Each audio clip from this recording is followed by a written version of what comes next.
for our final day of coverage here in San Antonio, Texas for the BullShooter 39th Annual World Tour. I'm Nick Scher, joined by Will Stewart, and we talked a lot about the darts. We've talked a lot about the people, but the town itself has been wonderful to us, hasn't it, Will? Yeah, some good food, man. We had some really good food last night. But not only that, yeah, we've mentioned the Alamo in our live feeds. Pretty cool to go experience that firsthand, and just the history behind that, and just seeing that what they've done with that little area is pretty cool. Well, it's a town of culture. I mean, between the people, the food, the history, the Alamo, there's so many different things that really have San Antonio go for it, making it feel like an actual destination to go visit. Yeah, we went Friday and kind of ventured around the town and went to a good restaurant, but not only that, we saw like different types of food. Greek food, Indian food, of course, Mexican food. That was just, it's so culturally diverse. It makes for a good event. It makes for a good event because there's so many things to do outside the door. Oh, certainly the place. I mean, we're in beautiful, sunny Texas, after all, so I'm happy to be out here. But we do have one day of coverage left, and we have a couple more invitational shootout spots on the line for the Pro Doubles winners.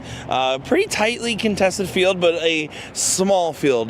So it's going to be up to a couple of people to see who's on the day. Yeah, a little bit smaller field than we anticipated, to be fair, but that's part of it. I mean, Sunday, it can be one of those hit or miss kind of days because people have lives that kind of go and venture out and do their own thing. But yeah, I'm looking forward to today's coverage. It'll be interesting to see if we can maybe get a different winner that comes through and maybe has a rhythm day where they just pull out their best stuff.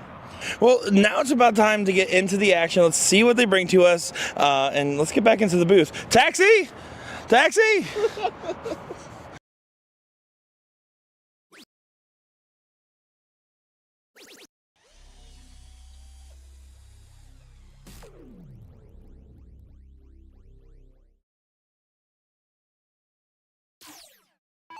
Mike's. Hey, everybody. Welcome back to our final day of coverage here in San Antonio, Texas. My name is Nick Scher, joined by Will Stewart. Microphone's working. Us on the air. We're ready for some great coverage of our Doubles 01 today. Me embarrassed because there was a person walking by as Nick goes, Taxi! Taxi! Yeah, just this guy. Alrighty, folks. Happy to be here for our San Antonio Regional last day of coverage, Sunday here. Sunday Fun Day. Hope you guys are ready as well. Should be a good little bracket here on all fronts. We got our women's doubles, pro doubles, as well as the non-pro side. So looking forward to the action. Yeah, looking forward to seeing everybody on the stream, seeing what talents show their stuff here on our main board. And then also on top of that, chatting with you guys here in the comments. My alt account's already in here, so great to hear. I appreciate you guys. Beautiful day in San Antonio. Well, the sun's not shining as much as we anticipated it shining, but a little foggy out there. But no, still a good day. It's still pretty warm outside, so... Well, this should still be a good one. We got, by the way, here, we got Listo and Cross Ross going up against Ram Guevara and Joey Lee Harder to get our round 2 pro match going. What's their name? That's going to be Ram Harder. Good one, Nick. Ram Harder takes the leg here as he capitalizes on that 40 finish. So 1-0 for Ram Harder. Yeah, I will say Ram, as soon as they signed up, sent me a text message. Look at my name, bro. Look at my name. So that's good. These players are having some fun. It's our final day, and you can see that room full out there of energy. The trips last night finished great. Finished right around 12, in line with the rest of the tour, and had some added money in it as well. So I believe it was over $1,000 for first place there. Some good stuff indeed. Now we're here. Ram Guevara in round number 1, by the way. Almost hit a 9. Missed it on the trip 17. And then looked at me after, and I was like, I know. Yeah, he just speaks to where he's at rhythm-wise for the weekend. Just keeps trucking, man. Just keeps being a dominant force. Ram keeps trucking. Ram Tough keeps trucking. You like Dodge that, Ram don't you? keeps tough trucking. Guys, we've been having a lot of fun calling some games together here. Yeah. And as Mike Maloney says, looks like a solid turnout. For our first time out here, as by the way, Joey Lee Harder is going to get a 152 win. It's been an absolute pleasure to be able to see all the different players really kind of say, hey, we want this stop and we want even more people next time around. Yep. Because we're over here at the Northwestin in San Antonio, Texas. Yeah, and this is the first event here, so turnout was kind of, well, what do we expect? What are we going to see? I'm going to be honest, I mean, pretty good turnout. Yeah, we anticipated a little bit more here for our Sunday events, but you know what? It speaks volumes to the talent that's down here in Texas, the talent that's running to these BullShooter events and wanting to participate, putting forth their best effort. So, yeah, looking forward to more events down here in this area for the 40th. Yeah, and of course we always want more, but with our first time being out here, we not only cover the 16K guarantee, but we actually were able to add in money with the level of participation. How many events did you guys have this year for regionals? I believe 8 or 9. I guarantee you're going to see a little bit more down the road. Oh, I guarantee you're going to jump to 12 or agreed. something. Yeah, I think you should. So, yeah, just keep that in mind as we go into the 40th. It should be a big year. So plan your events now. Plan ahead of time. I know some dates will be coming out for next year. Well, I guess I should say later on this year for the 40th tour later on down the road. So just keep an eye out for that. Of course, we already know the Ram team is going to be tough because he's going for a perfect for the weekend. Did win trips last night as well in a double dip that they had to complete. Is part of a team with Val as well. But on the other side, we look at this bracket here. George Daniels, Jason Watt. Yeah. Going to be a real tough task. They're on the top side, Rams on the bottom side. If they end up getting through, which the winner of this match plays team backpack, they would meet in the seat match. Should be queued in for a couple good matchups here soon. And Joey Lee Harder going to be just focusing on getting the points on down. He's had up and down moments throughout the weekend. Friday, admittedly and very openly struggled. Saturday, felt like he played a little bit better, but not to his top level. Today, going to want to try to build off that. Mike, can you just wait for a little bit? Can you just, not need to know everything right off the bat? Just kidding. Mike, for the Team USA, I don't have any comments on, but for your second point, I would say it's not up in the air and that there's more info coming very, very, very soon. Yeah, just be prepared. Just be prepared to pull the trigger on wherever that location may be and whatever happens with it. So, yeah, just be prepared. East Coast. Oh, wait, it's already always been there. Oh, we got Gordon Stewart in the chat saying, what's up, boys? How's it going, Pops? Yeah. Thanks for tuning in, as always. Yeah, it's 56 remaining for Ram. Harder at 109. This could go for him. It doesn't even need to go. It's already a double free scenario for tough shots in a tough position. Yeah, but might as well get rid of it now. That's true. He's going to hit it. Ooh. Oh, I tried to back you up. Hey, you tried, but you failed. It was just outside, but yeah. The take stuff was a little bit too on it. You tried. You failed. But yeah, but no harm or foul. You said it's a double freeze, and essentially Ram's gonna cue it in, and if he doesn't get it, Harder's gonna back it up, and they should be able to grab this 2-0 here in this race to 3-leg battle. You just hit tops. Instead, it's a double 10 inside there. So, yeah, it goes back to Harder. See if he can put it away. You can see George Daniels, Jason Watts scoping out, the competition. Scooping away. Next match after this one will be Grandma's Boys taking on Daniels and Watt on our stream board. Just a heads up. So that'll be good matchup, no doubt. Both teams went off 3-0 victories in round number 2. Double 8. Oh, not quite. Having double trouble, but no pressure in sight does not add to any consequence. Yeah, no pressure brought to the table by Listo or Crossroads here, so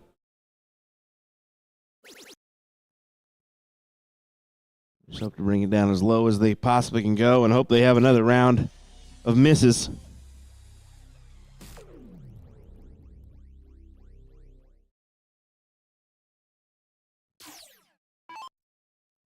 Over's at double 5. He doesn't split. He takes it out. Yep. That's Ram for you.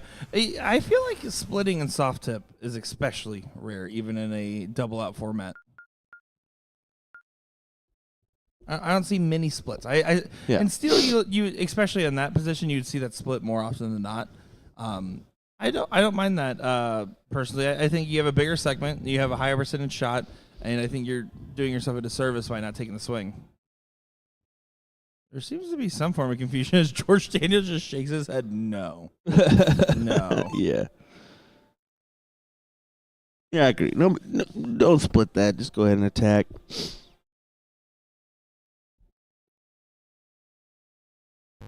Listo to get things going. Listo had a deep run last night. I believe got runner-up to Rams' team in that Trips final. Go ahead and pull that up, actually, while we're here. Or we're all chatting along. Hey, Mike Maloney, since you're also here, we have some stats for you. I can't. It looks like I won't be able to pull up that Trips right this second. Some guys not splitting 50. Now, 50 is crazy to not try to split, even in soft tip. Oh, a split bowl format. Yeah, I mean, better your odds. Just to show where Ram was in the pack, Friday night in cricket, average a 5.61, did only lost one game of cricket the whole day for his Friday night singles run. And in that time, 6 9 marks, 1 8 mark, 13 7 marks, 6 6 marks, and 10 5 marks there with 2 hat tricks. His 0-1 performance, 39.77. He played 11 games, won 8 of them. Had 1 9-dart outs, 13 high tons, and 6 180s, with his high, of course, being that 1 at 6-1 we saw. Did you say 5.61 on the NPR? That's a 5.61, yes. Yeah. So next up would be Jason Watt at a 5.02. Every other player shot around 4.8. We had, let's see, Tyler Weehee is third at 4.86, which makes sense. Got third place in that bracket. And then you also had Gil Martinez at a 4.81, and then it kind of tapers off from there. So we weren't too far off. We imagined a 5.7 to 6-0 for Ram. So a solid singles run. And we talked about, too, though, he had so many games above a 6. The problem is some of those off-stream games and some of those games where he wasn't pressured definitely dipped below the 5 at the bowl. And then looking over, I also pulled the stats for the Pro-Am for us here.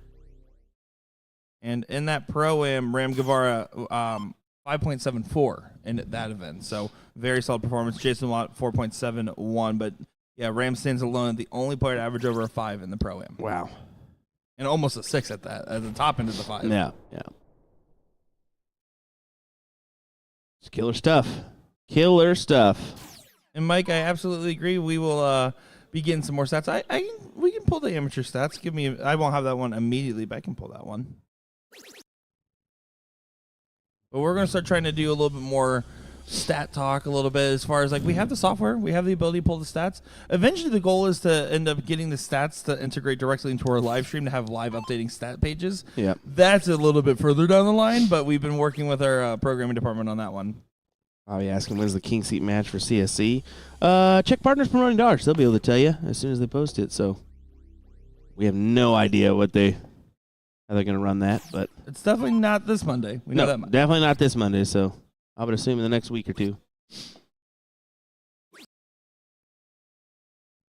All right, we'll get those best amateur singles stats here. Yeah, I mean, with the power of Tournament King, it makes it a little bit more accessible to do that and to get stats and what have you. It'd be kind of good to give a year-based stat analysis on that. That'd be pretty neat to have a system created for that.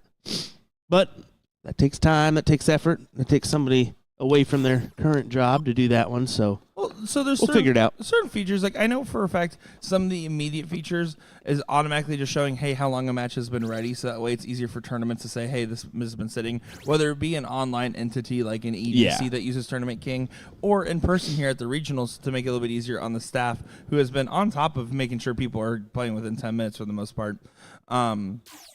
The idea of having the auto timer, even auto starts, or having stuff like that, those are going to be higher priority. But the stat-based integrations we want to continue to expand upon as well. Ram sets up tops for game number 3. Nobody really within striking distance at all, so should be able to get that look when he returns.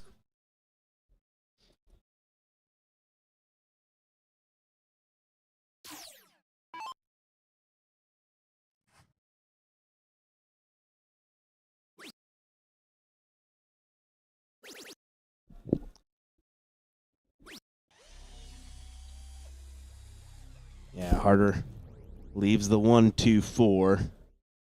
Just prime position for Ram Harder to make this 3-0. 98, when is your next league match? I actually played one Thursday night here at the hotel, so I unfortunately skipped a week. I think Nick was in that same boat where it just didn't work out timing-wise, but you played one at my house, didn't you? I did play one at your house. Yeah, so. But I was like, that was the last week's match. So this week's match got postponed to next week. Yeah, so I'll be getting it posted as soon as possible.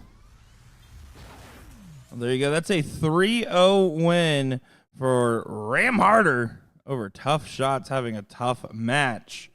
And a start to our day of our streaming coverage. You can see Jason Watt, that guy over there. Well, he's going to be playing with this guy right here. George Daniels, one of the tallest teams in darting history, going to be going up on our first top 4 match for the Pro Doubles 01. We'll get that other top 4 match in just a moment's time. I see that question. What are you thinking? You want me to? Yeah, why not? Okay. We can. Mike asking, Will, I don't know this answer, but how did USA Darts become the streaming platform it has? Like, what made you start, and what was the first big event that you really jump-started it? So it all started with Kevin Malenfant. This actually started in 2015, so Kevin was a little bit ahead of his time doing that. And during the COVID, he sold the company to HZ. So at that time, I had my own platform, was streaming myself predominantly. Quarantine Darts at the time. Yeah. But it just kind of worked out where I approached A to Z for giveaways and raffles, and they approached me with a job position, and from there it just kind of took off. I think my first big one was Triple Bowl in Iowa. That was my first event that I really signed on to do, and thankfully Kevin came down there and helped me and showed me the ropes. But yeah, from there it just kind of really took off. I think we had a couple events in the first year, and then all of a sudden I went to 8 events, and now we're almost every other weekend. So yeah, I was gonna say it feels like 20 plus at this point. Yeah, so it's definitely nuts. But I saw the opportunity, set my darts aside. I saw what could possibly happen with streaming, and glad I jumped in, man. It's been a wild ride, and thank you all for making it that way. You know, and to kind of also further delve into making the stream platform it has. One of the other big factor of it all is the idea of posting the content, right? How many times have you seen other live streaming companies, and you guys can take this playbook if you want because it's harder work than you think, but actually going out there, clipping out this content, filming stuff that isn't just a live streamed match. Yeah. Yes, you can get better commentary. I think you and I have done massive improvements in our own commentary, but it can only get so far with us being solo producers, but the content we can produce around it is what makes the difference. Yeah, and that's what we're starting to realize now. It's not only just the darts now, it's now content building. So you'll see more Jen, you'll see more Nick, you'll see more me, hopefully. Match clips as well. I mean, yeah, the just reels teaching in things. particular. Yeah. So we'll see where things go. But we're definitely excited for the future. Yeah, we got some great eyes on us, and you guys just keep viewing and cheering around. The numbers have been great. So yeah, we can't thank you guys enough for tuning in and supporting our efforts. Yeah, absolutely appreciate each and every one of you. And Kenny Winston in chat saying, G says, Ram lost a match this month. Yes, they were on the loser side of trips, but then they came back and double dipped. So one, this entire weekend at least. How many resumes did you throw out before Sean? Actually, Nick set Sean and I met 30 minutes before the first CSC stream. Yeah, so how that ended up happening was I got tagged in a Facebook comment because someone said, well, are we ever going to get the CSE back post-COVID? And when that happened, they were like, oh, sorry, well, Jeremy Wood was doing it before.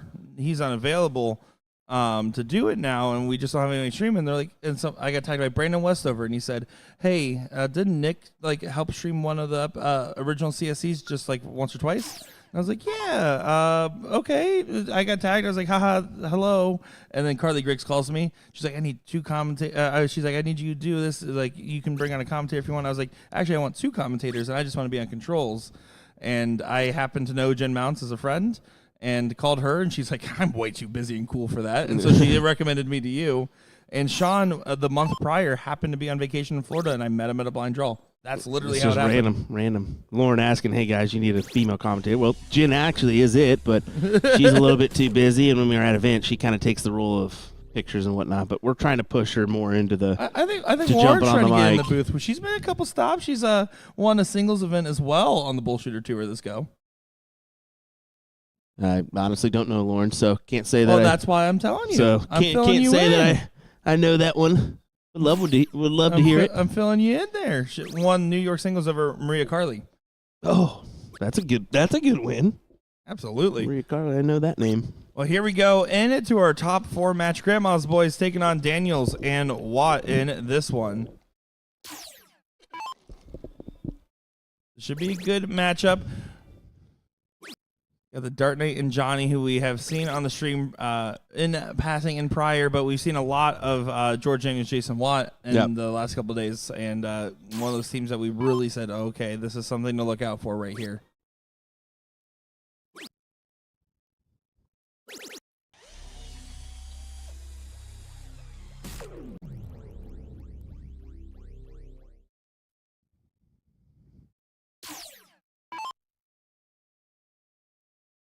Ryan trying to get in, having some woes.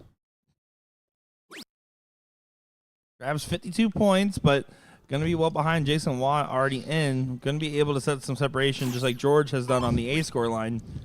George Daniels going first, Jason Watt going second. What do you feel about that? Because we pulled the stats for the Pro-Am and for the singles, and Jason Watt was higher in both, but yet he's in the B position. It doesn't necessarily bother me. I mean, however way you want to do it. I don't mind a flip-flop every once in a while, just as long as you know what your plan of attack is for that match. So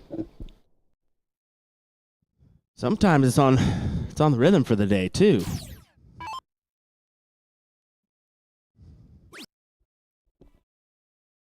I'm trying to figure.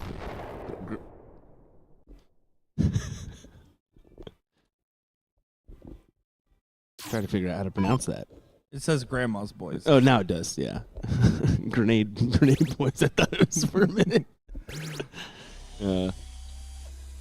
Now, it is mentionable, as Maloney aptly points out in the chat, George Daniels, I mean, he has a high gear. He played extremely well in Ohio. Again, that singles win over Junlon Fernando, but also nearly got the doubles win as well. So to complete that two-piece there, very tough shot all around. So when I make that illusion, it's more so just I was curious if you think that there was a conversation, because when they're both strong players, usually you have the hotter hand go first.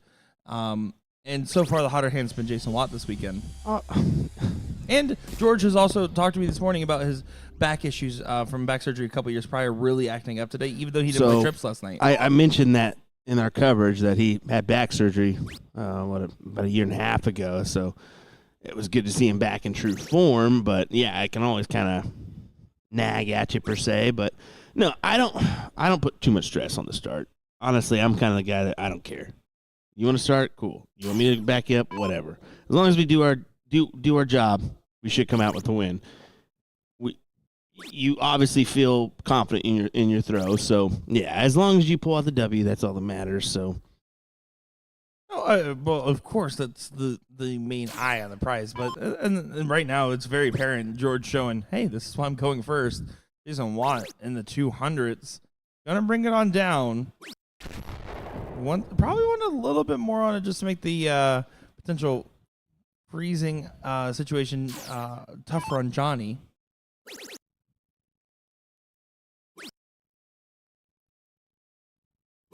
It was already enough to freeze this time, though. 51 opportunity for George Daniels. yeah, try to go 11 for tops and.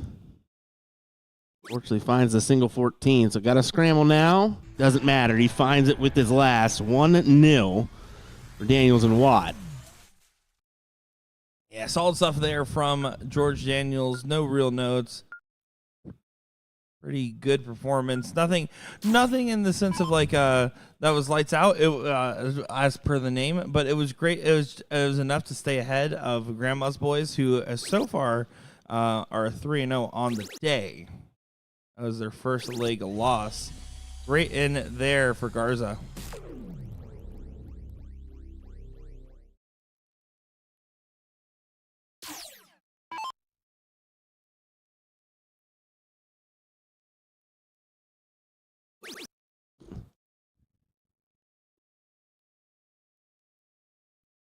Not the ideal start for George. Comfortability going first is a skill in darts. The amount of times where I've seen players say, I'm going to go ahead and take the start, and there's very rarely a argument about who should be starting. Now, the one thing, it's a skill to be comfortable going first, because I know for a fact I prefer going second, but I also know if I am if I'm a high average player, if I consider myself a 4, if I'm playing with a 3, I'll go first. But if I can go second, I know I'm a better player in that position. And to those that can just walk up and start it off, more power to you. Yeah. I already told you I don't give a rat's behind what you do. Just let's throw darts. I'll say probably if I would go play an event right now, I'd let them start because they're the person that's been playing all day, you know. But yeah, it doesn't matter. All righty. Well, George still at 399.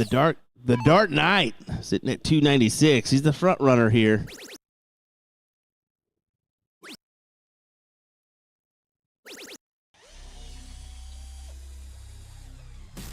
Oh, that is a good teammate. Rick in the chat, Light and Watt, like there's something there. They didn't think about it. There's something there.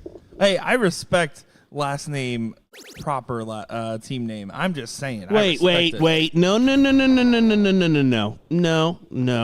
This is the guy that just said yesterday, I don't want team names in a bracket. I don't want team names. I don't want it. names That's what I in a just bracket. said. I literally, did you listen to the second part of that sentence? You said, yes, you said. I said that is a really good team name, but I have to respect the fact that they went with the last names because that's more respectable. That was the second half of that sentence.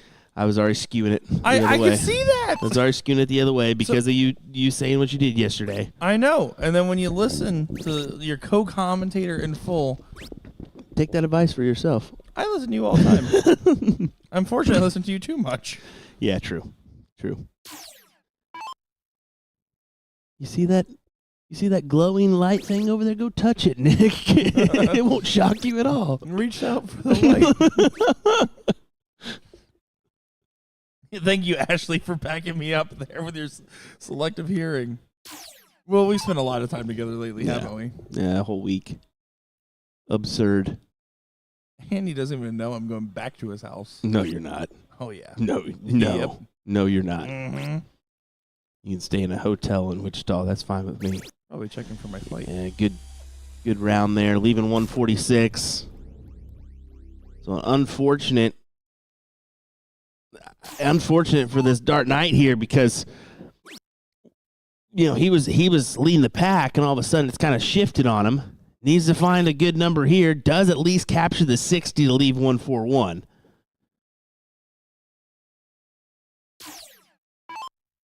Oh, but you did remember to check in, huh? Thank goodness. Well, kind of.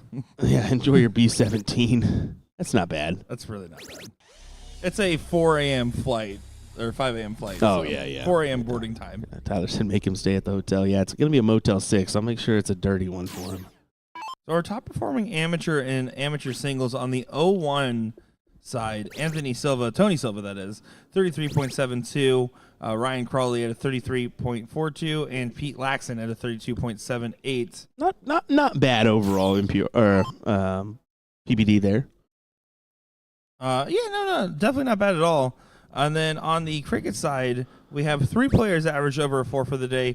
Chris Reyes at a 4.39, Johnny Smith at a 4.09, and Joshua Chavez at a 4.08. John Cortez at a 3.95, down in number 5 spot, by the way, who won that event. So there's your stats there for those guys on the amateur bracket.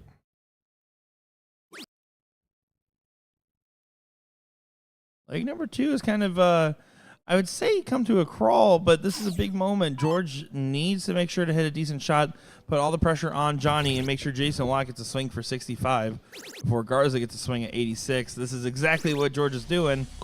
Got to win last third. Yeah, floats that last one, but it's definitely okay. But sure, things have gotten a little tight-knit here, haven't they? Well, it made that shot from George was enough to make it impossible to freeze by Johnny, making Jason Watt have an opportunity at 65. 25 for tops? May go 45 here. Yeah, actually may go 57, but I don't imagine that. Probably 45. Nope, did go bull. Well, he gets one dart because he was too good on the bull. And all the way down to 4. I don't mind the bull on 65 in a freeze format in particular as well. No. Mike says, I know I'm very animated, but George is upset with anything but 180. I've noticed that. He's upset when he hits 180. Yeah, I've noticed that. He's like disgusted with it. He expects perfection. Trip 16, maybe? Not exactly sure. Or so it looks like he was staying there to leave 30. Maybe he was trying to go for that double 15 and leave 20.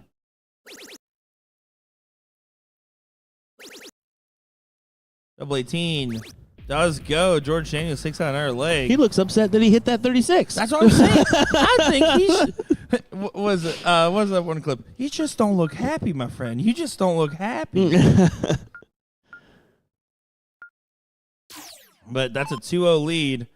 Coming up next will be Ram Harder and Backpack on our other stream board. So just a heads up, that is the next match in our future. Winner of this match will play the winner of that match in the seat. There will be a blink and you miss it kind of coverage for the pro side of things, and obviously for the ladies side of things as well. Yeah, it's cruising, man. They are cruising here on a Sunday. Can't blame anybody because we all know how that is. Some of us want to get on down the road to enjoy a few hours at home before tomorrow's work commitments. Some of us have work commitments. Yeah, me. What do you even do around here? Trust me, buddy. I got a good amount to catch up on. I'm well behind. Let me tell you, I called A to Z. They said, we still pay that guy? Julian Fernando having PTSD seeing George Daniels on the stream. What's going on, Fernando? How's it going, buddy? Sugar Shane in the chat.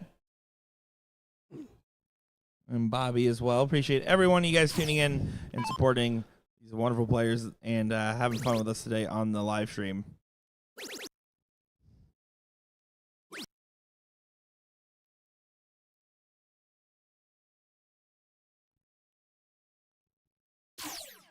George can muster up here. Find a triple for a ton. That he can. Sharky, how's it going? Welcome in.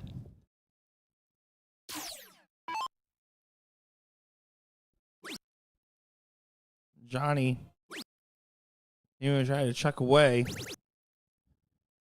He's been struggling this whole match. Unfortunately, Garza also seems to be struggling, putting him in a situation where no one's able to really separate themselves from the pack, nor punish the fact that Jason and George kind of started off real slow. Yep. It is 2-0, so Ramos boys is up against it. We got to find a good couple rounds, and that will do. Big 180. Dark Knight strikes again, finds perfection on the 20s. George looking for about a 120, just keeping in line, putting the pressure on Johnny's where you'd feel like the flex point really is in this one. Johnny's saying, you guys are the best. Can't wait for y'all to go to the stadium one day for a big tournament. Agreed. Yeah. Long overdue, if anything. Well, we've talked about it. I'd love to. Granted, can't really do it this summer, but maybe next summer we can make a little jaunt around the country and visit some of these big bars. You just have a lot of stuff booked this summer? There's got a lot of stuff going on this summer. Let's just put it that way. I'm gonna have my arms. I'm gonna have my arms full. Let's put it that way. It doesn't help clear. There's a lot of things you could do with arms. Exactly. You might be trying your amateur boxing career. We don't know. All right. All right. Will's got a little one coming in May, so we're gonna be a little bit in a difficult situation. So yeah, that's why. There you go. I released it. Oh, Big ton 80. oh, To leave 48. Hannah's gonna kill me now. Why'd you say it? I thought we Because were. you keep pressing the buttons, and I'm just. I was just goofing. I'm just goofing over here. Big one. Leaves the ton. Well, Will's dead. Will's dead now. I know you are. That's why I'm scared. Johnny, all the pressure needs to bring it on down. Finds 100, which helps the cause, but not really enough. Good chance the 48 can get frozen.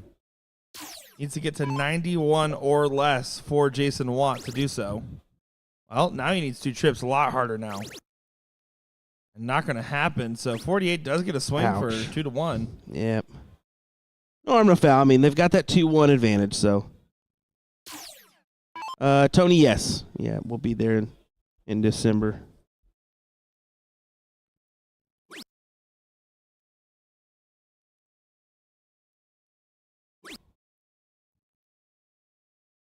Level 15 doesn't go. Well, high. Definitely not a tight dart. And now all of a sudden 100 gets to go for a 3-0 lead. I feel like your phone's about to start blowing up. Yeah, this is bad. Yeah, I don't know why you did that. Was insane. Oh, doesn't happen.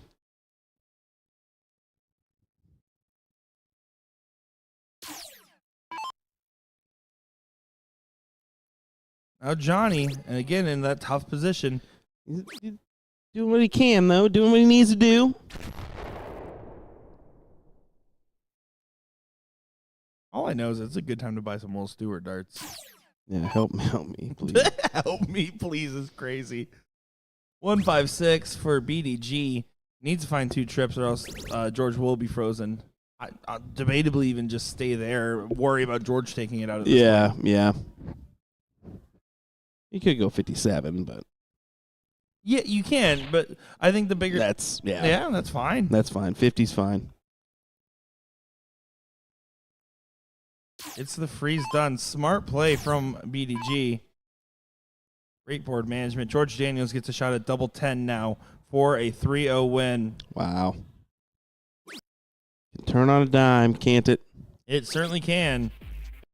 Wow, breaking news. George Daniels and Jason Watt get the win. Yep, there you go. Winner, chicken dinner. 3-0 win there as we will advance into our other top 4 matchup, if I'm not mistaken. Yeah, they should be ready. They were called up, but I think they wanted to wait to play on the stream here, and I said, we got nothing but time today, boys. Let's hang out. Let's watch some good darts. Looking forward to it. Chat, what do you feel about that match? That was a good one, wasn't it? Definitely a good matchup with some sneaky information in between. So. That is. All right. No one tell Will's wife right now. Yeah, don't tell her. Don't tell her. It's definitely inopportune time or inopportune choice for the month there that we. You should tell her that. You should be like, hey, you're being very inconvenient right now. I need at least June out of you. Get out of here! No, all right. We'll be right back. I gotta get out of here.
All right, here with Jason Watt, a.k.a. the Bearded Dart Guy at the San Antonio Regional for BullShooter. Good to see you here, buddy. I mean, I'm guessing that you were just a little bit up north for the Winmore commitments. Is that correct? I was in Vegas. So, yeah, I was going to go to Virginia Beach. I done the looked at the flights and such, and then the timing of it, and I wouldn't make it in time for the Cricket Pro Shoot. So I'm like, hey, let's go to San Antonio and play some darts. So we're here. Yeah, I was a little surprised seeing you, honestly, but I'm glad to see you here because, man, what a run you had yesterday in the pro singles, man. Unfortunately, coming up short against Ram, but he put on a pretty good display to pull off the win. Unfortunate for you, but yeah, that's just how it goes, right? Yeah, man. I mean, he's class. So, I mean, coming into it, we knew Ram's probably the favorite, Yeah. So he's been playing well for months now. And, to put up a fight like that and, just come up a little short, I'm happy with that performance. And, like I told him when he hit the 9-darter on me, I said, I'm going to make you hit it. I mean, that's one thing is if they hit a 9-darter and you're in the 200s, it's one thing. But if they hit a 9-darter and you're on 60 or 70, I was on 73, I believe, it says something about him. And, Nick DeShera called him my daddy, so it's all good. I'm glad you had that in there. But no, you're 100% correct. You did what you had to do. He just was a touch better than you and took advantage of those situations. You were sitting on a 12. He took out, you're sitting actually on 11, and he took out the 9 on you. So it's just unfortunate circumstances. But still, I mean, this speaks volumes to where you've come and where you are currently as a player. I mean, you must feel good. Yeah, I went to Vegas. I saw you guys there for the Vegas for Steel Tip. I got back home. I wasn't happy with my results, and I told myself then, I said, I'm tired of depending on myself for natural ability because I'm not a practicer. I don't practice at home, and I'll go weeks or sometimes even months, and not play. And I pick my darts up every day intentionally, and I said, you know what? I'm putting the work in. I want to show these guys I can compete with them. And not just from a natural perspective, but, my natural ability gets me to a certain point. But after that, it's time to put some hard work in. So I'm either going to go all in or I'm just going to step back away from the game again. So, as you can tell, it's paying off. I mean, I have moments of really, really good stuff. And, when I'm throwing my good stuff and I'm feeling comfortable, I feel like I can compete with anybody. So. I love an all-in Jason Watt. Now, moving forward to the Winmore side of things, you're up in Dallas. How are things going there with the distribution side? Great, man. Yeah, it's great. We've just taken on some new people in the office, so basically doubled our staffing, which is a great thing. It means we'll show that we're growing, and yeah, man, it's been phenomenal. Working with all the retailers across the country has been great, and we're still looking. If you're a retailer out there and you want to pick up our products, definitely let me know, and we'll take care of you. There you go. Now, last question for you. Touch Tunes is a big part of BullShooter now. What's your go-to Touch Tunes song? Man, that's a tough one. I'm a big Zach Bryan fan, so it's got to be something Zach Bryan. When I fly out, on my Spotify's on Zach Bryan, just continually playing, so it doesn't matter. I would have to say probably Condemn's probably one of my best songs by Zach Bryan, so I'd have to go with that. There you go. Good choice. So thanks for talking to us, Jason. We certainly appreciate it. Good luck to you the rest of the way. Thanks, buddy. Yeah. Appreciate it. Joined here by Augustine Escamilla. Welcome back, everybody, to the BullShooter World Tour here in San Antonio, Texas. We got a great matchup in this one, as this is going to be another top 4 Ram Harder taking on Backpack.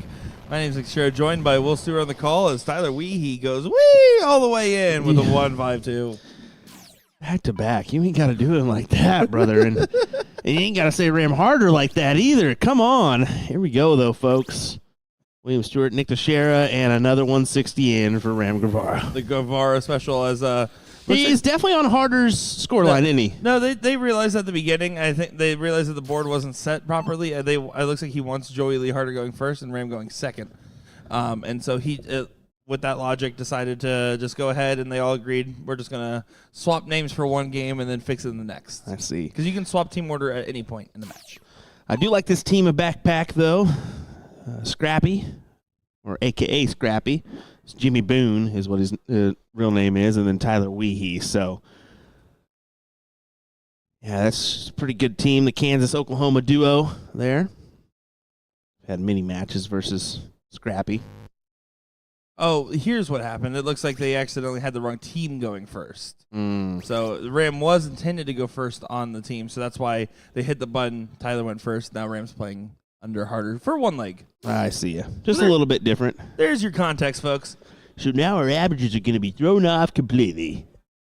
All stats matter except Darn. this matches. Darn. Will's right.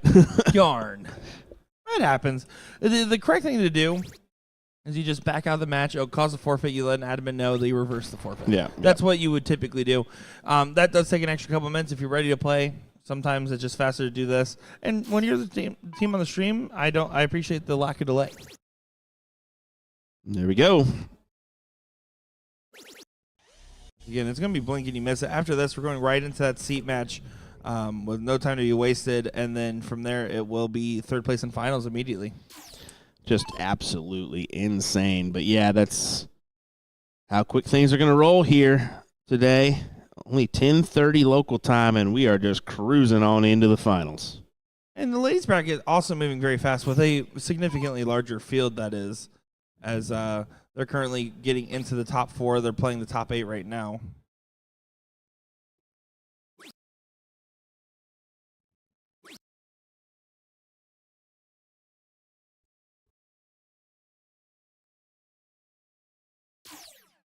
Now Tyler Weehee coming up with a moment.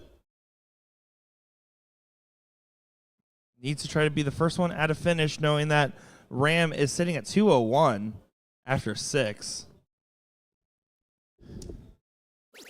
Ram has been good for 12 dart legs for the most part. Been good for a 9 as well. Yeah. 2:01 on the attack. He'll pull himself down to a good finish. It's 78. Tried to get all the way down 24, but no harm, no foul. Weehee at 168 and Boone not even in the leg. This first one already going in the direction of Ram and Joey Lee.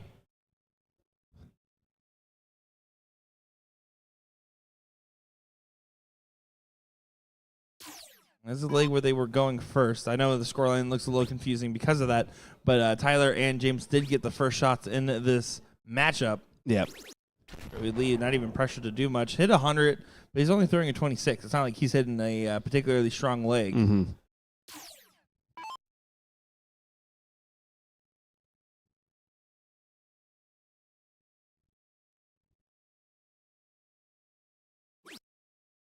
Attacks it the correct way. Get it down as low as possible. Of course, wanted to leave 28 there. Wasn't able to do so. So Ram for 78 to take the leg here and make this 1-0. And yep, 11 dart leg for Ram Guevara. that easy. It's just that easy, folks. Just don't miss. Win in 12, going in this case second. So could have had a 9 hit against them, but I'll allow it. Here we go, leg number 2. Scoreline and order will be corrected. Tyler Weehee will get the start in this one, as they're all kind of having a laugh. At least they're in high spirits. But Weehee and James Boone know that this is an important one to try to win.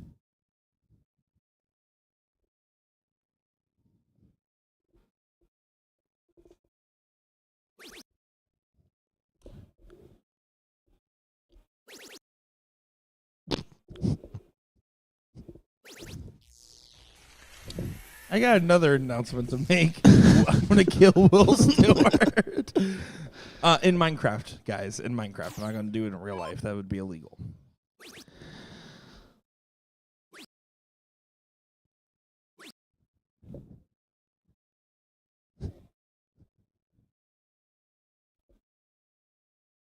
All right, let's see if Scrappy can get in here. Needs to find it. Got to stomp your foot in the ground and let them know you're there. Well, it ain't meant to be here.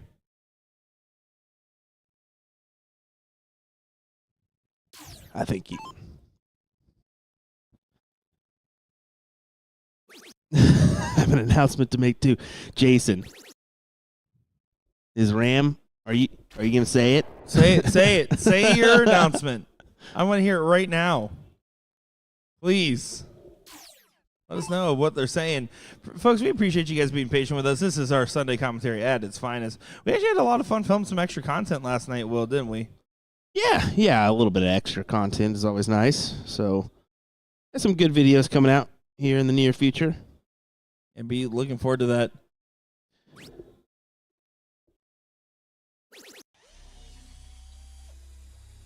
Great announcement, BDG. Dropping a BD Deuce, it sounds like.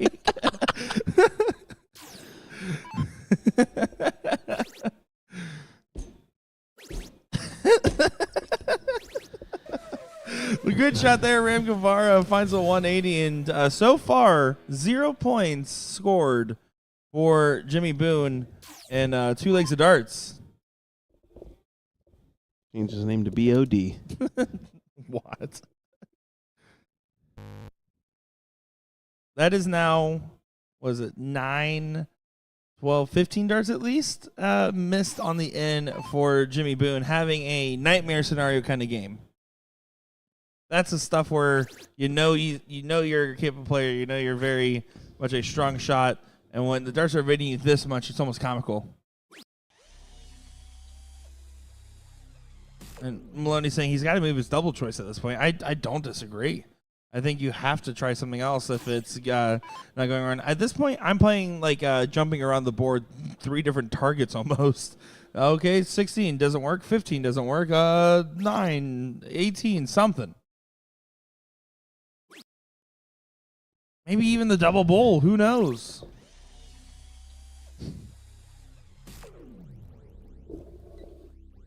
Now, Ram gonna need to just go ahead and get a little bit on the board. Not too much needed from Ram, and harder to be able to make sure Tyler Weehee doesn't get shot, even if Jimmy gets a perfect in. Unfortunately, 6 darts missing this leg, 9 missed in the last. Tough spot to find yourself in. Yeah, a little bit tough for sure. This is not the normal Scrappy we're seeing. And do see the adjustment on the fly? I don't know how long he's been using the Astro flights, but there took chat's advice, switch the double, and I love that he switched to one where he could drop vertical. Right? I mean, that's a smart move. I mean, people need to use that more often if they're struggling going left and not hitting the 16 or the 20. Go to that 11, 16 or 11, 14, 11 wire, because you can miss up and down and be fine. Your bigger goal going second is to make sure not to freeze the guy going first. So therefore, just get in on any double, get any points on the board, help that cause quite a lot, because now was that 375 points combined means Tyler Weehee doesn't get a shot at 1-2-4 on round 4. That's tough.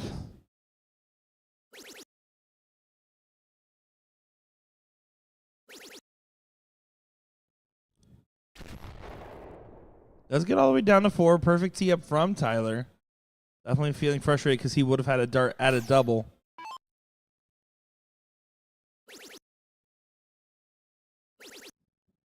Ram just going to go ahead and go off to the races. Perfect setup. Hits 150 to leave 36. No notes. There's nothing you can really do except say that's exactly what he was trying to do. So this is basically all but guaranteed to be a 2-0 lead in this matchup. No doubt. Good man. Ram could close his eyes next time, and it's not going to hurt him.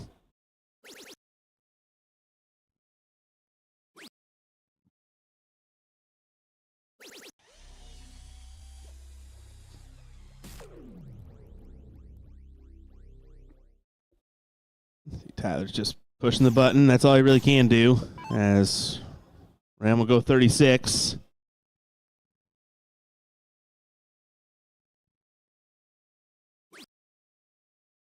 Over to the 9. Does get it there. Switch to the 9, doing just fine. 2-0 lead for Ram and Harder over Backpack. Drop it to me one more time. Get low. Oh, sorry. Now, do you think they're taking the term Backpack too literally? That was a little harsh, but I mean, no. I know Scrappy is kicking himself right now. He knows that he's capable of way better things than he's doing right now. Like I said, I played him numerous times, and I played him in soft tip and in steel tip, and either one, he can throw some good shots at you. Now, I mean, and again, also jokes aside, very, very nice shot in his own right. And they had to win to get to this point. They had to beat Curtis and Toady to get here in a 3-1 very convincing win. Unfortunately, I don't know. They chose, this match chose to wait for the stream rather than playing at the initial call. Maybe that was a part of the decision. Maybe he kind of overamped himself. Because I know, like, obviously Tyler and Ram, Harder, and James, these all are guys that are like, yeah, we'll wait a little bit. We'll play on the stream. But they're another frustrating moment. I think it's just an unfortunate case of just having a nightmarish game.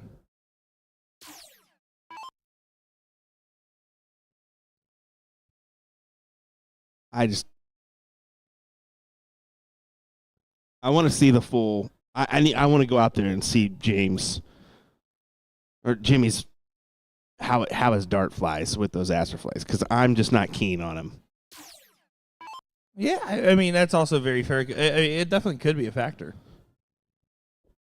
For me, I don't like how any of my flights fly right now. I just don't think his dart. I'm trying to remember his dart flight and what. I just don't. It could be a hindering him just a little bit, but who am I to judge from this angle? Well, you'd be Will Stewart. Yes, that would be right.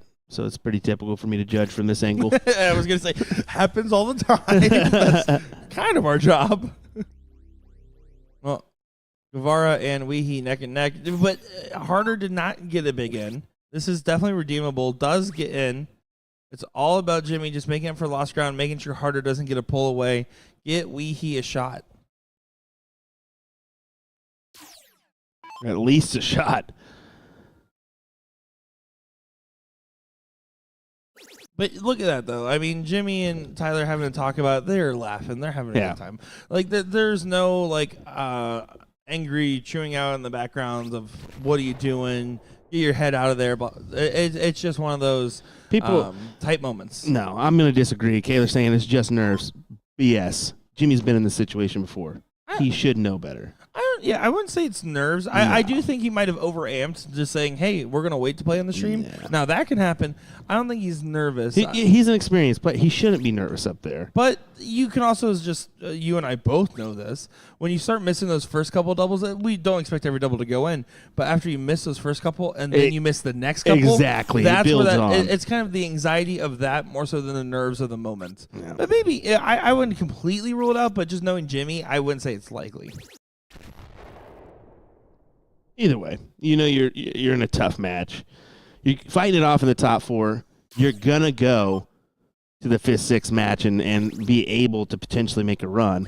Granted, if you go to the 5th, 6th match here, you're playing Glenn and Bobby. We know they're going to be a tough team. We saw them yesterday be a tough team. So you just got to find it quick, you know? Yeah, and Harder can really try to run away if he finds a good round. Another one of those would help with that cause. Does do so. Joey Lee Harder doing what he needs to get done. Nothing phenomenal, but very solid play from him. Finding that 32 average range in a split format like this, that's going to be a good spot to find yourself, because a 33 is a 5 mark per round.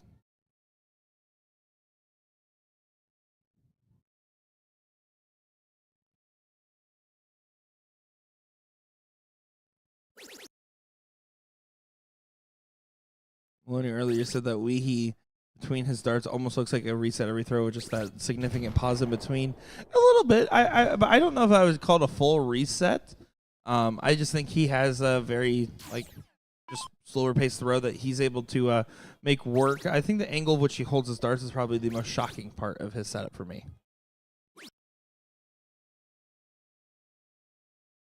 You see pretty tight between Weehee and Ram. We talked to Tyler yesterday, and he will avoid tops at all costs, he said. He said, I just don't like it. And we saw that when he doubled down on the 19 for 36. And just not his go-to double. 214 for Harder.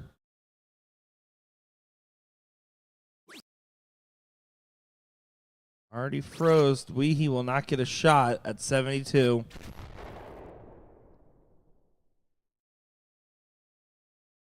$176 combined for what is about to be a potential 3-0. Grandma's Boys did get knocked out of the tournament by Curtis and Toady. I assume that's Curtis and Cody. Oh, leaves the double one, the old madhouse. That's really, I mean, it's either double two or double one. You might as well bring it lower.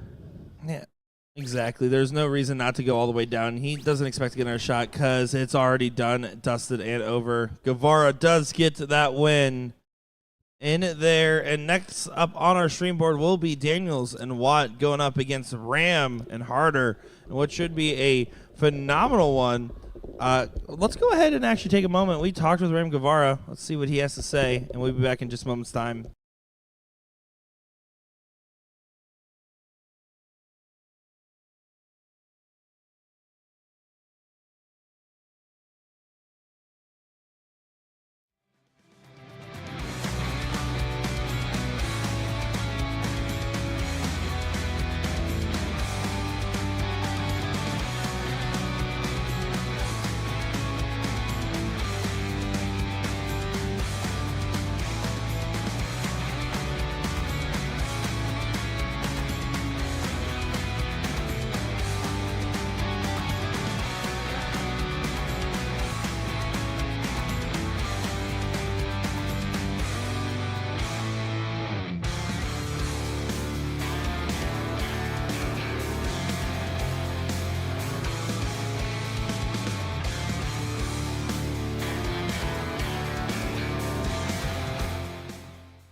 San Antonio, Texas. Ram Guevara, the man who won in Houston, threw a perfect game out here and has been winning out in San Antonio as well. How are you doing, first off? I'm doing good, man. Good to see y'all. Hey, it's a pleasure to be talking with you. We got to talk, first things first, that final, man. I mean, you and Jason Watt probably put on the singular best match of the whole tour. What was running through your head before the 9-darter went in? Well, before that, I knew it was a tough match. Who I was going up against, he's solid player. Other than that 9-dart, I had to go. Either I'm winning that leg or I'm losing that leg, and I'm down 2-1. So he's capable of pretty much double dipping me, and I didn't want that to happen. Well, you promised us right before you talked to Will and I and said, I'm tired of missing this. I'm going to hit it. I mean, you were that confident in hitting that 9, weren't you? Oh, yeah, definitely. I was like, I got to get one for the stream, man. I said, I had so many chances, never could pull it through. And then when it happened. I was like, I just gave that fist pump. Well, I mean, it was phenomenal to see. And then it carries over in today. You're playing in the Pro-Am, and Jim Spears admittedly struggling most of the day. What does it feel like to be in a situation where you know your partner's struggling and you have that extra work to do on the dartboard? I know I'm capable of doing a lot and carrying a lot of people, but I mean, when you play tough teams, I mean, all I do is just have his back and tell him, hey, man, you know what, get over the misses and then keep going. I know you're better than that, and it builds confidence up. So. And you had such a good run in Houston, but having a great run in San Antonio. What's it feel like to be playing a BullShooter stop out here in San Antonio in general? Oh, it's cool here, man. I think they deserve it because they don't have a lot of opportunities for this. They always got to travel to Houston, but this is a good stop for them. Maybe hopefully it continues to bring more people out, especially from the Houston people, show some love out over here in San Antonio. Yeah, and having the payouts be increased for the stop has been nice to see. Giving those players extra opportunities to get some extra money in their pockets. It's a good incentive to go out here and kind of play in San Antonio for the final regional stop. Oh, yeah. Yeah, the payouts definitely better than Houston ones, as we know about that one. But other than that, everybody seems, it's quite a few people here. I mean, I think it can expand a little bit more. Yeah, great starting turnout. Now, we hear the jukebox blaring out there, and we want to know, when you're walking up and you're like, I'm Ram Guevara, I'm doing my walkout, I'm putting on the touch tune song, what's your go-to song? Give us a song here. What you listening to? I hear a lot of songs. It's mostly H-Town music, but mostly I'm a Slim Thug. I'm from Texas, or Boss, Boss Hog. So other than that, yeah. Oh, very nice. And we still have the trips for you tonight and then going on into Sunday tomorrow. What's your expectations for the rest of your events out here? Oh, the rest of the events, just have fun. That's it. I mean, I just came to play the Pro-Am and the Pro Singles, and tomorrow for be the Pro Doubles. Hopefully I can carry my partner.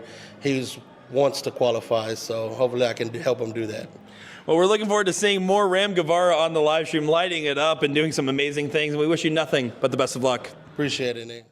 All right, here with Jason Watt, a.k.a. the bearded dart guy at the San Antonio Regional for BullShooter. Good to see you here, buddy. I mean, I'm guessing that you were just a little bit up north for the Winmore commitments. Is that correct? I was in Vegas. So, yeah, I was going to go to Virginia Beach. I done the looked at the flights and such, and then the timing of it, and I wouldn't make it in time for the Cricket Pro Shoot. So I'm like, hey, let's go to San Antonio and play some darts. So we're here. Yeah, I was a little surprised seeing you, honestly, but I'm glad to see you here because, man, what a run you had yesterday in the pro singles, man. Unfortunately, coming up short against Ram, but he put on a pretty good display to pull off the win. Unfortunate for you, but yeah, that's just how it goes, right? Yeah, man. He's class. So, coming into it, we knew Ram's probably the favorite, Yeah. So he's been playing well for months now. And, to put up a fight like that and, just come up a little short, I'm happy with that performance. And, like I told him when he hit the 9-darter on me, I said, I'm going to make you hit it. That's one thing is if they hit a 9-darter and you're in the 200s, it's one thing. But if they hit a 9-darter and you're on 60 or 70, I was on 73, I believe, it says something about him. And, Nick DeShera called him my daddy, so it's all good.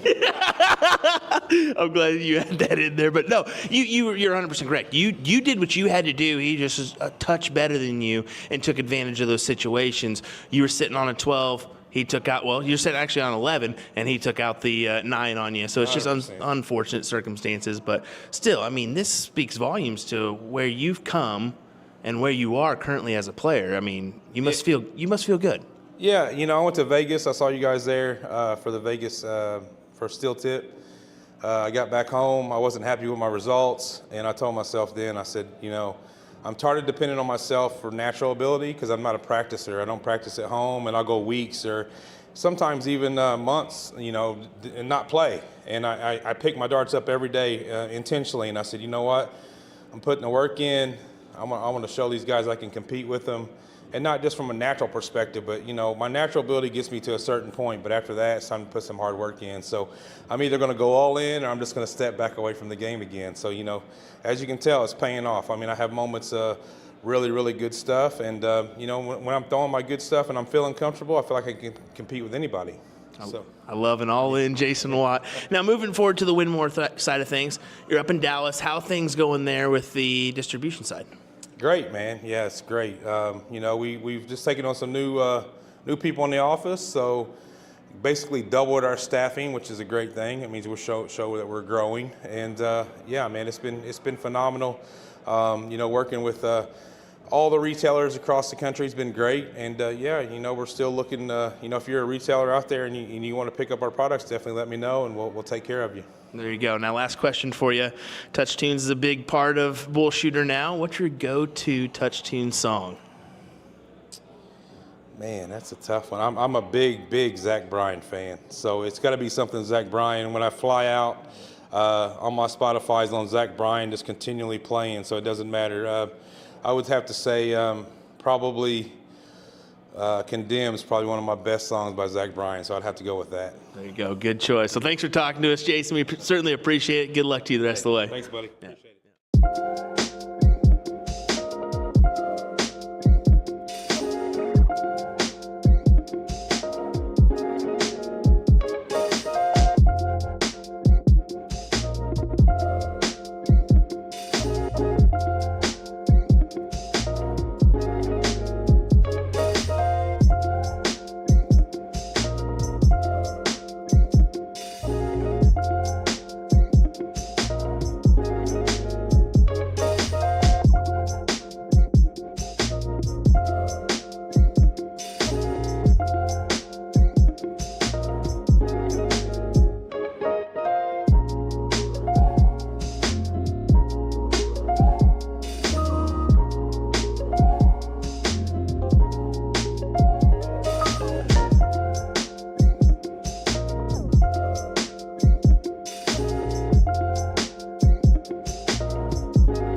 Joined here by Augustine Escamilla at the San Antonio Regional Stop. Augustine, you're actually part of our BullShooter team here. It's a pleasure to be having you. What's it like being out here in San Antonio for the regional? It's kind of cool because it's our first stop ever since I've been with the company. We've had Houston for the longest, and in San Antonio, obviously, a lot of people have been asking about it, so good to be here. Now, what do you actually do at BullShooter? That's a good question.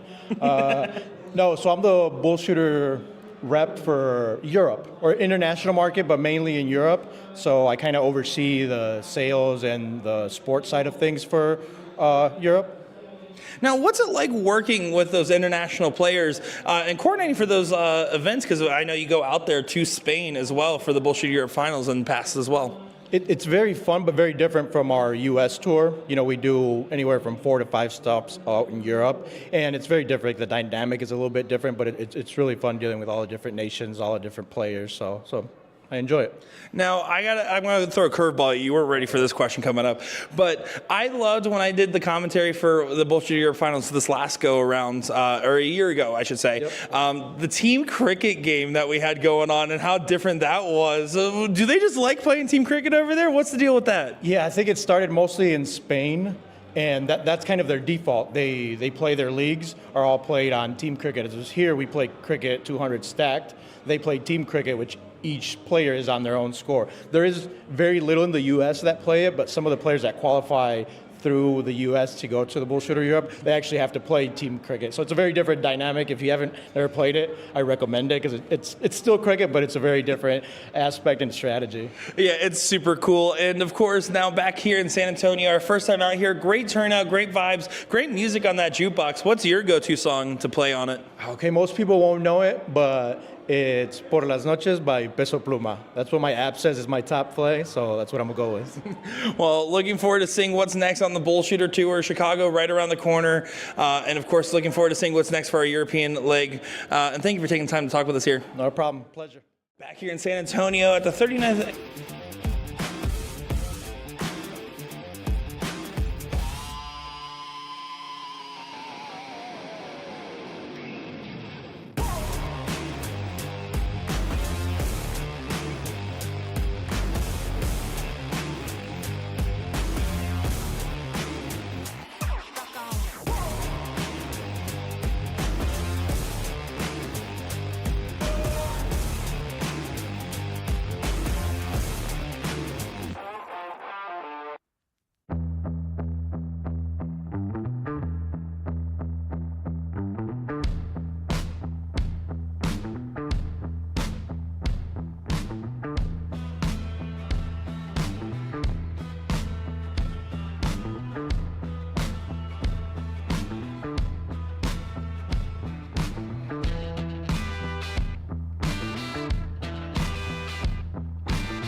Welcome back, everybody, to the seat match here in San Antonio, Texas for the BullShooter 39th Regional Tour.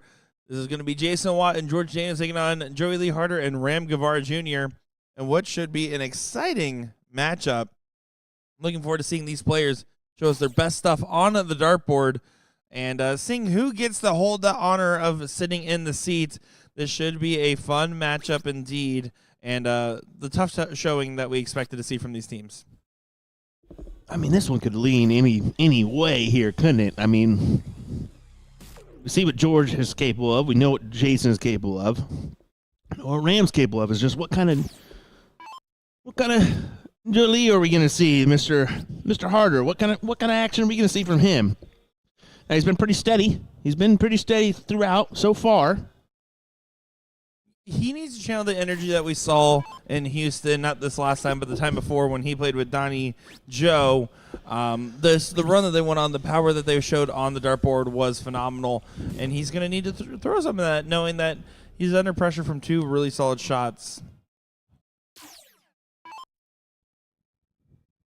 And again, this is to get into the seat. Currently, that team backpack is playing Glenn and Bobby, and then Curtis and Cody, or Turtis and Toady, sitting in that fourth place match, waiting on that one to finish up, as Glenn and Bobby are currently 1-0. Yeah, and I stepped outside and just kind of, I saw Jimmy and just kind of went up and said, hey, brush that one off. He's like, just one of those ones that, what can you Dark do? gods were against you. Exactly. I said, were you nervous? He said, no, I mean, exactly what I mentioned. I said, he's been there, done that before. It's just sometimes you're the bug, sometimes you're the windshield, man. That's just how it goes. Sometimes you're the bug, sometimes you're the You've never, tell me you've heard that. You've never heard that? Guys, this is the kind of young stuff you've never heard sometimes you're the bug, sometimes you're the windshield? No, that's really good. Are you serious? Oh, yeah, it's really good. Nick, that's like a common saying, my guy. No, it is not. You're very common. 26 years into life has not come up once. All right, in the chat, have you heard of sometimes you're the bug, sometimes you're the windshield? Everybody's going to say yes. Yeah, and anybody that says yes, can you also comment how old you are? Because I have never heard that in my gosh darn life. Michelle, wow. Yep, here you go, bud. You're about to... Listen, I'm not judging. I like the saying. I know you do. That was a really good saying. Just about as much as you love my, the jump off the ladder that makes you 10 foot tall. Oh my gosh, that one is my that's favorite. a top tier one. It was a song. Yes, no. So we got 1 no, 4 yeses. 4. Can you count? Yes, go up. It was a song. Negative, but it's hilarious. No, but that's some Midwestern-ish. I'm 25, never heard that before, but I agree. I like it. Yes, and I'm 40. See, that's 50-50 in this chat right now. No. That's very 50. Have you ever heard of sometimes you're the bug, sometimes you're the windshield? This guy's never heard it. Yeah, well, LG's like 60. That's pretty bad, brother. That's true. Oh, back to the king seat. 160 is the shot for Guevara. We've seen him do it the other way around all the time. Not going to do it this way around this time. But Jason Watt, not really in the leg to contest, needs to leave himself a finish. Do you want me to count? I can count this for you, and we can do it. Yep. Put them in. Let's see the yes, no's. Go ahead. Steve's pulling out a sticky notes app for this. All right, Harder, with an opportunity to bring him down to a checkout range.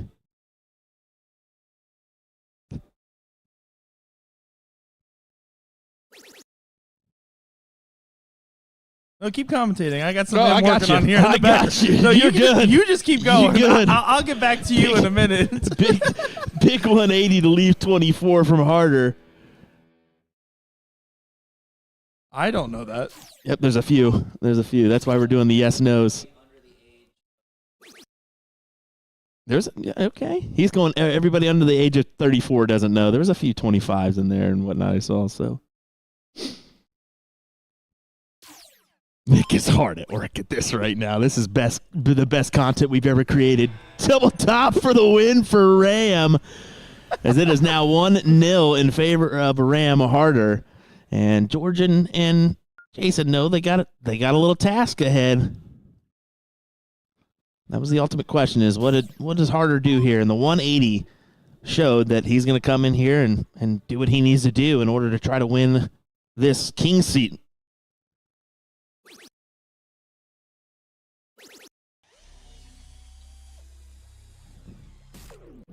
That's a lot of yeses right there, buddy. Yeah, okay, yeah, because all the Will Stewart fans tuned in the same moment. Oh, is that That's what it was.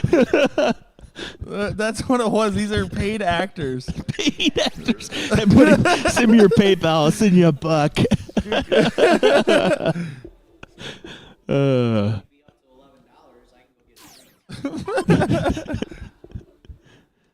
All right, it's starting to get out of hand. Watt needs to get in here. Does find it after another 160 opener from Ram.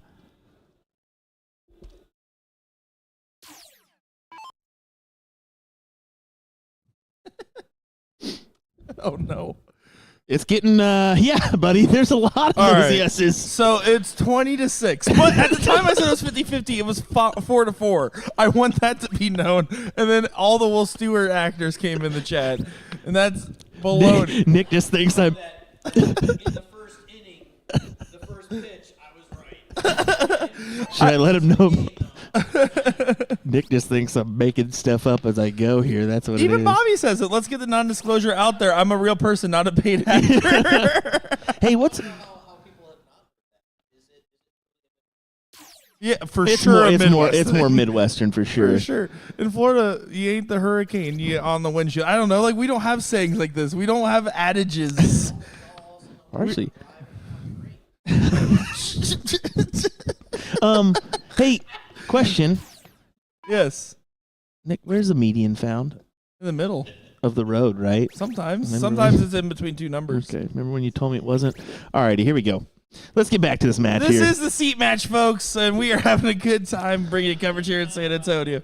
And we didn't hear that little guy. Don't worry. Don't worry. Don't worry about that one. All right, Mr. Harder, what do you got for us, sir? Bring it on down. Find a triple at least. There you go. There you go. Needed to at least find that. That's exactly what a paid actor would say, says Brendan Neal. Oh, no. Here we go. George Daniels. He's been playing solid, but he definitely has not played his explosive game. Ram has not slowed down much.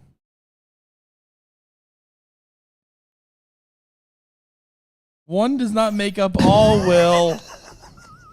I also just don't listen to country music, so I had no chance. Country music? Dire Straits is not country. Everyone else said it was from a country song. Dire Straits is a rock band. Your paid actors have been saying it's from a rock band. I guess you can't. It's not like a hard rock band by any means. Yeah, exactly, yeah. Oh, 80s is the worst decade of music anyways. Bro, you better watch. You forget our main audience is like 80s. Yeah. You're terrible. Watt with a big 180. Hit the peaks and primes in the 80s. When the Beatles peak? When did the Beatles peak? Late 60s. That's not true. Fair enough. All right, guys. All right. I told Will to not get distracted bringing up adages that will distract. And this is why LJ's not in the booth anymore. Here we go. Back into the mix. Do want to highlight the fact that you can see George frustrated at the 1-3-3 lead. Frustrated with the 1-2-3. It is so true, man. If it's not a 180, he is just like not thrilled with it. I think he's mad at the 180s. You talk about like these athletes that run so fast it looks like they're mad at the grass. Well, he throws darts so mad that it looks like he's mad at the board. But Ram takes that, and that was a pretty big take. Joey Lee Harder back at 286, and there was very much likely to get frozen if he didn't take it there. Big shot from Guevara to make this a 2-0 jump in this very focused commentary seat match. Bro, Your 80s statement page just lost you some fans, brother. It is the worst age decade. I'm not saying there isn't great music in the 80s. Just stop what you're saying right now. Just, if you look at it like just pragmatically, as we get a 160 in from George Daniels, there's just other music that has aged better than the experimental nature that was 80s music. Buddy, such a good song here. What are you talking about? Oh, corny for my taste. Oh gosh. Alrighty. Age difference. That's exactly what it is, folks. I like 90s grunge. Yeah, I wonder why, 'cause you're 26. I like late 60s, early 70s into like the classics of like the Beatles and the Stones and whatnot. Goodness gracious. Lee, that would be Phantom First Form Energy. Sorry. Screaming Freedom. Starbucks Vanilla Bean, which is what champions drink, because this is what Ram Guevara also ordered. Yes, he this did. morning. Yes, he did. And Josh Hill pointing out, George was even happy with the 160. He wanted a 180 in, apparently.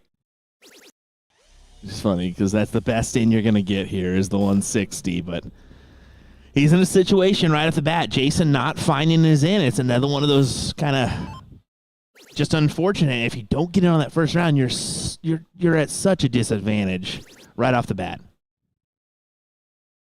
And yes, I like Motley Crue. I like its specific instances of the 80s, but as a whole, it is just not it. Oh, my goodness. You need some Lunatic Fringe in your life.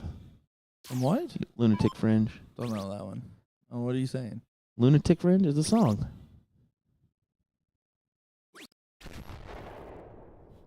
Harder can get a big separation between him and Jason Watt.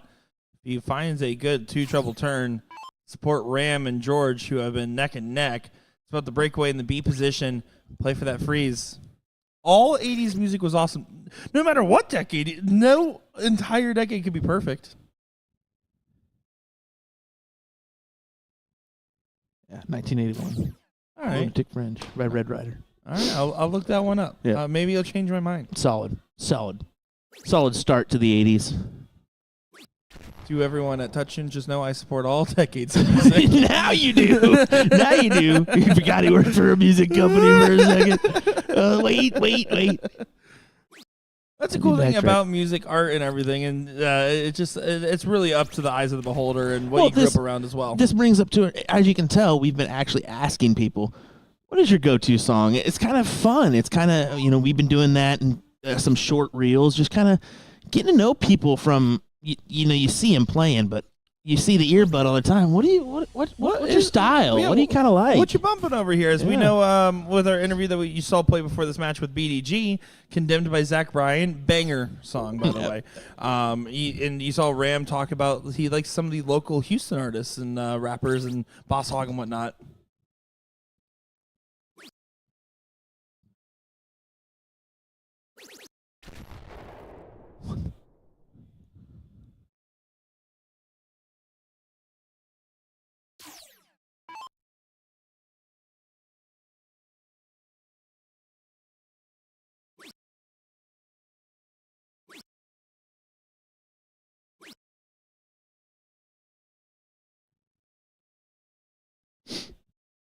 .156 for Guevara. Jason Watt unable to bring down the point differential enough, and Joey Lee Harder doing a good job of staying ahead. Even if this doesn't go, there's a good chance that George will not get a swing at the 98s. Which is very tough. Very tough. I mean, this is a really good display from this Ram Harder team. I mean, 3-1, 3-0, 3-0. On the cusp of 3-0 here.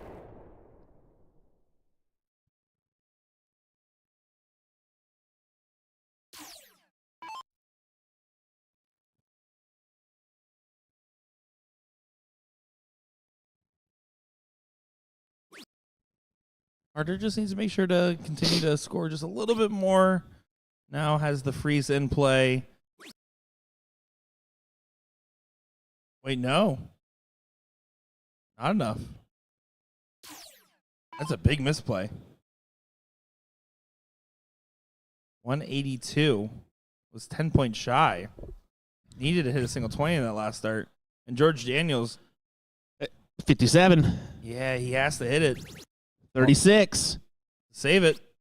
Oh, no. I can't believe Harder made that error, and I can't believe even more so that George Daniels didn't take that opportunity. I mean, that's it. You have to take those opportunities when they're given. And instead, 59 remaining for Ram, 19 for Tops.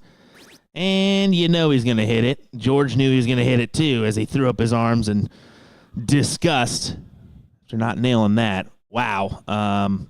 Wow. 3-0. Yeah, that's 3-0, 3-0, 3-0. That was our last 3 matches on this pro side. And now it's time to show Lunatic Fringe to Mr. Teixeira. Oh, here, now that we're not in the middle of a match, let's just take a moment here. Chat, I want to read a couple of your comments. Let's just talk for a second. Because they were definitely not thrilled with you. Listen, I would like to say, first off, Matt's saying I'm a big fan of Kesha and Taylor Swift. What's your favorite? What's your band right now? Like right now, what I've been listening to? Sorry. I already know this. Chaperone. I do like Chaperone, but no. I do like Chaperone, but that's not who I've been listening to right now. As by the way, just for the record, while we're vamping, we do have that 4th place match coming up. Yes. Yeah, that's going to be Curtis and Toady and Glenn and Bobby. But since we have a moment to talk, no, I mean, so for me, right now, I listen to a lot of like the modern folk to indie alt music. So like the Noah Kahns of the world, even Zach Bryan to an extent. I'm a big fan of like some of the newer genres, but I grew up listening to like classic rock, but I was always more akin to the 70s stuff, and then going right into that 90s. Everything in the 80s just had such an 80s electronic sound to it that just for me doesn't hit the same. But you don't understand that. Help me understand. Whether it's 50s to today, all those songs have developed the culture of music today. Certainly. And they're still ripping songs from those eras in order to create it. So I'm not saying the 80s didn't help grow music to where it okay, is. then there we go. As long as you say That's not that, what I'm saying. you can have your opinion on the 80s being, it's too electronic and whatever. It's just what I think is... It has its place. It has its place in music history. Agreed. We're fair there. But if you look just generally, still an absolutely just dumb. aged a little bit better. Just stop. Your head on everybody in the 80s right and the now. 2010s garbage. For the record, it goes like 80s and 2010s are decades, because 2010s, that early dubstep era that we all remember in the electronic music, super garbage. What are you talking about, Soldier Boy? Come on now. Is he in jail? did he get arrested I don't know. I don't know. I couldn't tell you. Yeah, all right, Diddy Party. No. All right, we're done. All right, Good we'll night. be right back.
Time for the fourth place match. We got Turtis and Toady taking on Glenn and Bobby.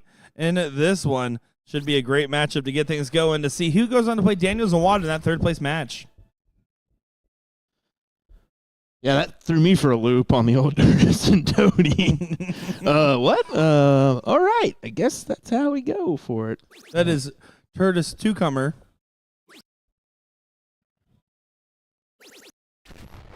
Don't worry, I'm pointing for a reason. Just having your back, brother. No. I just can't believe you said all that stuff about the 80s music, my favorite decade of music. Okay, Nick. Should we go with your last statement? Oh, my goodness. Help us so we don't get fired, please. Share this around.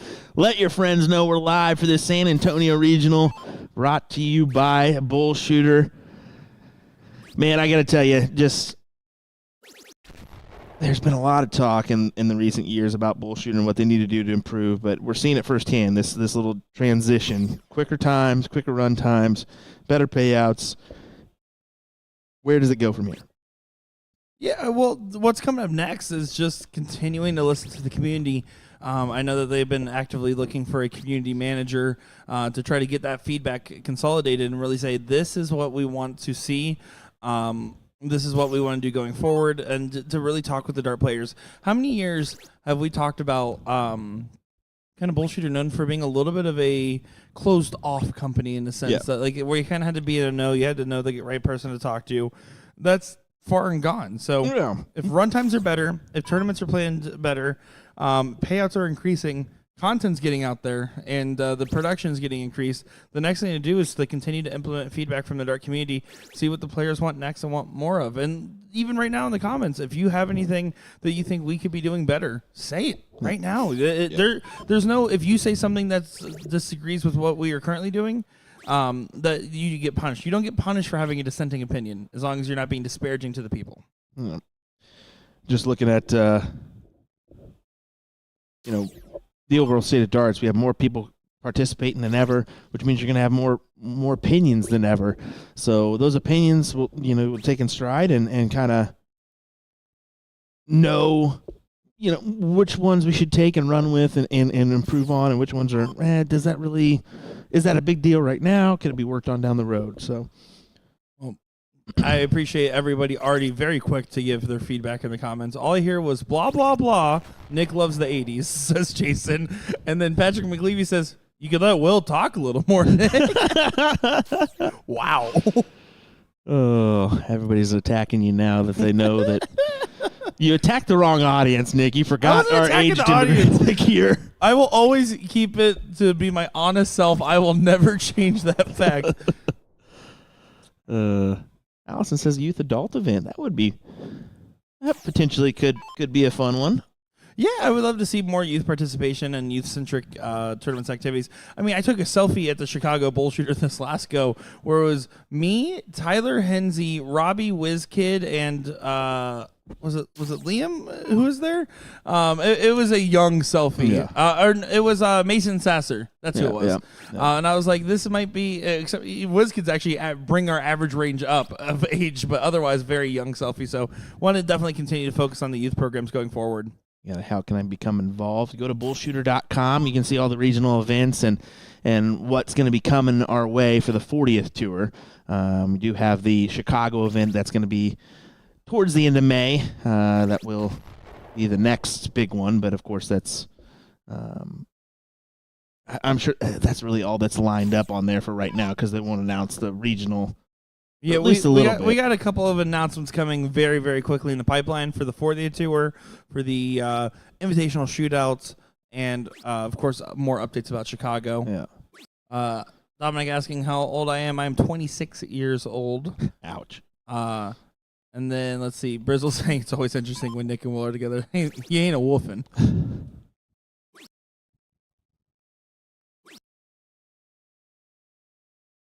Commentate solo is the next recommendation. Appreciate that.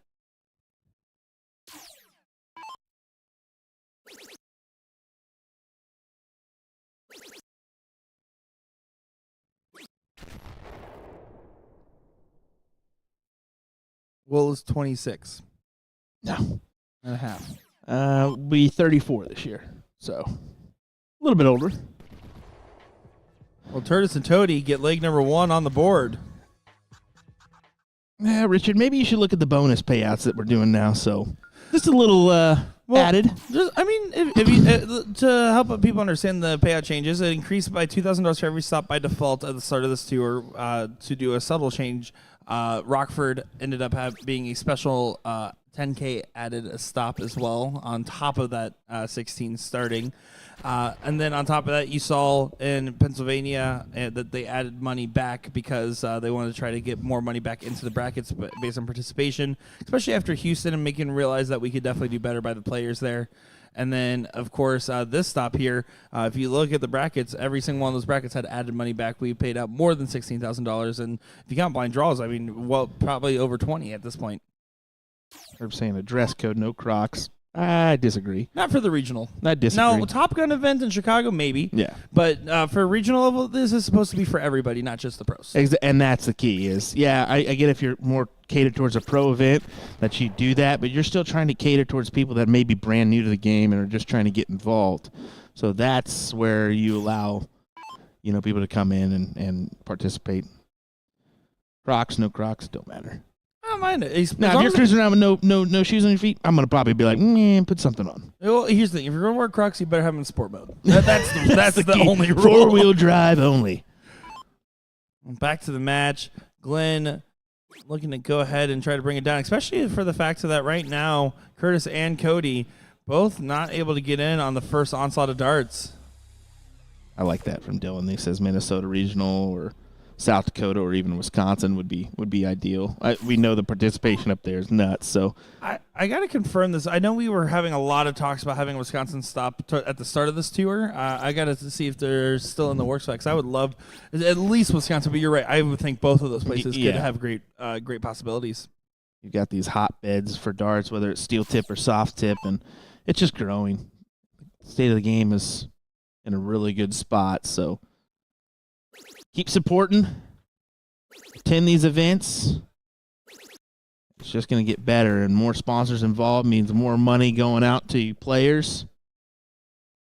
And that's the key. If we can make that next jump, it'd be great. Unfortunate round for Cody there, not able to get in again, so real big advantage for Glenn and Bobby here. We're currently down 1-0.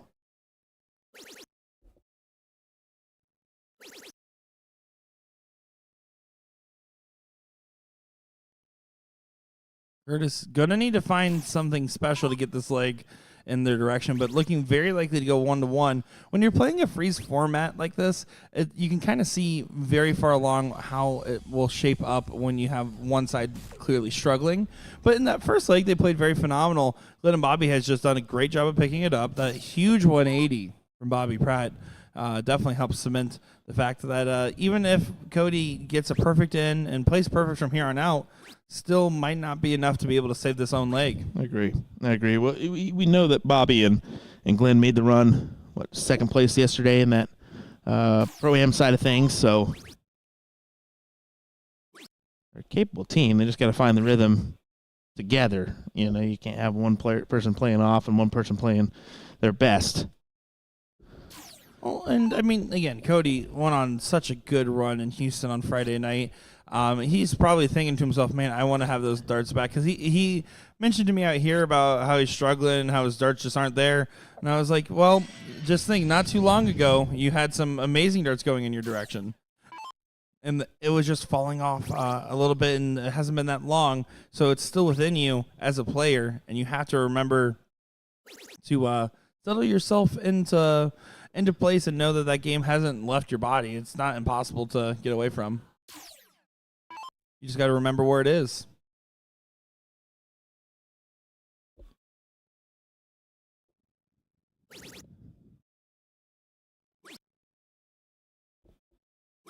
No pressure at all for Glenn and Bobby as they are sitting in the hundreds. Opponents well outside. Yeah, that key score is Cody's right now, so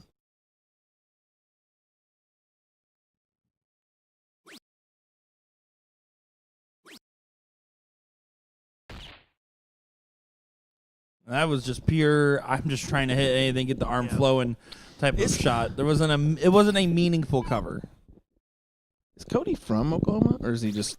Oh, he lives in the Houston area. Okay, that's right. For So sure. he just has the Oklahoma throwdown jersey on. Yes. That's what threw me off. I was like, I don't recall him being from the Oklahoma area. No, he is rocking that throwdown jersey, but no, definitely from that Houston-ish area, Okay. I believe. Okay. Cody Vomstead, a.k.a. the Hamster.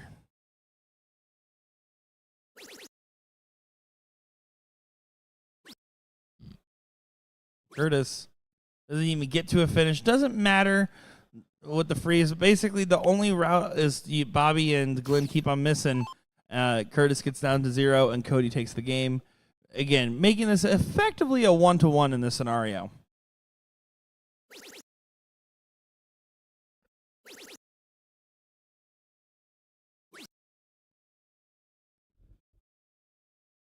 Attack the 16s there, trying to leave Bull.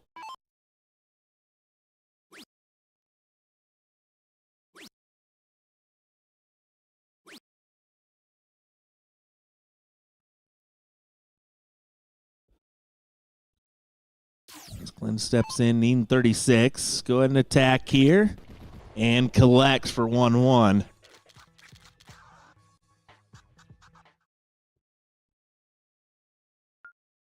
Yeah, so we're going to a last leg decider to see who goes on to play Daniels and Watt. And at that next leg here, it's going to be up to a very impactful diddle on this. Yeah, crazy that this is the 4th place match. I mean, this pro bracket's going to be done by 12:30. Looking likely. Does look like Vom said got the diddle. Glenn finds the bull, but it isn't enough. Do you think because Cody's not wearing his hat right now that might be the difference maker? Get out of here. Everyone else has a hat on?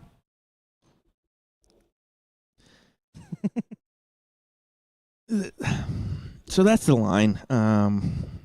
You know, that brings up a good point because there's a lot of people that say practice as you play and what have you. So, you know, using the same shoes, like that's kind of a deal. Now I can see that, you know, same shoes where you're lifted, or if you're using sandals, you're going to be, you know, dropped a little bit. I could see that margin, but the old hat on, hat off technique. Some people are like, I always play in a hat because I'm so used to it. Well, you got to get used to both. Not every tournament's going to allow you to wear a hat. So I think you got to be comfortable with anything, and that may sound dumb to some people, but it's the truth. I mean, some people, they're always used to playing in the same, you know, attire or the same outfit. You look at MBG, you know. You know, I certainly agree. I think practice as he plays a great mentality. But do you know just to follow up on that, how many people I've talked to that want to practice as they play, but they're like, oh, I don't want to go get dressed, or I don't want to go put my shoes on when they're at home to try to get some practice in. Practice as you play is best. Second best thing you can do is practice anyways. And that's why I always like to remind people is don't just, if you're at home and you're like, I just don't want to get ready and do all this extra stuff, I just want to chuck a few, then chuck a few, because chucking it all is better than chucking not at all. And then we saw great question from William Baker talking about why the pros shoot double-double on the regional tour, but on the invitational shootout, it is open in, double out. Mm-hmm. For the biggest factor is that's always been based around a TV time schedule, and it's a lot easier to time how long a match would take when it is open and double out, because there's an expectation of 12 to 15 darts for those top 4 finishers typically. Mm-hmm. When you add double-double, that's when some variables can really come in that would make that change up.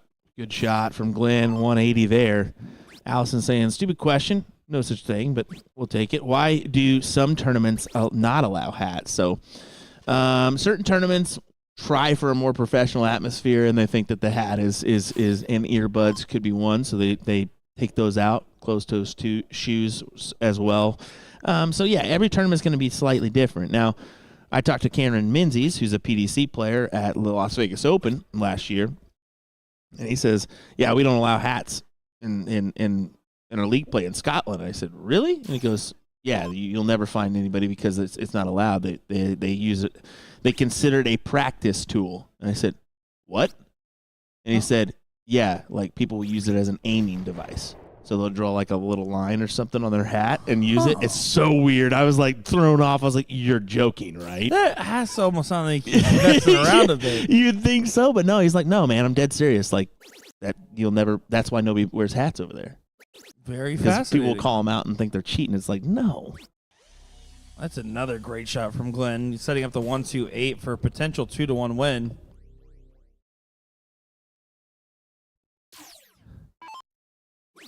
Glenn sets him up perfectly, and I mean, Millwood's.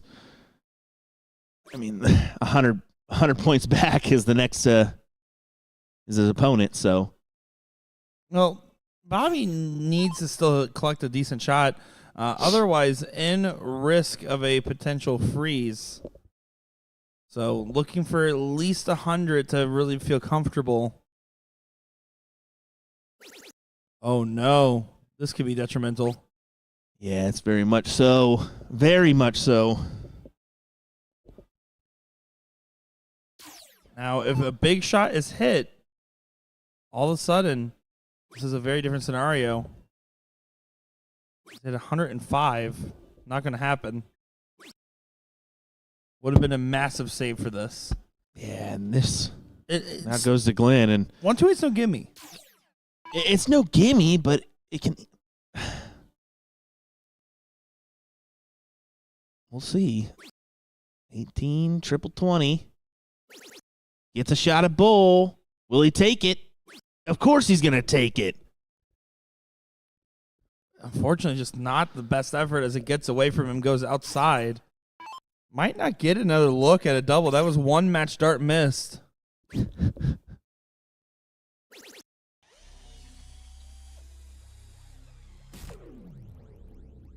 Or do you think Mike Maloney uses his receding hairline framing tool?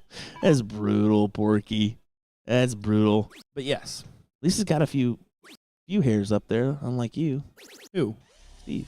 Oh. Pilger. You looked at me and I was like, who? I have too much. Calm down, John. Jen Lysak asked me if I'm getting a haircut, so I know I got too much hair. It's the sideburns, brother. It's the sideburns. Don't get jealous. Bad luck. Can't tell if you're trying to be Elvis. Thank you. Thank you very much. I got impressions today, folks. He'll be putting on a Elvis impression at the team dart. Go ahead and check it out. It's true. All right, 48 remaining, 16 or 8. Can't go. It He's can't frozen. go. Yeah, you're right. You're right. I need to check out that other score line. So he's just going to have to cue it in on a double 4, where Cody's going to get to look at 138. And this is the rough part about a freeze rule format is it can just feel like it's your fault when you lose. In this case, Bobby feeling the weight of the world. Now, all the Bobby can do, if he doesn't leave a finish this turn, it's a guaranteed loss. If he leaves a finish, there's a chance that 6 game darts or match darts get missed. There's a chance. It's There's low. a chance, but There's no other option to try to win other than leaving a finish here. Doesn't do so. 94 and 24 will get opportunities. and you got to think one of them will go for 2-1. I'm thinking 94 goes. Double top. For Turtis, thirdcomer. Newcomer. Takes it out.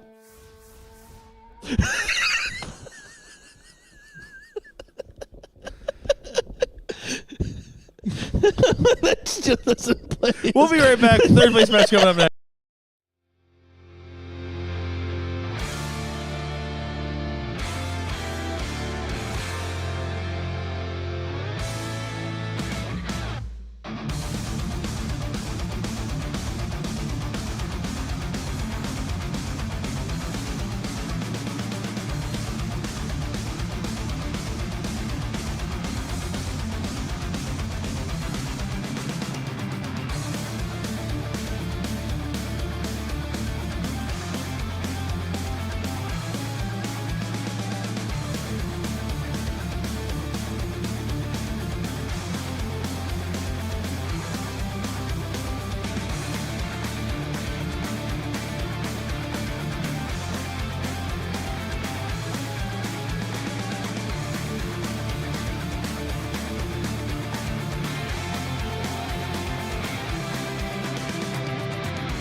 Welcome back, everybody, to the third place match here in San Antonio, Texas for the BullShooter 39 Tour. This is our pro doubles matchup of Turtis and Toady taking on Daniels and Watt.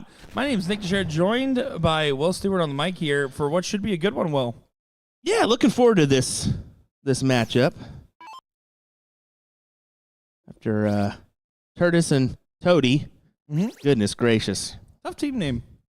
You think? Some struggle with it more than others. I would say so. But here we are. We'll see what Jason Watt and George Daniels can do.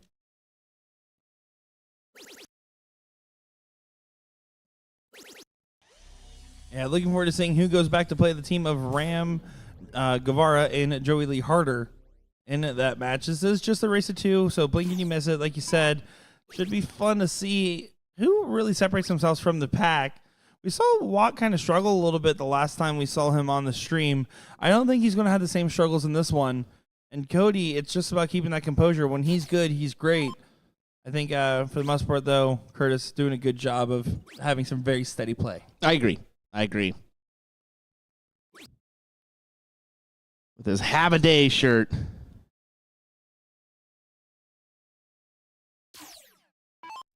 I think George Daniels has probably one of my favorite nicknames of the different players this weekend. I always like the Lights Out nickname. I think it's very unique. Yeah, it's a good one. It's a very good one. As much as I keep trying to make Cody Vomstead Cody Hamster, it's not working. He does not like that one. So we're not going to go with Cody Hamster. Cody Vomstead it is. Yeah, Curtis definitely mentioned that one out there to me. He's like, what do you call Cody Hamster or something yesterday? It was so that started in Houston during his run.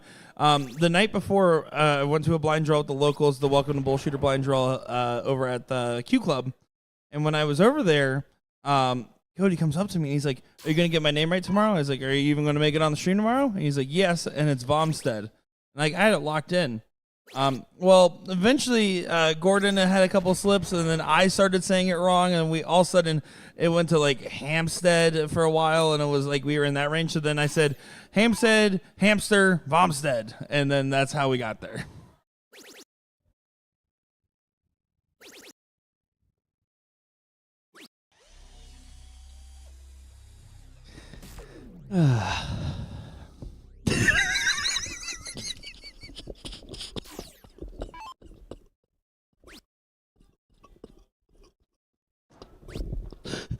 Oh, man.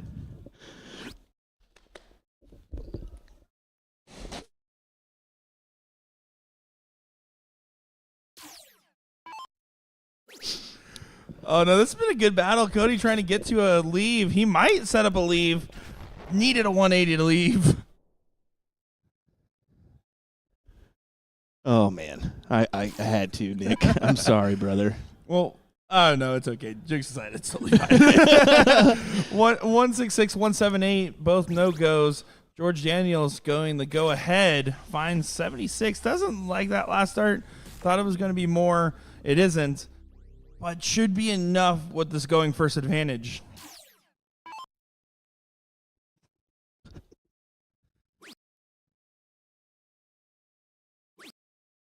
Well, I enjoy working with you. Yeah, it's been fun. It's been fun. If you want a good laugh, go over to my Facebook page. Okay, calm it down. Just saying. Don't leave us, but go have a laugh. 160.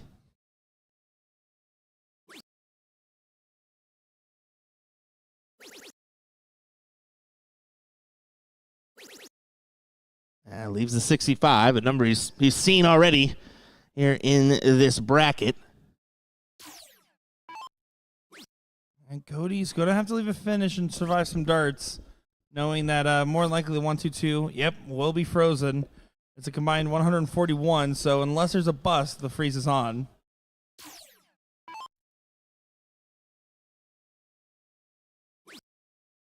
Just don't bust is the only job you have. Don't go down to that double 15. That's going to be fine. He's disgusted with the dart, but it is not the most consequential scenario since 122 is frozen. 65 will have to go. Was that at the 18 route? Fortune just pulled that first one Yeah. high. But again, not trying to leave a finish. He's just trying to bring it on down. Exactly. Making sure Cody gets a shot. Although 45 doesn't feel low enough to prevent a freeze on Cody if the 65 doesn't go. No, I don't think it is. So 25 for tops. Right in the heart of the tops, too. 1-0 in favor of Daniels and Watt.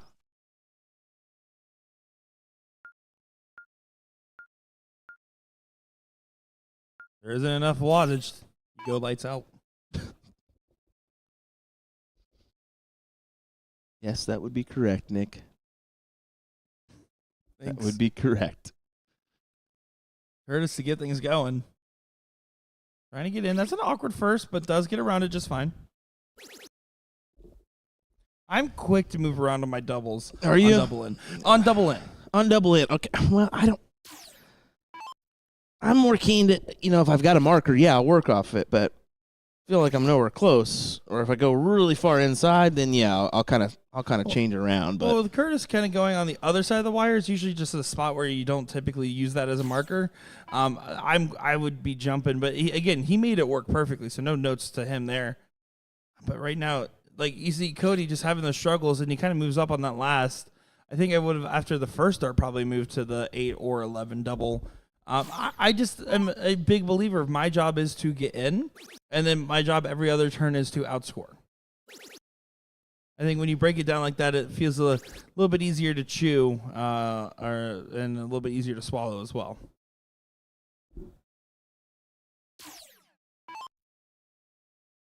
It's just taking a peek at the score lines. Always smart to do, just to see kind of throughout the leg where your opponents are.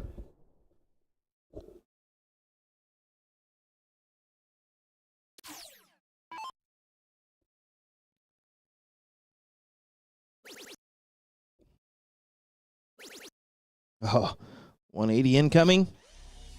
You thought, you was would going think. to. I think he's going to figure out it's not his darts that are missing. It is us cursing George Daniels. He's mad because he knows it's supernatural dart jinxing forces at hand. Oh, and Cody needs to find a trouble. It doesn't find a trouble, and now you're giving Jason Watt effectively the throw. George Daniels has already taken the darts away from Curtis a little bit, getting that 30-point separation. If Watt collects a decent round, it's going to feel like you're treading in deep water very quickly. Hope you brought I your agree. floaties. Hope you brought your floaties, yeah. At least one.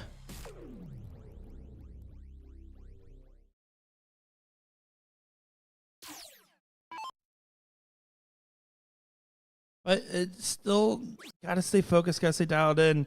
Important turn because Curtis needs to, in this case, will not be able to leave a finish, but in this case, get his range to make sure he sets up a finish he can take in case he gets that opportunity.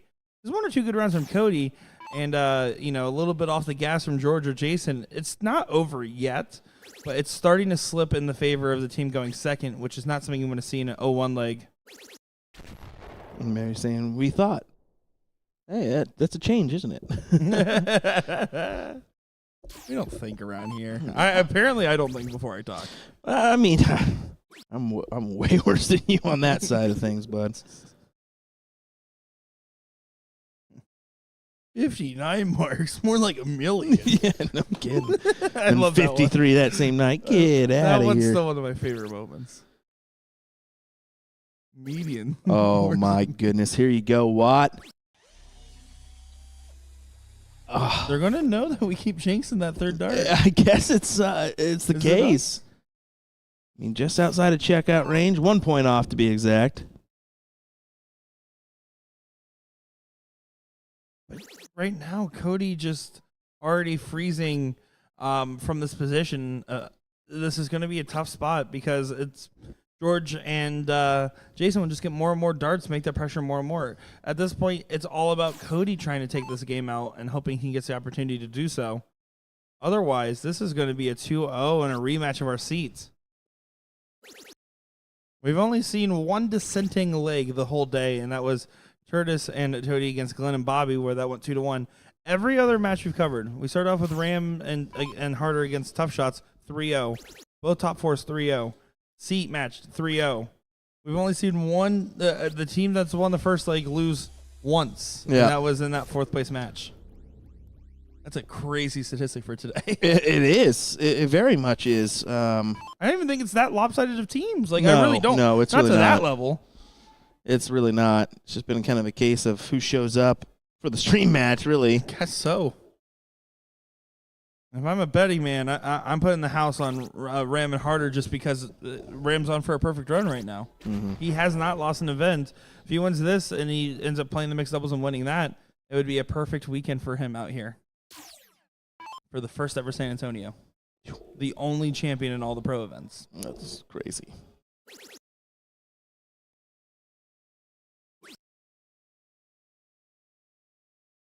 Again, just focusing on bringing it down. Like, I don't even think there's much of a point to aim to try to sneak in that treble 20 when it's congested like that, because you're not worried about leaving 36 in that instance.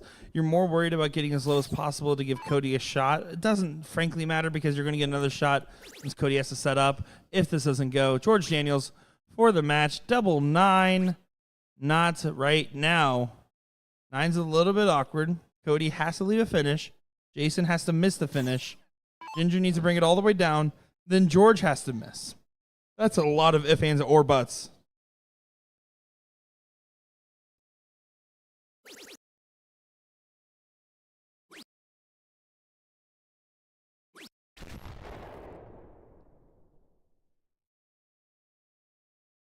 Jason Watt, 16 for double 16.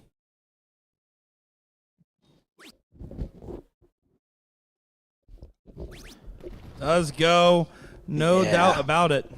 Yeah, that's a good shot to 2-0 and head to the finals. Look at a rematch versus Ram Harder to see if they can pull off the win here, no matter what. You know, it's going to be a tough one. You know what they've been capable of. I mean, only one leg loss on the day so far for Ram and Harder, so folks, hang tight. We got some more coverage coming your way. This final of your pro bracket will be up in just a moment's time. Don't go anywhere. William Stewart, Nick DeShera. We'll be right back.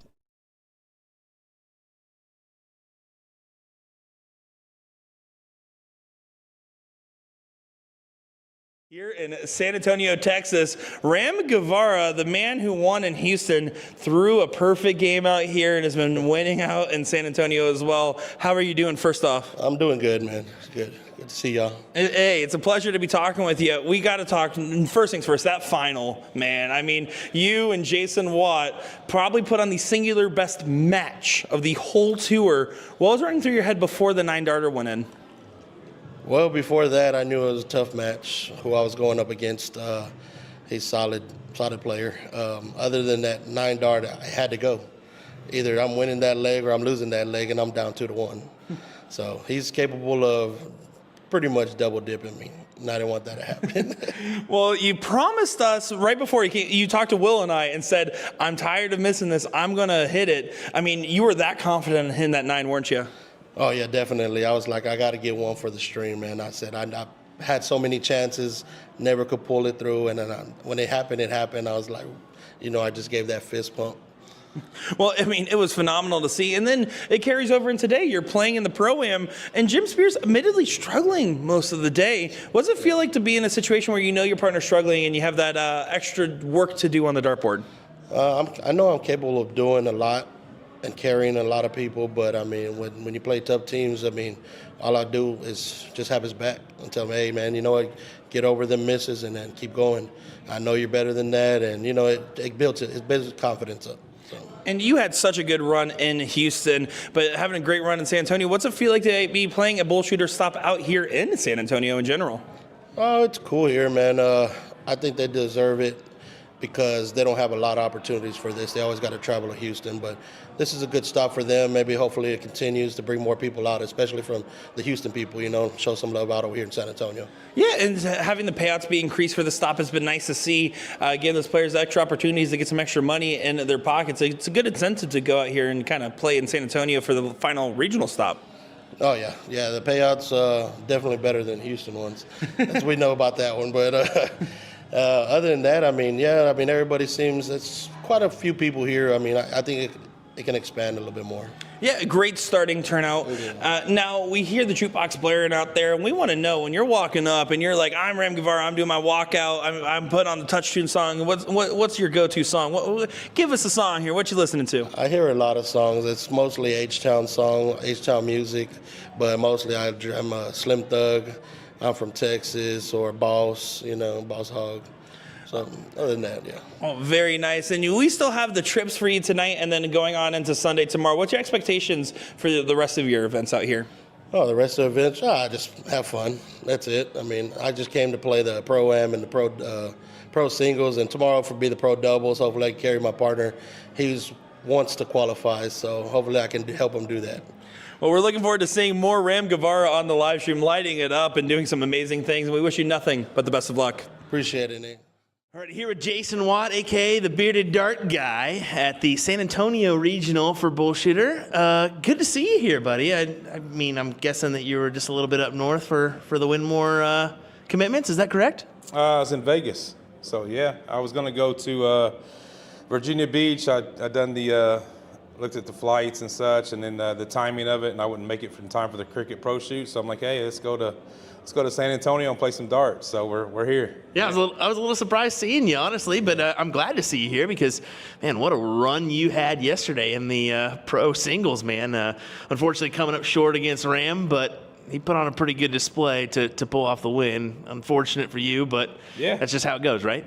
Yeah, man. He's class. So, coming into it, we knew Ram's probably the favorite, Yeah. So he's been playing well for months now. And, to put up a fight like that and, just come up a little short, I'm happy with that performance. And, like I told him when he hit the 9-darter on me, I said, I'm going to make you hit it. That's one thing is if they hit a 9-darter and you're in the 200s, it's one thing. But if they hit a 9-darter and you're on 60 or 70, I was on 73, I believe, it says something about him. And, Nick DeShera called him my daddy, so it's all good.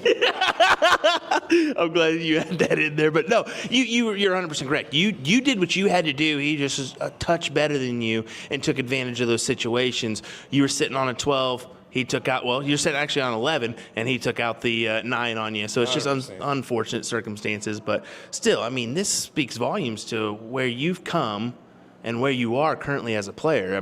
You must feel good. Yeah, I went to Vegas. I saw you guys there for the Vegas for steel tip. I got back home. I wasn't happy with my results, and I told myself then, I said, I'm tired of depending on myself for natural ability because I'm not a practicer. I don't practice at home, and I'll go weeks or sometimes even months, and not play. And I pick my darts up every day intentionally, and I said, you know what? I'm putting the work in. I want to show these guys I can compete with them. And not just from a natural perspective, but, my natural ability gets me to a certain point. But after that, it's time to put some hard work in. So I'm either going to go all in or I'm just going to step back away from the game again. So, as you can tell, it's paying off. I have moments of really, really good stuff. And, when I'm throwing my good stuff and I'm feeling comfortable, I feel like I can compete with anybody. So. I love an all-in Jason Watt. Now, moving forward to the Winmore side of things, you're up in Dallas. How are things going there with the distribution side? Great, man. Yeah, it's great. We've just taken on some new people in the office, so basically doubled our staffing, which is a great thing. It means we'll show that we're growing. And yeah, man, it's been phenomenal. Working with all the retailers across the country has been great. And yeah, we're still looking. If you're a retailer out there and you want to pick up our products, definitely let me know, and we'll take care of you. There you go. Now, last question for you. Touch Tunes is a big part of BullShooter now. What's your go-to Touch Tune song? Man, that's a tough one. I'm a big Zach Bryan fan, so it's got to be something Zach Bryan. When I fly out, on my Spotify's on Zach Bryan, just continually playing, so it doesn't matter. I would have to say probably Condemn is probably one of my best songs by Zach Bryan, so I'd have to go with that. There you go. Good choice. So thanks for talking to us, Jason. We certainly appreciate it. Good luck to you the rest of the way. Thanks, buddy. Yeah. Appreciate it.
here by Augustine Escamilla at the San Antonio Regional Stop. Augustine, you're actually part of our BullShooter team here. It's a pleasure to be having you. What's it like being out here in San Antonio for the regional?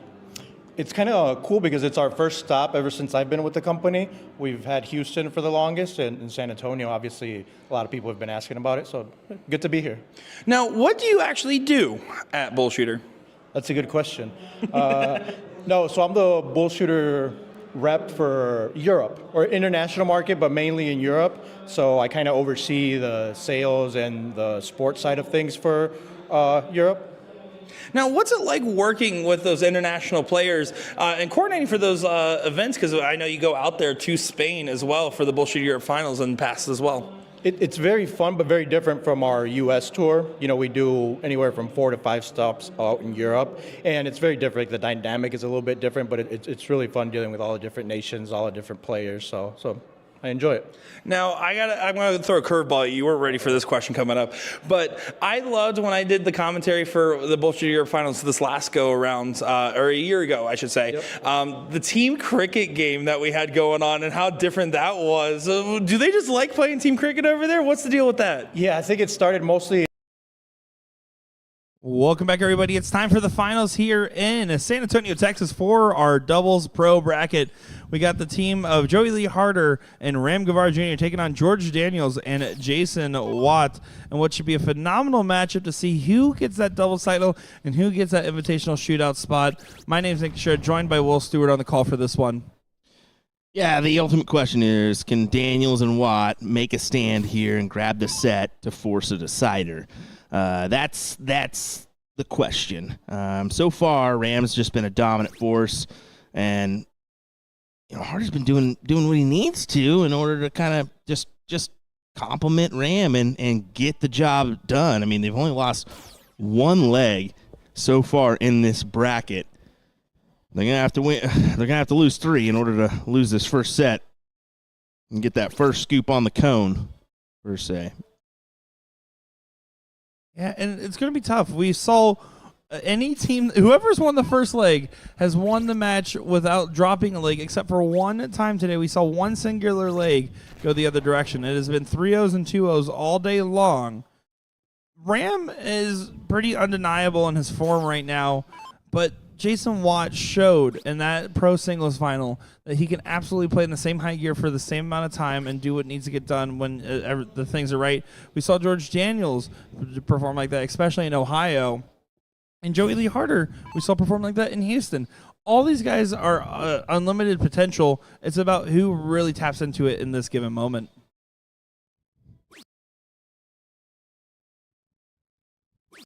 See, George and... Oh, okay, never mind. They are still having a little chat, so Jason is having a little chat with him. Grabbed a drink there, so they're up for it. Watt would be looking ton plus here. Grabs it with a big 140. A great recovery shot, knowing that George is a little bit slow off the races. Helps bail out just a little bit. Ram can leave a finish. Can't now. So Jason Watt very well could be the first one at a finish. Bringing the score lines on its head a little bit. Yeah. Yeah. Definitely so. George has got to give him a little assistance here. Doing exactly that. What a time to throw a big 180. A beautiful 180 to help recollect, recenter, gets him back in line with Ram. Doesn't take the throw away, but makes sure that there's no real freeze punishment and puts all the pressure on Harder to try to collect a 2-treble round. If he doesn't, he's going to be finding himself in some dire straits. One of my favorite bands. Way to work that one in, brother. Way to work that one in after your previous statement today. He's trying to make everything all right with our 80s fans. I have to go to an apology tour after this. Yeah. If you guys aren't sure what we're talking about and you're watching this clipped match later on, make sure to rewatch the whole live stream VOD available on our YouTube page, BullShooter Sports Network. Give us a follow.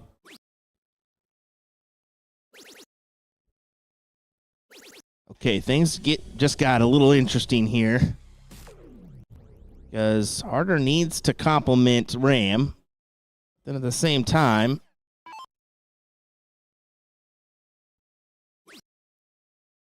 what happens with the score line for George and Jason? Yep, that's below a ton. That's exactly what he really needed to do there. It's a good shot. With Harder, even if he hits perfect, Jason Watt can still set up a freeze, can still make sure that there's no shot. So Harder needs a 180 and needs a favor in this situation. Ram looking like he's in some trouble. That's not bad. It's not a bad score there, 140. Yeah, but 91's the target line. Yeah. Jason Watt should get to less than 91 almost every single time. You would assume. You would assume. Well, needs a trouble. Exactly. Single goal won't bail you out. That's what I'm saying. Things could get interesting here. Got to have a triple. This would be a heartbreaker if it doesn't go. Yeah, look at that. He kind of, he knows he's in a situation here. What a saving grace start. Wow. Big moment. You can see Ram giving him some props, knowing that that's a big That's dart. a wipe your brow there. Certainly. I mean, that if you don't hit it, you lose the leg. Once the freeze kind of comes into play, it typically doesn't go out of play because you expect Harder to get to the mid 50s on this next throw. He's going to have to, or else he's also relinquishing the leg. Ram gets all the way down to 2. 95 for George Daniels will be an opportunity for leg number 1 on the board. A good sign for whichever team usually gets that leg. Yep. We run by the flow of things. That would be a good sign. 38. He'll attack right at it. And gets it. Nice 2-dart checkout on 95. Almost cracked a smile. Just a rare smile from the man. The team going first has won the entire day of coverage of this bracket. Is that going to be the case here? Ram says otherwise. But it's all about his padded 160 in.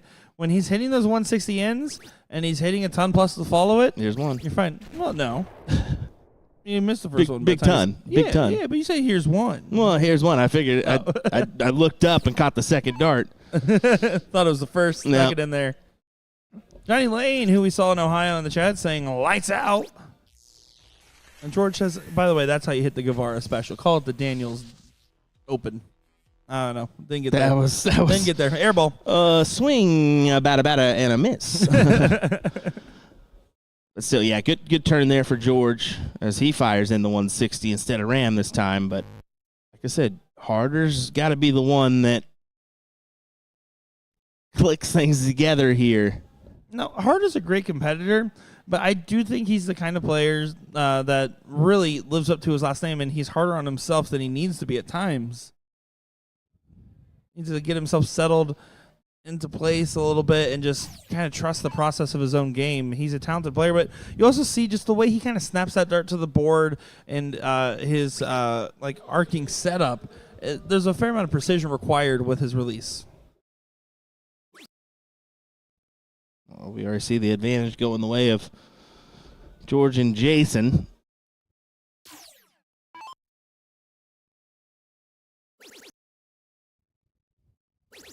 Ram's going to go ahead and make up for the pedestrian 100 in. I say in jest as he hits a 125. Ram's still staying in that high gear, but George Daniels has the darts to be able to get ahead of Ram. And honestly, all I'm thinking if I'm Jason Watt is just outscore Joey Lee Harder. I'm 71 points ahead already. Let me go ahead and just add on another ton plus. Try to hit whatever Harder hits and then some. Play for that freeze already by focusing on max scoring power. George is doing more than enough going first to worry about setting up an actual double finish.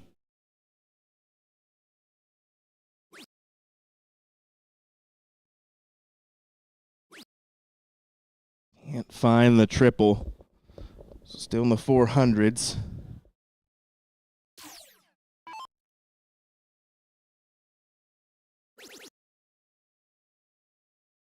Well, we want at least one big triple. There it is. How about another? There you go. Pulls him right within line of the other competitors. and continues to make that freeze appearance. This is something we hadn't seen earlier, where Harder was playing perfectly fine darts to make sure that these opportunities didn't appear. And even with Ram hitting a 1-8, there is a very high likelihood that a freeze is in play. Harder needs to hope that George and Jason don't hit big rounds, and that he does. These are the kind of guys that love big rounds. Finds a 123. 180 followed by 123. Harder, what are you going to bring to the table? It needs to be something big, buddy. It needs to be something big. Anything less than 180 won't If feel you like got enough. 5 darts, throw them. Borrow Will Stewart's darts. There's plenty. That was rude. Uncalled for. Sorry, that was John Belushi saying that. Wasn't me. Another trip 20 needed. Anything to help. Does find a 140.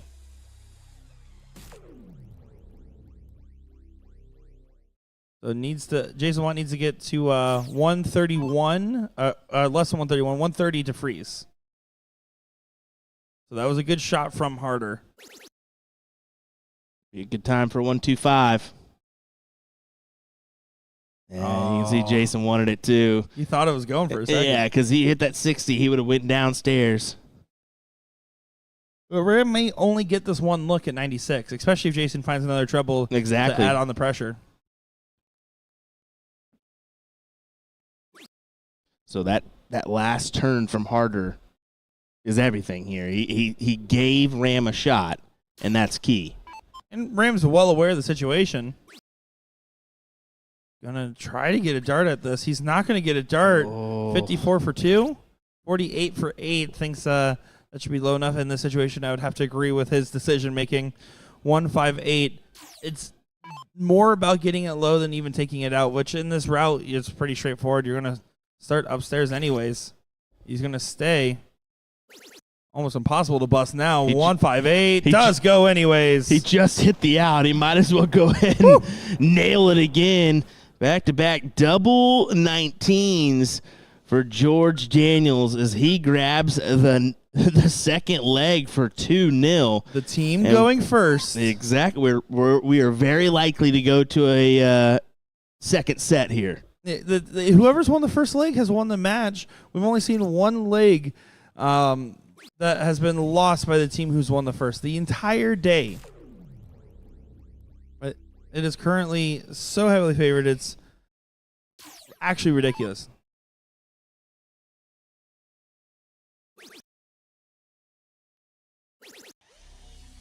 It's 18-1 on legs of the team who won the first leg winning versus the team who won the second leg, which was Glenn and Bobby, the only one to get a leg off whoever's won the first leg. It's a very strange statistic. Crazy. Today. Yeah, crazy. And Harder's been the X factor, the unknown quantity in this moment, as Gordon would say. It's putting too much pressure on him. Absolutely. He knows what he's capable of. The performance he put on in Houston was incredible. The stuff that he can do is phenomenal. And in this moment, it's just all coming at him in the wrong way. And this is more Friday night Harder than Saturday morning.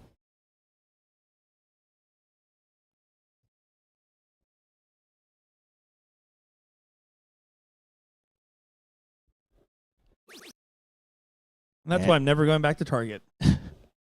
Watt gets in. That's all that matters there. It's a 38 in, but it's an in. Any in is great in that scenario because Harder didn't, right? It continues to play the psychological warfare aspect of this, as this is looking likely to go to that second set. Ram's doing a good job being out front, but George Daniels hits a 120 and some change, and he's right back in it. And I say that so casually because he's been hitting 120s pretty much every time until I start talking about it that much. It's an 81, but still not far off the margins. Harder, don't put too much pressure. Just get in, get a couple darts on the board that score. There's the first. Looking up to the 20 on the wire. Solid shot from Harder. This is a little bit of a different leg now, because now it really comes down to, can Ram just go off to the races? Harder's going to be on his scoring turns. And his scoring's been fine. It's the doubling that's been extremely suspect.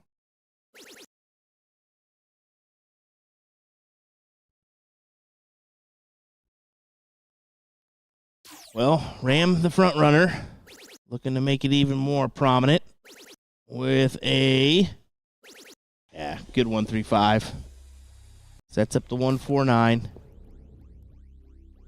And right now, I mean, the best two players are the ones going first in this given moment. George with that beautiful 158, very solid 95 checkout as well that we saw. You can see George Daniels finds a 180 to pressure, getting to 140. A slightly better leave than that 149. This is up to the B players now in the free scenario.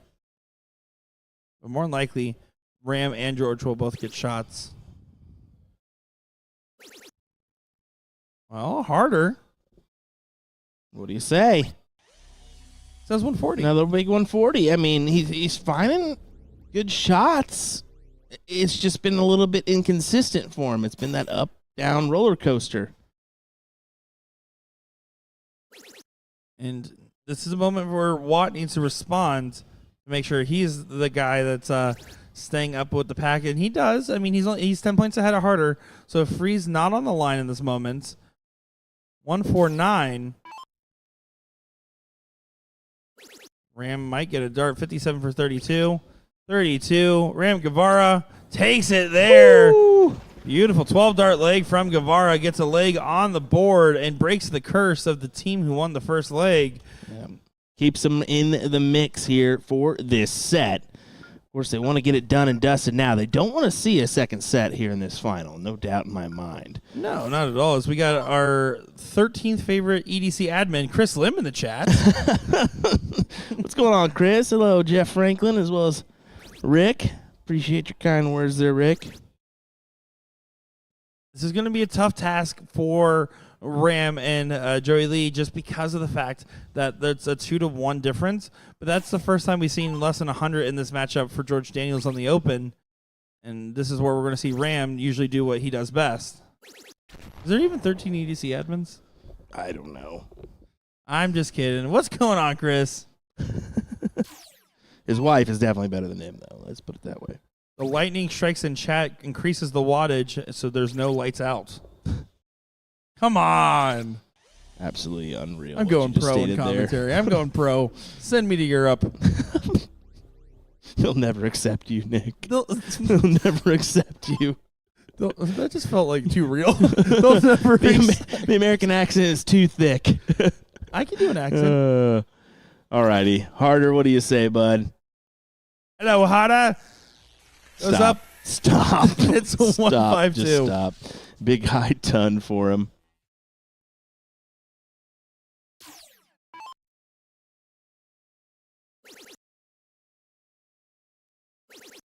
George looking for another 180, and he nails it. This leg's going to be interesting. Going to be interesting. Oh, happy birthday, Chris Lim. I didn't know it was actually your birthday, and I feel bad for roasting you today. You're my number one admin today.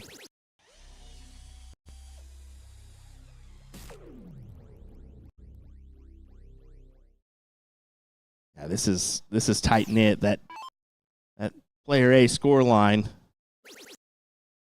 Yeah, this is more of the standard that we expected to see for this whole match that has been, kind of teasing at times, but hasn't fully shown up yet. And hello, Harda! Coming up to the line. What can you do for us? Can you get back and catch up to Jason Watts, looking for 100 at least? The bare minimum on the turn. Save me. One trip. So important. Bang on, governor. Stop, Nick, please. For the sake of my life, please just stop. All righty, George. Sitting at 246. I mean, we couldn't get any tighter on these, man. Needs a big 60. Doesn't find it. A 165, and that can't go. Yeah, now all of a sudden, in a match that was looking so likely for Watt and Daniels to potentially be 3-0, and then now 2-1 to be 3-1. Look at Ram. He's coming in here. He's saying, I'm going to take this opportunity. The last one doesn't go his favor. 116, a tough leave, but not the toughest we've seen taken out in this match. No, I mean, we saw that with the 158 from George, which is just downright nasty.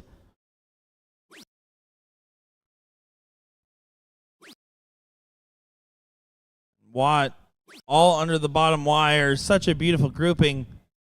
Doesn't connect.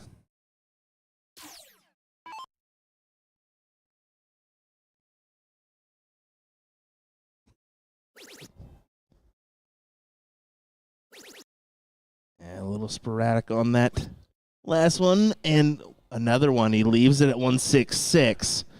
He leaves at 166, which is a bogey, and normally I would be like, you can't do that. In this scenario, it's more about Ram taking it out than it is Harder. Harder was just saying, I need a triple. Exactly. I don't necessarily blame him as much, although I still think the 19 switch is the optimal thing to do. Yeah. Taking a gander here.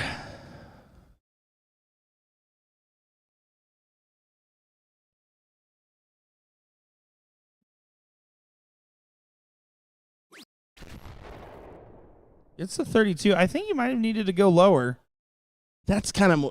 It doesn't matter because Watt's on a finish, so George will get another shot yes. to make the decision. So I guess in this instance, it is in fact fine. But Ram Guevara to make this 2-2. Double tops. Doesn't go. Drops it low. You see Valerie back there slapping the table, knowing that may have been the opportunity they had to have. Well, and this is such an important moment now because it's about Jason and Joey Lee. It's so easy to freeze in this scenario. And they've been tight the whole leg here. I mean, you're talking, an 8-point spread. Yeah, this is a very nervy moment. It's about who hits the bigger shot. This is a pretty good shot coming in from Watt. Leaves it at 75. I don't think that was enough.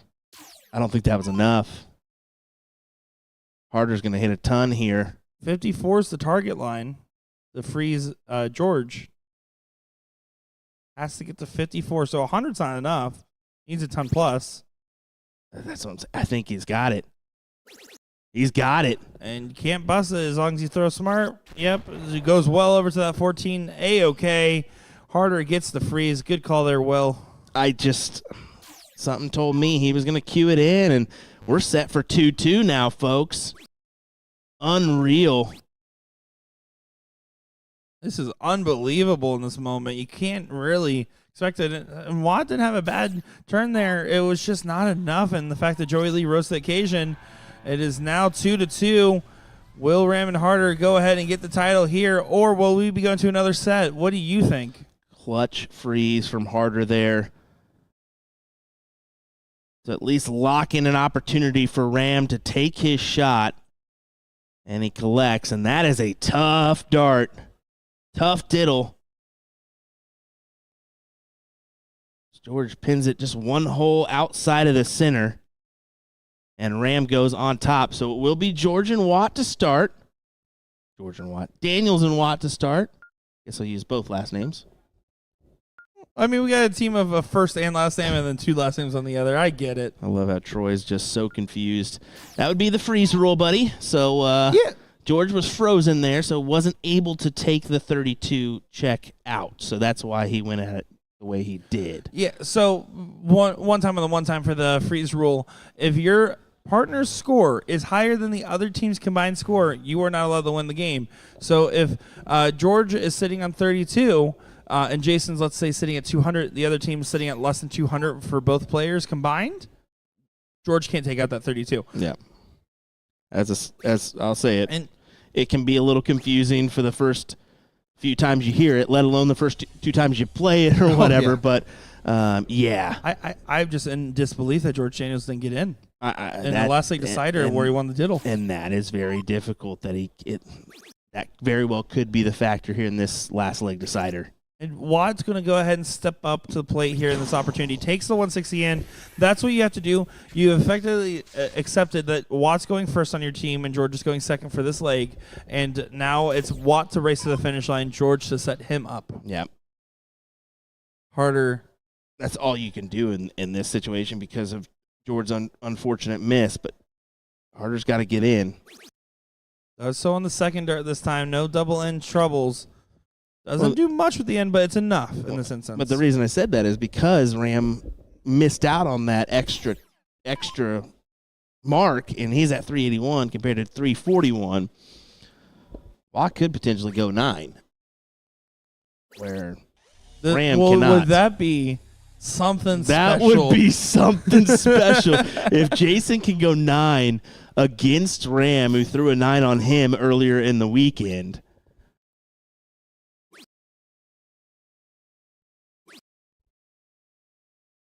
And Ram with only a 46. That's a huge let off there. Yes. You expect 100 almost every time from him with how he's been playing. And in this moment, the darts evade him. And Jason Watt, a man on a mission. The advantage sways back in the favor of Watt. And George, by just a hair, you think. You see that smirk. You knew he was thinking about it just a little bit. He was thinking about the 9. Just he a wanted little it. bit. He wanted it. He's like, oh, these boys would like that if I hit a 9 on him. Yes, we would have liked that, Jason. No doubt. No doubt. This is definitely still favoring George and Jason, despite the lax N or the lack thereof from George at the start of the turn.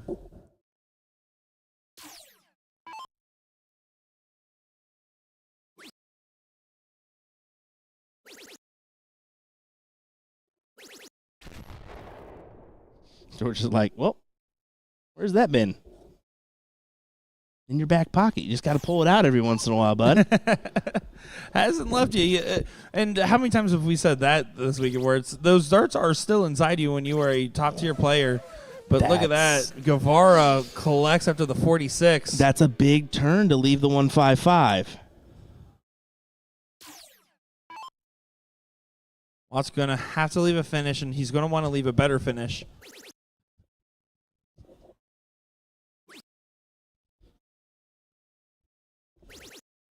Leaves 158, so it does get there at the end, but it's not a better finish. About the same level of difficulty as the 155, in my opinion. Maybe a little bit easier because you can stay on that 20. Harder needs to make sure to get 100 to try to play for the freeze. A little bit more difficult now, and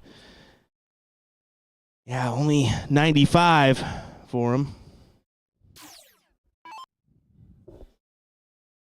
I have more accents, guys. Don't you tempt me. Please no. Please no. George Daniels finds a 180.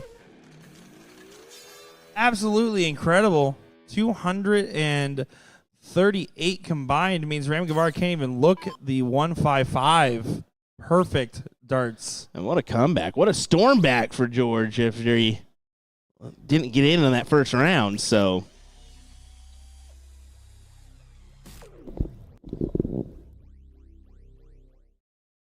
Now 158 will have an opportunity. Doesn't have to go at this point. It's also just about continuing to bring it down. Make sure you don't accidentally unfreeze. It does go. It's a happy moment as the 158 does in fact go for another time this match. Woo-hoo! That's incredible that we've had 2 of those bad boys in this matchup, and we'll go to a second set after a single dip is on the cone for Watt and Daniels here.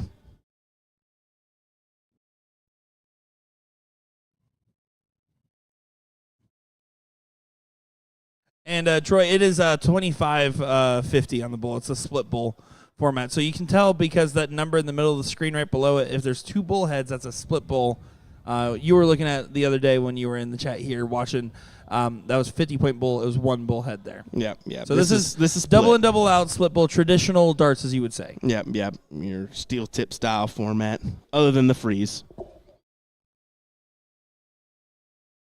I get it. It can be a little confusing with all the different formats, but it caters to the skill level, pretty much. So that is the reason why.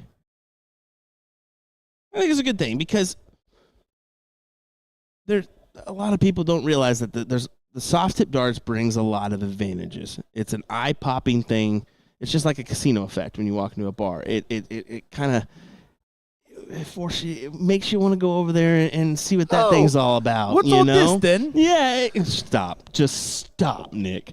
It was so natural you almost didn't question it for a second. It's got that eye-popping feel to it. So, that's the goal, I think, is to get everybody involved and not just your higher skill level people. So I do see, when I frequent bars and locations that, we went to one in Wichita, and we walked up to the board, and they were, oh, we got coins in there. I was like, hey, no problem. We're just seeing if this is online. And they're like, what? Online? Online? What did you say? And you could tell they were newer. They were using the bar darts and whatnot, but they're getting involved. They're getting in the game. Well, and it's been a two-front focus in the last year for BullShooter. Of course, the biggest focus that you guys have been seeing is just changes to the tours that are more player-friendly to try to really help increase things for them. But another big thing we've talked about, and some really big things coming, is about acquiring new players, about getting new people into the mix, and really saying, all right, what's so hard about approaching to darts, and what can we do to make that easier? Yep. I know there will be a video coming out in the next month or two on those dartboards that literally just says, hey, this is how you stand in darts real quick, like a little 1, 2, 3 visual guide that auto plays on the dartboard. So that way people know that maybe you're at the local bar and grab some house darts, that it isn't like a full body quarterback movement. Yes. And whatnot. So that's the idea, to help out new players, old players, and everyone else in between. We just want to support and grow the game of darts. Maybe listen to some cool music on the jukebox while we're doing it. Smart. Wicked smart. See, okay, that's my other accent. That's terrible. All right. Boston people are going to shun you. Khakis. Did you say car keys or khakis? I said khakis, but with the accent, so it sounded like car keys. They back up all their R's and send them down here to Texas. Did you know that? Is that right? All righty. Back to this match here. Ram looking for the big one. Goes with a 140, leaves 241. Oh, Cody, there's no handicaps here. Not in the BullShooter tour, we don't handicap nothing. Nope. Can't say and watch the rest of the stream on GG. Now, John Perret asking a great question, though, as George Daniels goes ahead and hits a 180. And again, looks mad that he did it. Yep, right. Looks upset that he didn't find back-to-back 180s. John says, race to 3 again, or does it change to race to 2? The BullShooter here does keep the same format, Yes. so it's going to be race to 3 again. And I like that. I like that you revert to the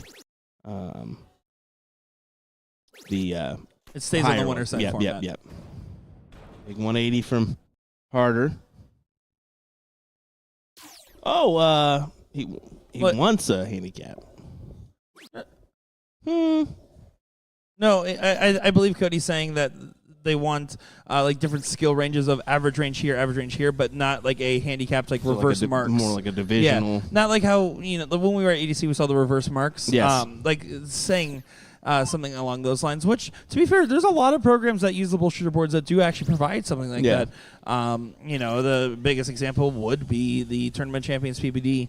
That is known for having a system like that where it's not handicapped. The league play is, but there's also non-handicapped league options with caps. Yeah, there's so many different leagues and associations out there. You can find the one that's catered to your liking. Just search. That's what we encourage you to do and get involved. That's the cool thing about the Arachnid boards is how many different leagues and organizations and tournaments there is. There is literally any version of darts you want to play, you can, and probably can play it online at your home bar too. Yep. I know I might get in trouble for leaking this, so here you go. If you're watching this, I know we're talking about adding in a couple of quote-unquote remote regionals in the near future, like Arachnid-sanctioned remote online tournaments that would add qualifications for other Arachnid events. We're seeing a lot of these 180s here, aren't we? Watt with one to leave 145, but Rivera needing the 101 here. And see you later. Oh, just outside. Yeah, that's going to be frustrating, but George not on the finish. And depending on what he hits, Harder just can have an opportunity. But if George hits 120 or more, it's going to be almost impossible to freeze. Mm-hmm. Which means Jason Mott should get a look at 145. If you hit a trip 20, it's impossible for Harder to freeze. He's going back up and nails it. Somehow finds the corner pocket. Harder can't get to less than 1 to be able to make sure that Jason Watt can't get a shot. So that's why that's a good shot. Yes, yeah. Now, granted, it's a big shot at 145, but we just saw him take out the 158, so it's a doable checkout. We've seen 2 of those 158s here. Well, and now Rim's looking likely to potentially get frozen. Ouch. 67, so you need to get to 66 or less.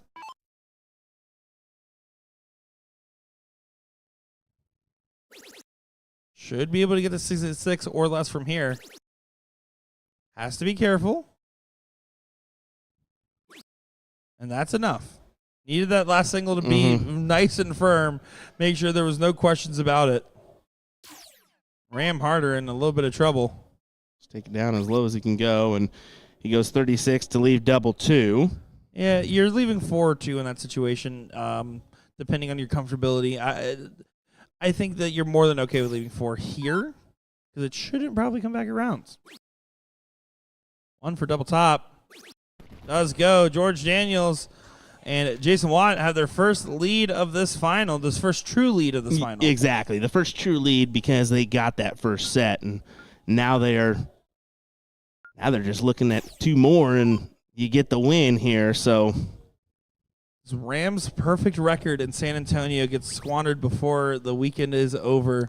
It's a crazy thing to already say. It is. But imagine the first time the tournament opens up, and it's not like no other pro showed up. There's everybody in this matchup is a great top-level player. Yeah. But if he wins this, and then assuming he's playing the mixed doubles, he's almost there.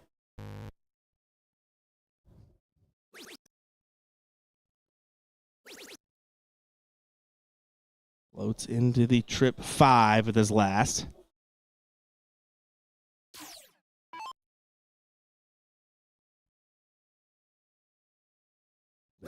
Tonight.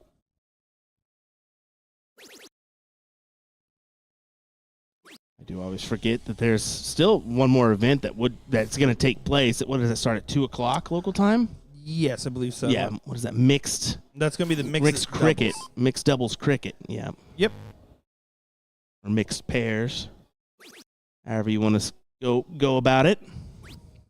Yeah, so that'll be at 2 p.m. start time. Yeah. Now, granted, our main focus is going to be on the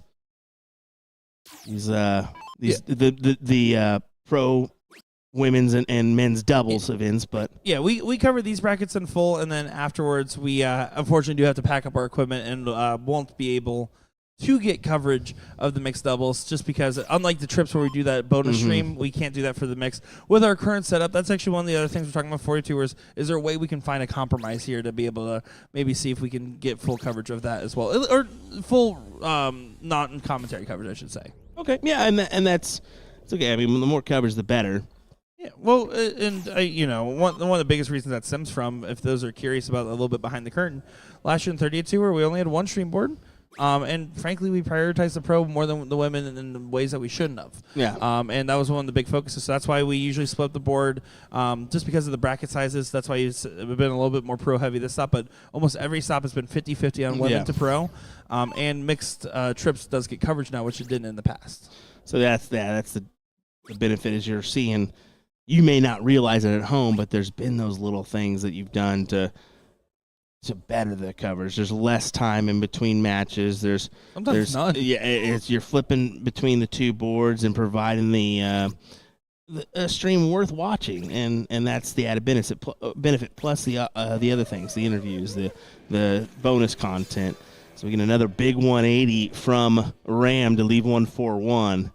So yeah, good work, Nick, on thanks, Dad. Putting forth. All right, son. Good job putting forth the effort to make things better here. And 180 followed by a 180. David, thank you for the tacos. That was awesome. Dude, I thought you were messing with us in chat, and then all of a sudden, actually came back with tacos. I was like, let's go. Yeah, that was top tier tacos here. But back to the match, B score lines neck and neck. It's, again, a race to see who hits that big shot first. Really harder hits 100. Solid shot. Jason Watt under pressure to, at the very least, follow in the same suit.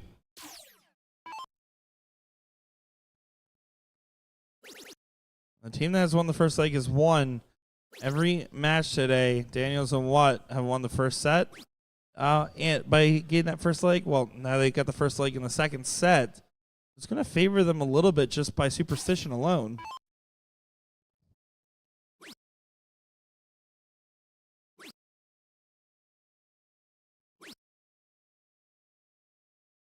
Well, not the best of turns for Ram, but he's all right, I think. Unless the 1-4-3 goes. Well, that's what I'm saying. We'll see. We'll see if this goes or not. I've seen 1-5-8s and a couple of ton-plus shots. I can't count anything out. Oh, my. You it's just gonna can't go. count anything out. 51-32. 32 George done. Daniels gets the shot there. What a 12-dart leg. 1-4-3 is the check. A 2-0 lead for Daniels and Watt. And you can see both of those guys, Jason and Ram, taking the bout at George Daniels. Who am I to assume that a 1-4-3 isn't going to go when we've seen a 95, 2 1-5-8 checkouts here? Absolutely unreal finishing we are seeing in this final. So pressure's on for Ram and Harder. They've got to find 2 just to give them an opportunity at this final now, and what looked promising for a win is now kind of they're on the back burner. Yeah, and I think Giant Lane just said it best in chat. When lights out is on, therefore lights on is doing so dangerous, right? I mean, this is why we saw this version of him in Ohio. Yeah. We're seeing this version of him right now when it matters most.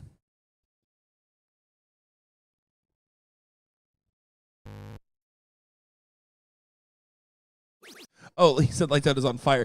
For the record, guys, when we watch all the chats, the emojis don't pop up immediately. So I thought you said lights out is on. I'm like, that's a silly way to put that. I like it. Yeah, we don't see the emojis till late. Yeah, they take a minute to load in the emoji part. The text comes in immediately. Yeah, yeah. Jason does just fine to keep up with Harder. It's really getting down to the guys going first. Early advantage, 2. This is the first time we've seen really Ram, too.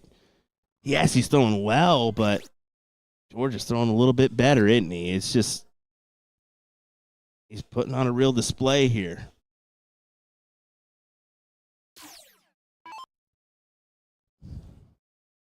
And with Ram having another lackluster turn, and especially by his standard, George, who's been on it, looking keen to punch. Yeah, Hunter there just doesn't feel like it was as much as he was expecting, but still enough to continue to push himself out in front and take those darts away.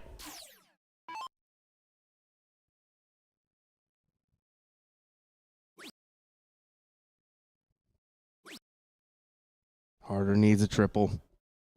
That's detrimental. Yeah, this could be potentially game, set, and match, especially if Jason Watt hits a 180 or another big scoring round. Finds the first one in the 20. Plenty of room to grow. Can he sneak another one in? No, just the 100. So not enough to close this one away yet. But more and more the pressure is being felt.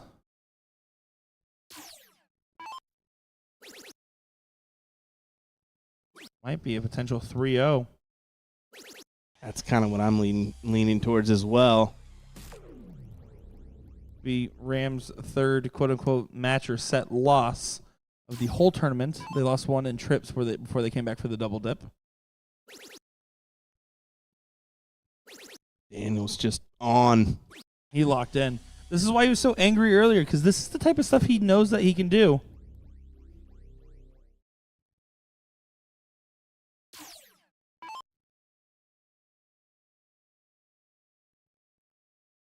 Really Harder needs to be perfect from here on out. And one of those does help a little bit, but no, doesn't find it. And now it's again a question of Jason Watt. If you hit a big turn, you put this out of reach. Yes, yeah, exactly that. If you can hit a turn of 2 big triples. You had to clarify for the first Yeah, time. I had to make sure to clarify. Exactly. Right there, though. Right there, though. That 129 will work. Well, that's what Will meant. That 5. Oh, never mind about that 5. Don't worry about that little guy.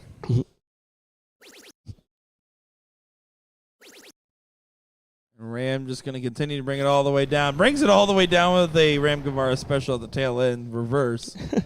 It's a 160. We're kind of having a laugh about it. 303 combined is the current scoreline. George Daniels and Jason Watt. He did not like that first start. Look at them. They're all having a laugh about it right now. Kind of making fun of him a little bit on the dart.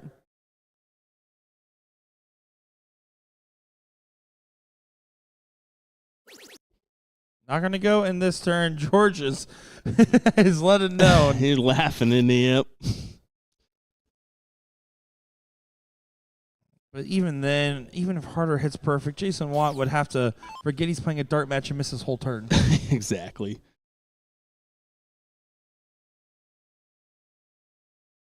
Doesn't mean Harder's not going to try. That's the one thing you got to respect. His look of determination has never once changed. Yep. He's got that determined look for sure. I mean, when he steps up to the throw line, he knows what he needs to do. Freeze is already on no matter what happens in this moment. This is just about Jason Watt leaving a finish just in case for some reason the 12 doesn't go. Mm-hmm. It should. It should. I hit the button for Ram Guevara. Jason Watt, notably Ram Guevara's button pusher. Double six is the shot. Well, what did you say yesterday? Nope, I did not. Yep. Double six for George Daniels. Let's go. Game, set, and match. Double dip complete. And there you go. Our first double dip we've seen in the pro this weekend. And they halt Ram from winning another one here at the San Antonio BullShooter. So congrats to George Daniels and Jason Watt for pulling off the win here. And now coming up is going to be that women's queen seat match, followed right by that third place match. That's going to be SOLP taking on the AC Strikers up in just a moment. Don't go far, folks.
Time for the ladies' queen seat match here in San Antonio, Texas. My name is Nick the Show, joined by Will Stewart, looking at the SOLP, taking on AC Strikers.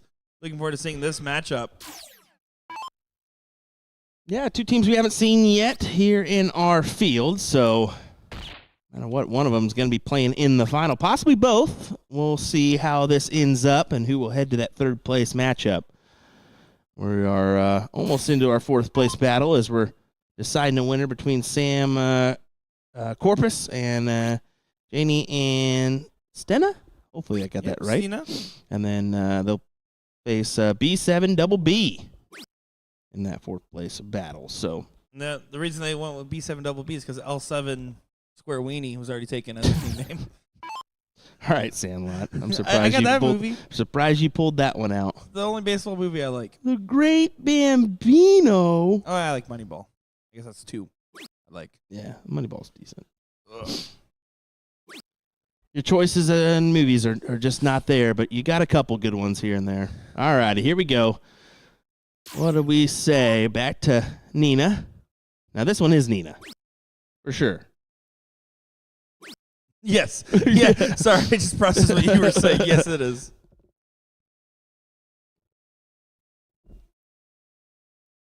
Now, of course, this format is going to be a format change. It's 301 split score, but it's Fat Bull.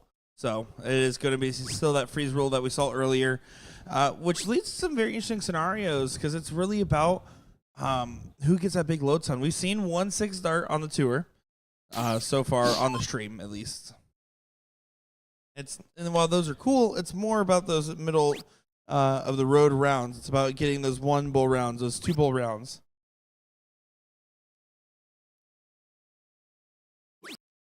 All around it, finds the wire on the last, doesn't collect.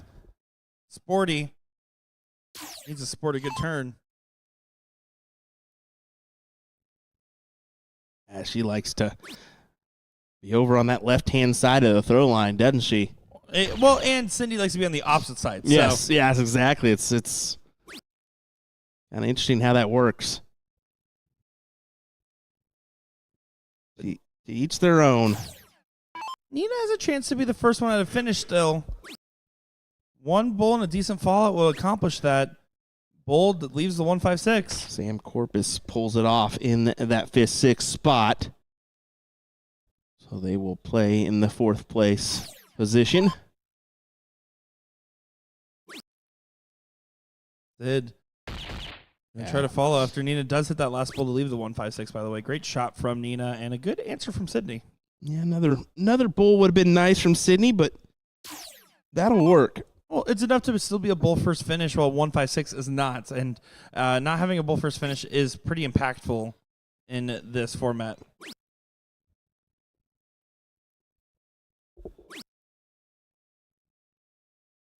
Sydney still having trouble. Sporty gets an opportunity at 218. I was wondering when my phone's going nuts. It's playtime at the house, so kiddos galore. Absolutely. I'm going to mute that.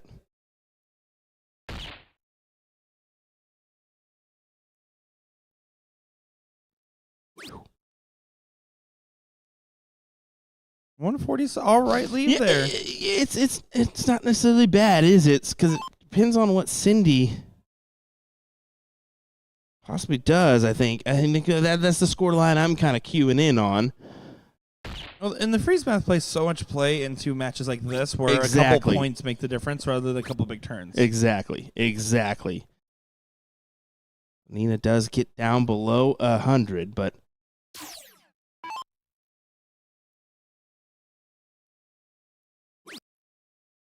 she's still set up 54 or 50.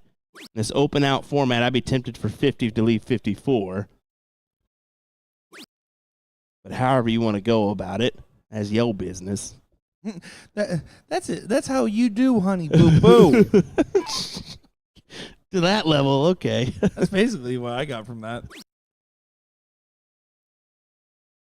But Cindy needs to get herself to a finish, needs to find something. Well, Sporty gets an opportunity at 140 to just kind of run away, set up a freeze so Nina doesn't get a shot. You like that minor league jersey she's repping? 71's the target line. So 69 points needed to get scored in this turn.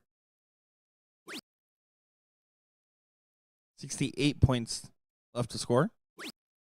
67 points left to score. Does find a bull in the last, but doesn't freeze. So it does give an opportunity to Nina. And the reason I'm counting it out like this, because it is important. You have to be thinking about that all times in your throw. When because if you freeze your opponent, it almost guarantees a win for yourself. I would say it's 90% of the time your opponent's frozen, you win the leg. So here we go. 57 for 36. Bull would have left 43. Yep, Bull would have left 43, which would not been a checkout. So Especially with your partner on a bogey and the freeze being points away. she really needed to go at that the right way, and unfortunately she didn't give herself the best option. So this will give me Bull for 32. Now stay on the bull and try to bring it lower. Yeah, I Pulls agree. away. But Cindy, if she hits 150, if she just collects one perfect turn, one great turn, all of a sudden it's a completely different game. That's how this format is played time and time again. Bull number 1 goes. Bull number 2 goes. Time and time again, we see moments like this. Last one gets away from her. Still an excellent shot to pull her into the mix here. I mean, she was on the outside looking in. Tell that shot. It pulls the team into the mix. Exactly. And I mean, what is that? That's our first double bull round. Yeah, our first low ton round. Yeah. I shouldn't say double bull round. I got. You knew what I meant. Yeah. I found the median.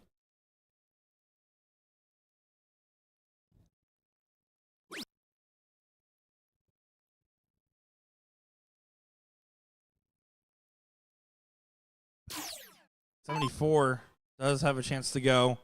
Sporty only at 51.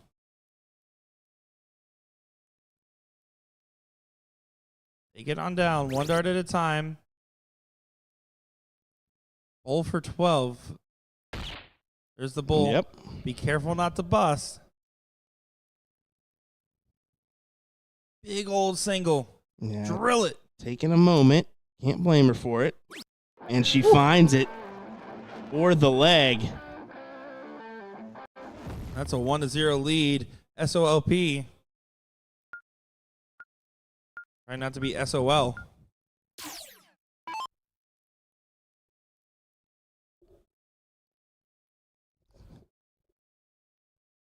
Sydney will get the start.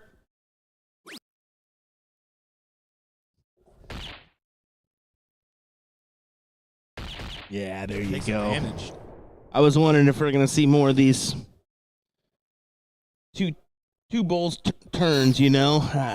You needed one minimum. 2 bulls is In this format, ideal. This format's a game of low tons. It's not a game of hat tricks. Yeah, if you hit a 6-dart leg, you hit a 6-dart leg. That's phenomenal. Yes. But other than that instance, it's just about hitting getting a low ton. If you get back-to-back low tons in this format, you will more than likely get a shoot and an out unless your opponents are doing the very same thing before you. Sporty, not going to be happy with that, but Nina wasn't happy with hers either, giving Cindy a chance to separate herself out for the AC Strikers. So hard to call anything this early into a match like this. And we talk about this time and time again, Will, but the ladies' tournaments and brackets continually become more and more of a proving grounds of sorts because there's more and more iconic lady and female talents getting to that top level. And that's why it means so much to win in a bracket like this. Agreed. Would have been real awkward if you disagreed, though. Yeah. Nope. Disagree. Wrong. Sydney has got herself in a great position here, well out in front of everyone, but one big round can change that from other individuals. We'll see.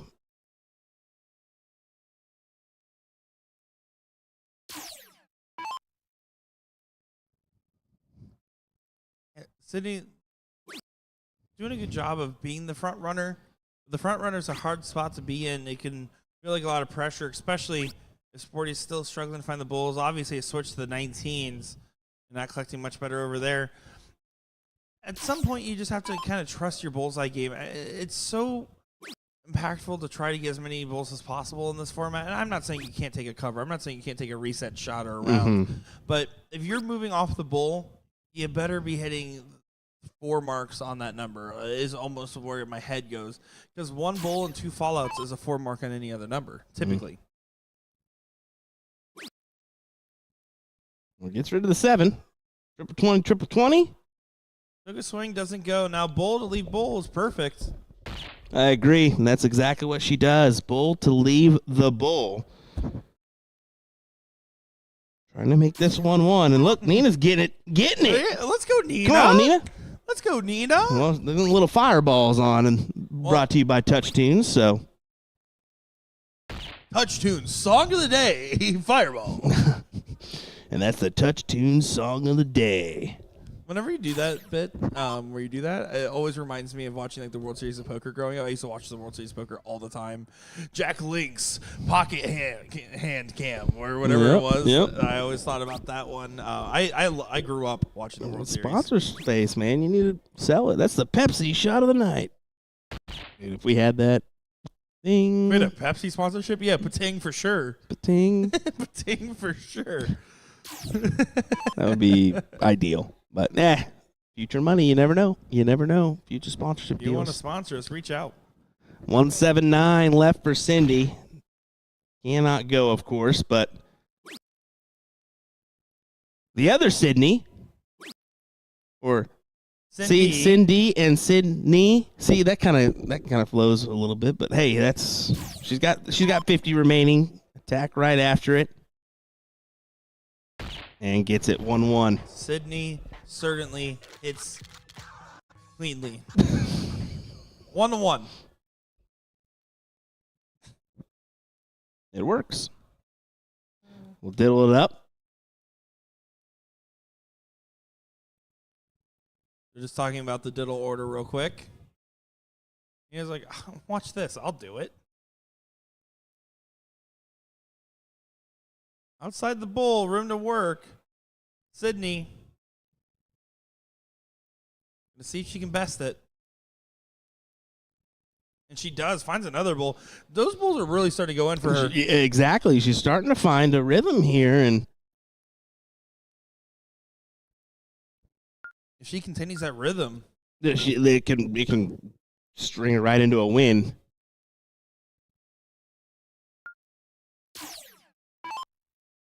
currently B7 and BB up 1-0 over Sam and Corpus. Christie, home of wrestling. Sydney to start off, finds the first bull and the second. She get another one, gets a hat trick to get things going. Wow, how about that in a last leg decider in the seat? That works, and diabolical stuff you keep saying about Corpus Christi is unreal. True wrestling fans are shaking their head right now. Yeah, no, that's a great start from Sydney of a 150 to leave the 151. Put everybody on notice like, hey, I'm starting this game. I'm going to get a look here. Maybe I pull off this 6-darter and you don't even get an extra 3 darts. You get just 3. Cindy's going to have to do some damage to try to make sure she helps out her team a little bit with Nina not being able to find a good end. They're both kind of starting to fall at the margins. AC Striker striking out 151 for Sydney. Could be an opportunity. See the crowd building behind watching this match. Won't go here, but didn't need to go. Trip 15. No, stays for the bull, leaves 35. And open out, I really don't mind the stay for the bull shot nearly as much.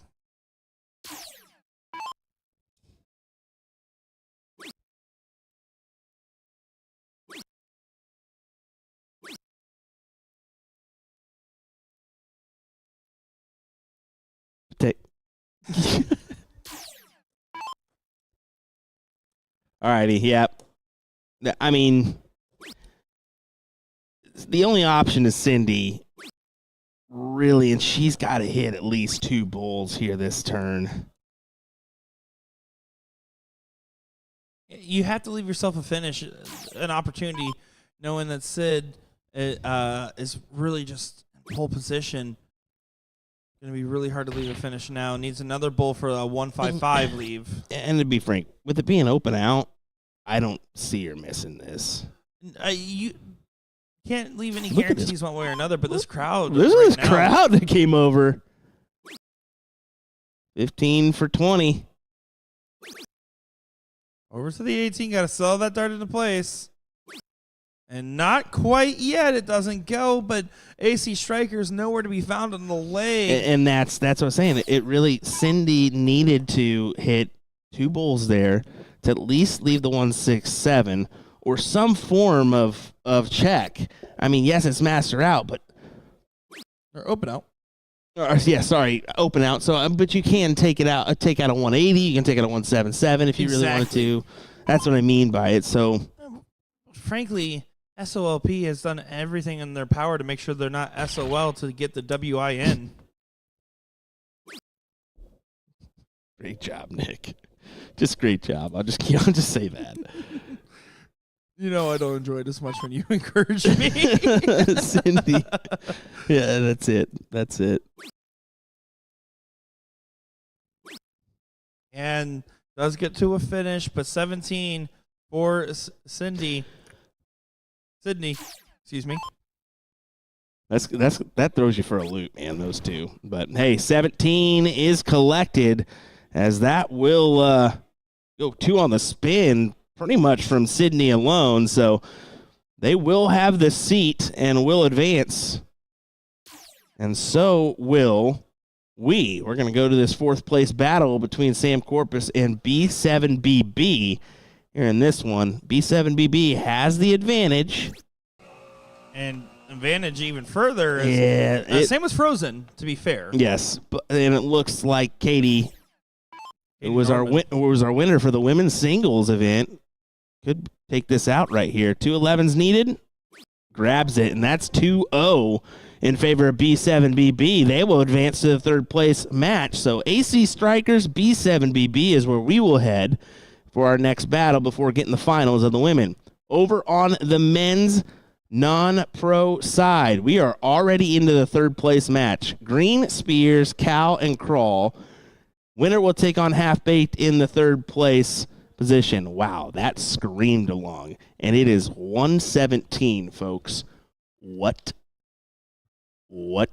Absolutely insane. We are cruising through the day. This is by far might be one of our fastest finishes for a tournament that had a really good turnout today as well. A lighter side on the pro, but overall, really solid turnout. We'll be back in just a moment, folks, with some more action. 3rd place match coming up next.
Here in San Antonio at the 39th annual BullShooter World Tour, we got Danny Lozano here with us from One Stop Dart Shop. But first off, Danny, how you doing, my friend? I'm good. Well, it's a pleasure to be talking with you. You're the vendor out here this week and selling dart supplies. Tell us a little bit about One Stop Dart Shop. Well, we've been around for about 7, 8 years. Around for like 3, 4 before COVID hit. We were mandated to close. We shut down for about a couple of years, and we've been back for about 3.5, 4 years now. And how's it feel to be out here at the BullShooter stop in San Antonio with the supply booth set up and the full room of happy dart playing spirit? Oh, it's great. It's a great opportunity. We love it. Just trying to keep it on going. Now, you play a little bit still, or mostly on the dart shop side? What are we doing? I do play. Not as competitive as it used to be, but yes. Yeah, we still try to compete here and there. And of course, it's one of the favorite things about being a vendor is getting to interact with all those different players that come by the booth, might ask you some questions. I mean, what's it like working with all these individuals from every skill level, top to bottom? Oh, it's great, great. Always trying to give a helping hand, pointers whenever we can. They want to come into the shop, we work with them. Of course, we always try to help out too. Well, we know you're sitting out there for quite some time during the day when the event's going on. You hear a lot of songs in that jukebox. What you listening to? Oh, I don't know. We just listen to basically classic rock. Classic rock's the go-to? Yeah, classic rock. That's what we basically go to. That's our go-to right there. AC/DC or Guns N' Roses? AC/DC. Oh, good choice. Good choice. Yes, sir. And if people want to find out more about One Stop Dart Shop, what can they do to find out more? Well, we're working on our website at the moment, and hopefully pretty soon we'll be up and going, and they can find us on the web as well. Well, I know you guys probably have a line out the door of other people getting some supplies, and well, appreciate you for taking time with us. All right. Thank you so much for the opportunity. All right, here with John Cortez at the San Antonio Regional. John, you did well to win the non-pro yesterday, coming through a pretty good bracket. How does that feel to pull off the victory? It feels great. I mean, I put a lot of work in, a lot of practice time went into being able to perform at a high level. I mean, I'm still amateur, but now that I'm went pro, but definitely put in a lot of work to be able to get to that next level. So pretty proud of myself, and a lot of support from the local dart players, dart community here in San Antonio. So definitely appreciative of all that. Yeah, I know that means a lot to you, but just speaking on the overall match, you played Johnny Smith in the king seat match, took the L there, and then actually stormed back, did the old double dip. So anytime you can do that, yeah, you want to go ahead and take the seat, but anytime you can pull off that double dip, that just means a little bit extra, doesn't it? Right. Yeah, I'd like to say, or I'd like to think that I did that on purpose, but no, it is definitely Johnny played great. He's definitely I've known of him from the Houston area, so I know he's definitely a high caliber player. So I knew I had to bring my A game. Didn't work out the first set, but definitely wanted to get back on track for the second set that I did see him. So definitely did my best.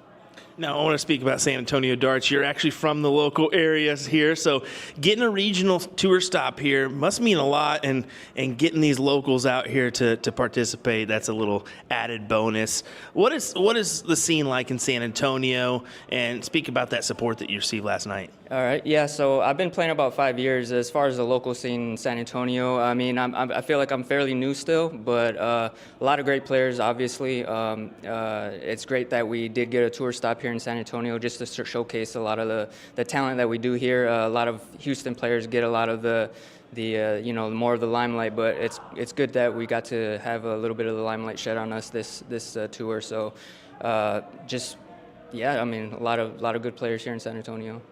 Now, what about the future for you? Are you going to be anticipating more tour stops for the 40th annual?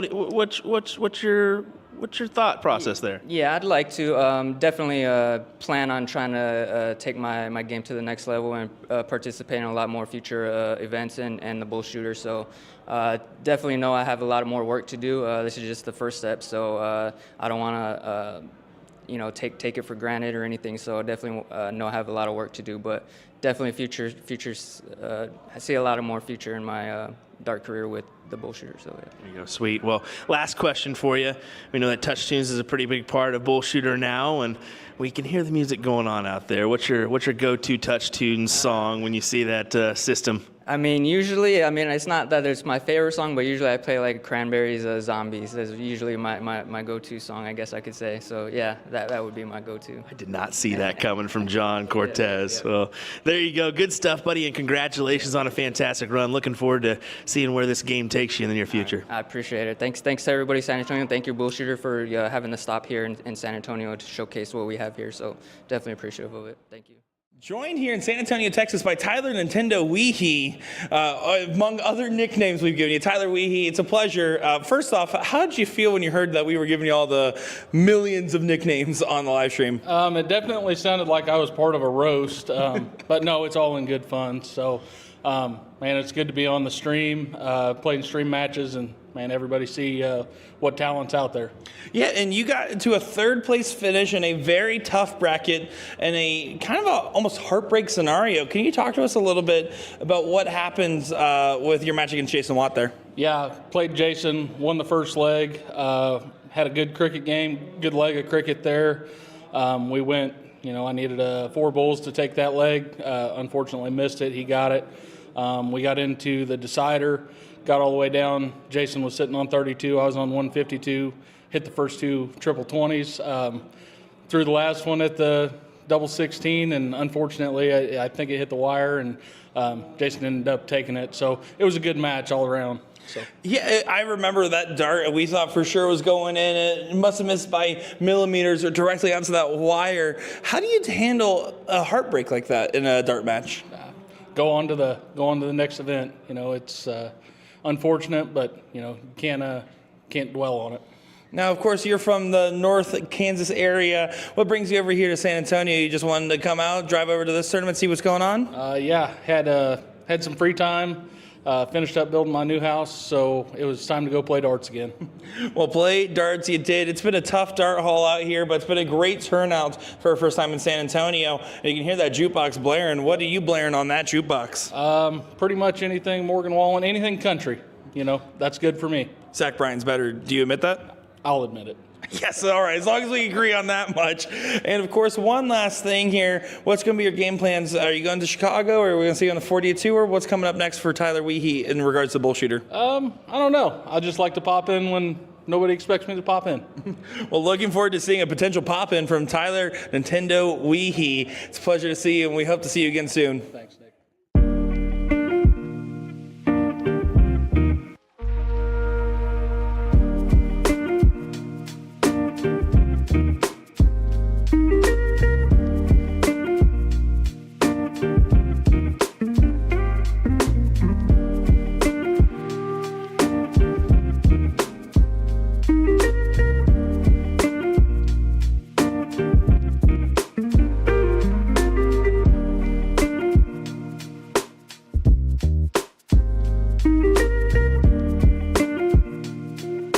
Welcome back, everybody, to the third place match here in San Antonio, Texas for the ladies doubles 01. B7BB taking on AC Strikers. My name's Nick Teixeira, joined by Will Stewart on the call for what should be a fun match, Will. Yeah, certainly. I mean, Katie's starting us off there, our women's singles champion. So seeing if she can possibly get back on that winner side per se, and see a finals run. And of course, this is Fireball at the line, trying to see what she can do as well. We got a brief glimpse at that fourth place match. We saw the last 6 darts of it, so because we were covering the other side, the queen seat. But we are looking forward to seeing that. SOLP sitting in that seat position, currently in the non-pro bracket.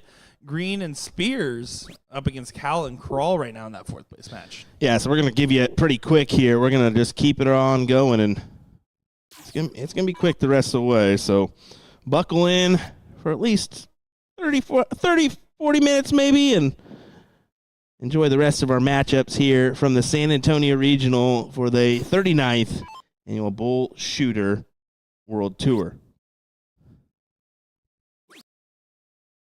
It's been a lot of fun seeing the variations of 01. I think that's one of my favorite parts about switching around is that we'll see the 301 split versus the split bowl 501 that we see in the pro side, because it changes up the shot selection and strategy just a little bit.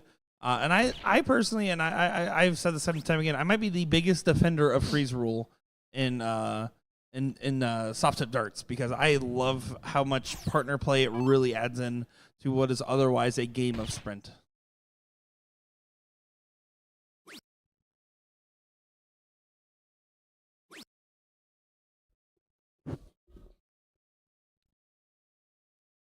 Katie Pretty likely to leave the checkout. Yep, will do so. Will she get below a ton? Not quite. Just outside looking in at 119. It's still definitely a doable check. I mean, bull, 19 bull. Kind of see what this other team can do. Yeah, it's going to be still a little too close to call because it's really about the B player in this scenario. We talk about time and time again in this format. It's all about those couple of rounds in between, those few points that make the big difference. The big rounds are big rounds, but a couple good points, a couple good scores make all the difference when it goes only 301 points all the way down to 0. Yep.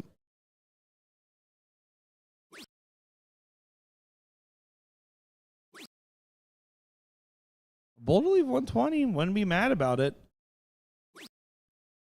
AC Strikers kind of having trouble getting it going, and we saw that in the seat match as well. They won that one leg, but in that last leg decider, just kind of falling flat.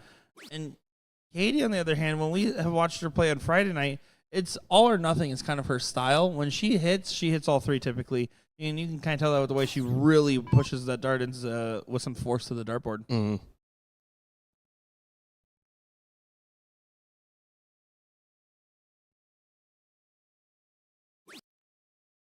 Working well over. Trying to get something working. Finds it to leave 60. Not a bad shot. Should fireball here. You see she brings that dart down to her neck. And then pushes forward, but it works out for her. 54 needed. Grabs it. What a check. 104. All right. She is not messing around, folks. B7BB has the first leg on the board, is one leg away from making a finals appearance, 82nd finals appearance of the tournament. Yeah, good check. Great check, to be exact.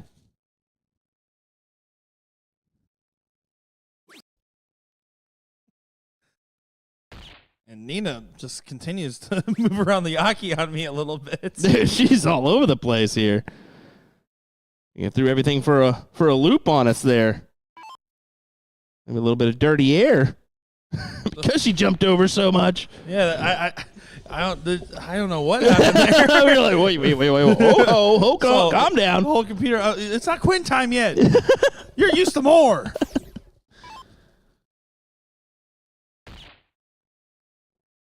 Cindy finds the first bull. Nina also found a bull. Everybody's found a bull on their opening turns.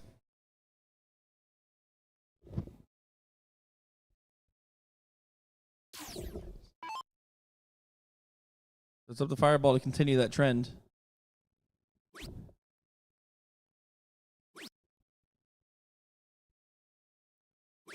Doesn't get one going at all.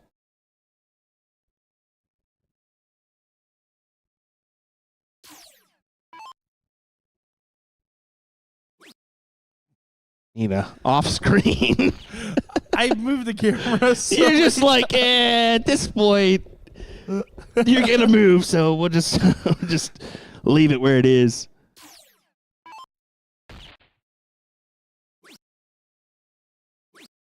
Katie does a good job of getting to the 128, gets ahead of Nina still.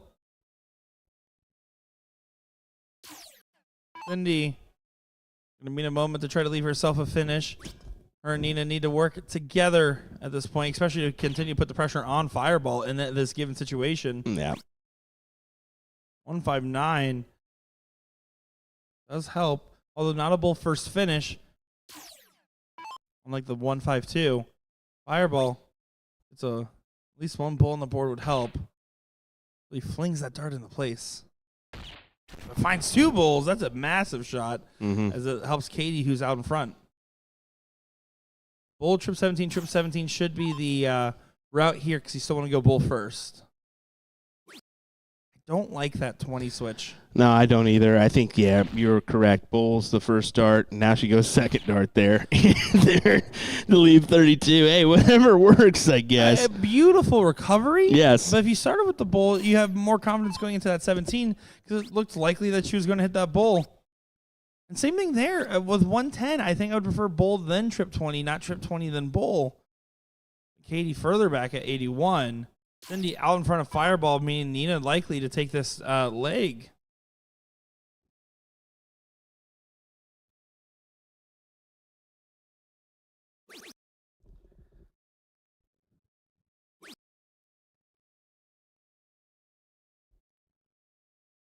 Level 19, a happy accident in this given situation.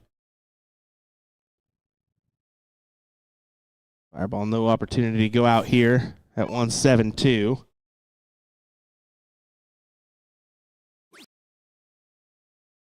Would have needed to get to 20 points to freeze. Mm-hmm.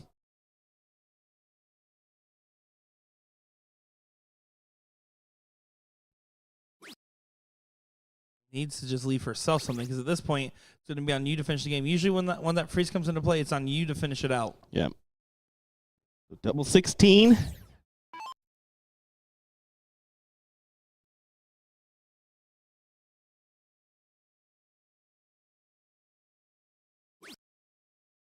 Two 12s is just fine. Trip 8 for the fans. Never trip 8. Never trip 8. But doesn't happen yet, and 81's eligible to go. Yeah, it leaves this door open for Katie, and you don't want to leave it open for her. She's the person that can take advantage here. 14-4 Bull. Oh, man! Just on the outside. I'm surprised she went 14 for Bull, only just because it's the smarter of the two shots, but even then, I almost think playing for the fall on the Bull would have maybe been a little bit wiser, just because I think it's about finishing in this moment. But of course, the risk of busting and putting freezes out of range always a factor as well. Mm-hmm. 15 or less to freeze.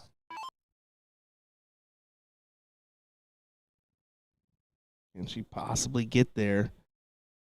You can just take it out. Now that's the only option. Bull. That's the only option.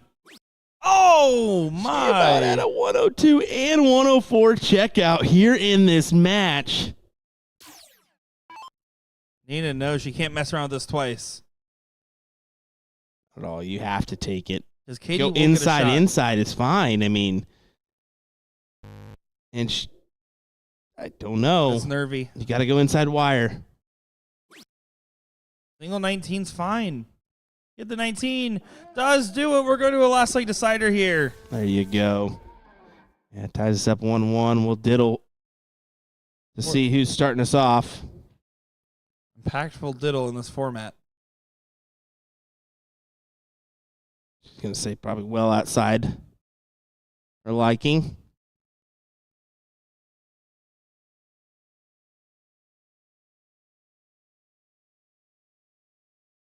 There you go. Nina and the AC Strikers try to strike it right in the hearts. B7BB and get the win. Try to get their rematch from that seat.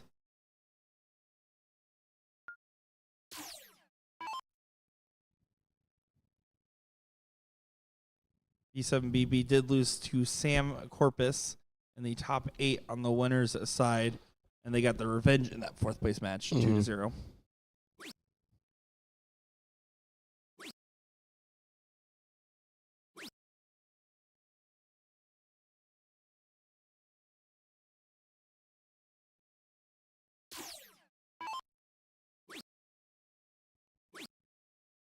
Drops it low.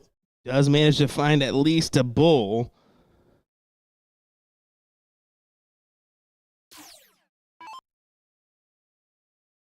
And that's going to be right now is if you don't find the first low ton, at the very least, don't be the one that doesn't miss that misses the bull with all 3. And it's a lot of pressure put on your own shoulders. Cindy being in that situation as she does not find it, only 31 points. And Nina, look at her go back there. She's like, I want to dance and have a good time. That's what's so good about partner play is she wasn't worried about what Cindy shot. She was worried about keeping the spirits up, making sure that the positivity was raining through. And I'm loving the energy from Nina right now. She's having fun, man. That's what it's all about. Well, in fact, girls just want to have fun.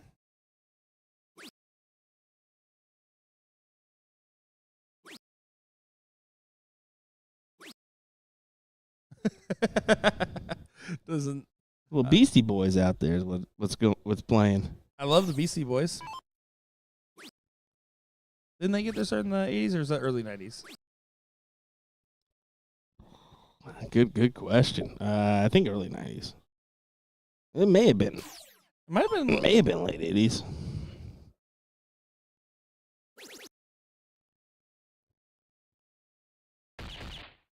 I think it was early 80s. Or not early, late 80s, sorry.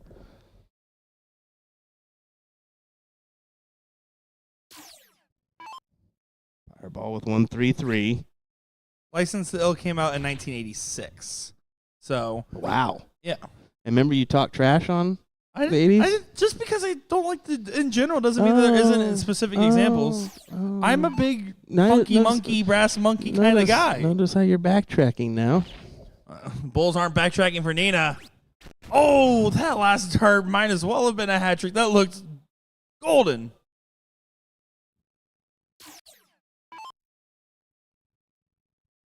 Yeah, but License to Ill was in 86. That's what we're counting. That's what we're counting around here. Katie, just an unfortunate go here. Could cost him.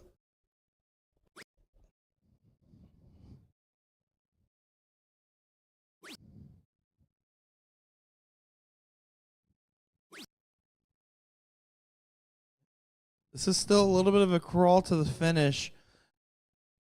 Definitely some tight darts being played. Fireball can lead the way for B7BB. Can she make it B? Can't wait to see. Don't even have to pay a fee. She needs two. You're supposed to rhyme. Yeah, we're not doing that.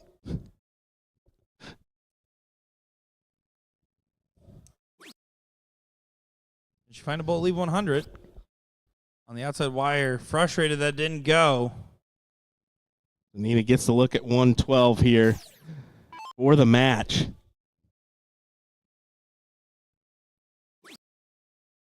Still an opportunity. Bull for 54. There's the bull.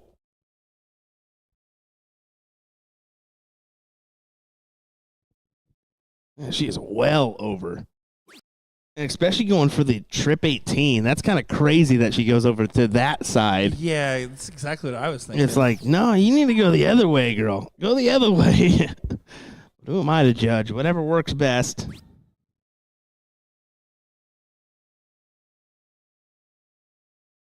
How do you go from BC Boys to 1738? I mean, I love touch hip-hop. tunes. Everybody's got slightly different taste. It is my favorite thing about the regional stops is judging the different jukebox songs on average and seeing which state has the better taste in music. I won't say that answer here. It ain't Texas.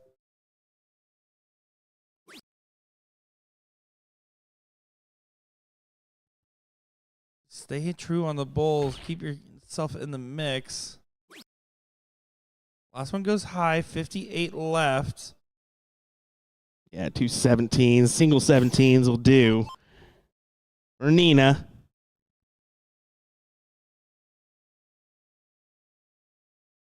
There's one. We go to the finals. Nina needs the 15. She's putting a lot of pressure on herself.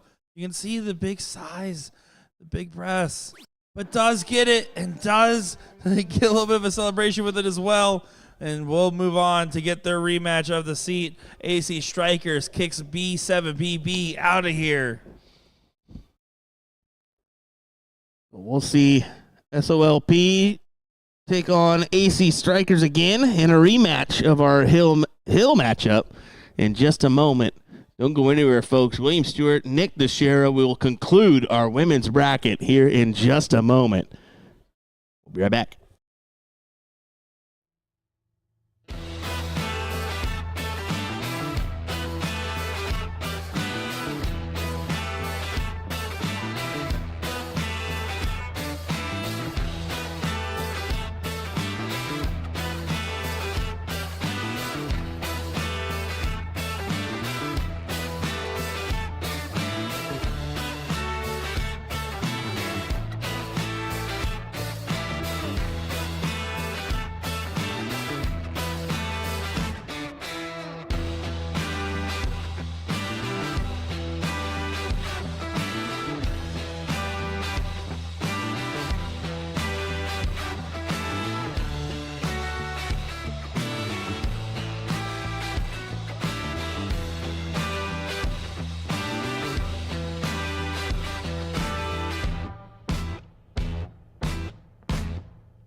Time for the finals here in San Antonio. This will be SOLP taking on AC Strikers in this women's doubles 301 match. My name is Nick Teixeira, joined by Will Stewart. And Will, this is the rematch of the seat. What are you thinking about this? Yeah, it'll be interesting. We know that Sydney came out and was very good in those last two legs of that Hill matchup, but Nina hit a number in the last matchup, so we'll see what kind of players come out here for this one. When Nina gets going, she is incredible. We've seen her on the stream enough lately where we know that's the case, but you're right. Sydney really went on quite the streak earlier, and if that streak rears its head here, it's going to be an interesting matchup.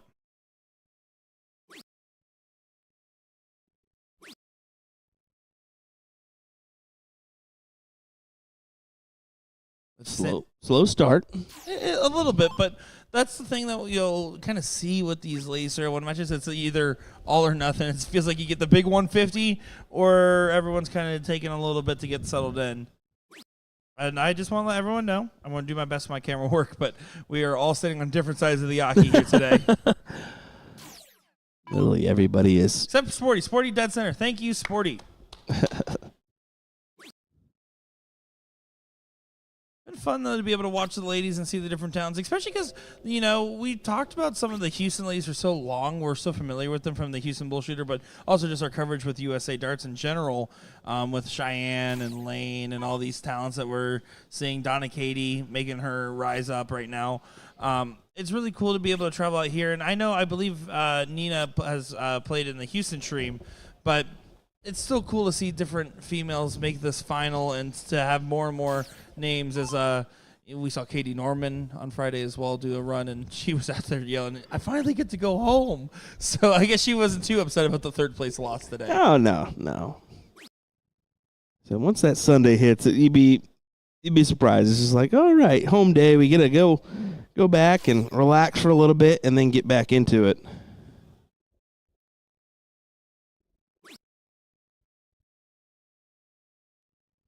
Cindy out in front of Nina.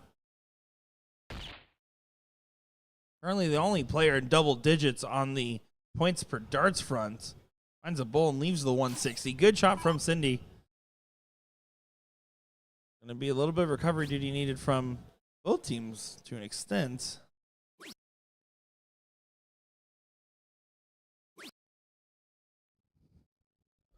They're only 16 points. Still a struggle some. Right now, this looks like a Raymond Guevara cricket match with those averages at the bottom. 5.33, 8.67, 6.33. Right. And it just shows that this is the final. Everyone gets a little bit tight when they know it's the final. That you see the crowd building behind. Everyone pulling up the chairs in the background. Love to see that. Yeah, you do. You do. A little support for these ladies goes a long ways. And to be fair, a lot of players right now waiting because they're just now drawing the bracket for mixed doubles. So perfect time where you're just going to sit back, relax, and watch. They actually are just now assigning boards, it looks like, to that bracket. Pretty solid turnout, 54 teams, 108 players in that one. Not bad. Not bad at all. Especially for last event of the weekend.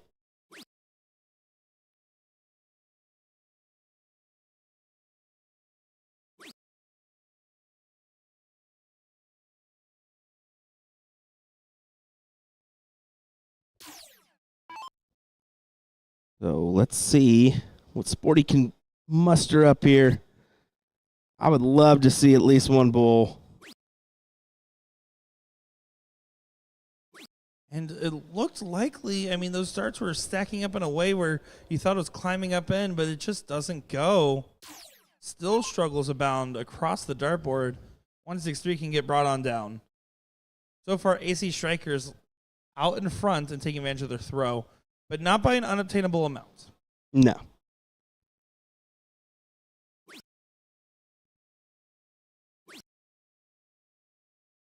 Just kind of chopping at the tree a little bit.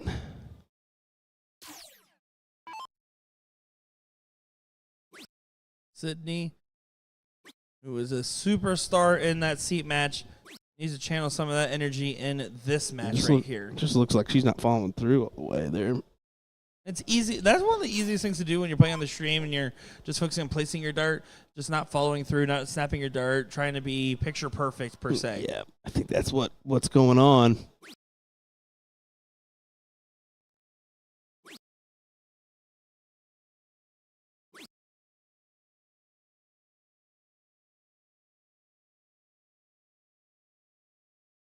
I try my best to get this framing rate.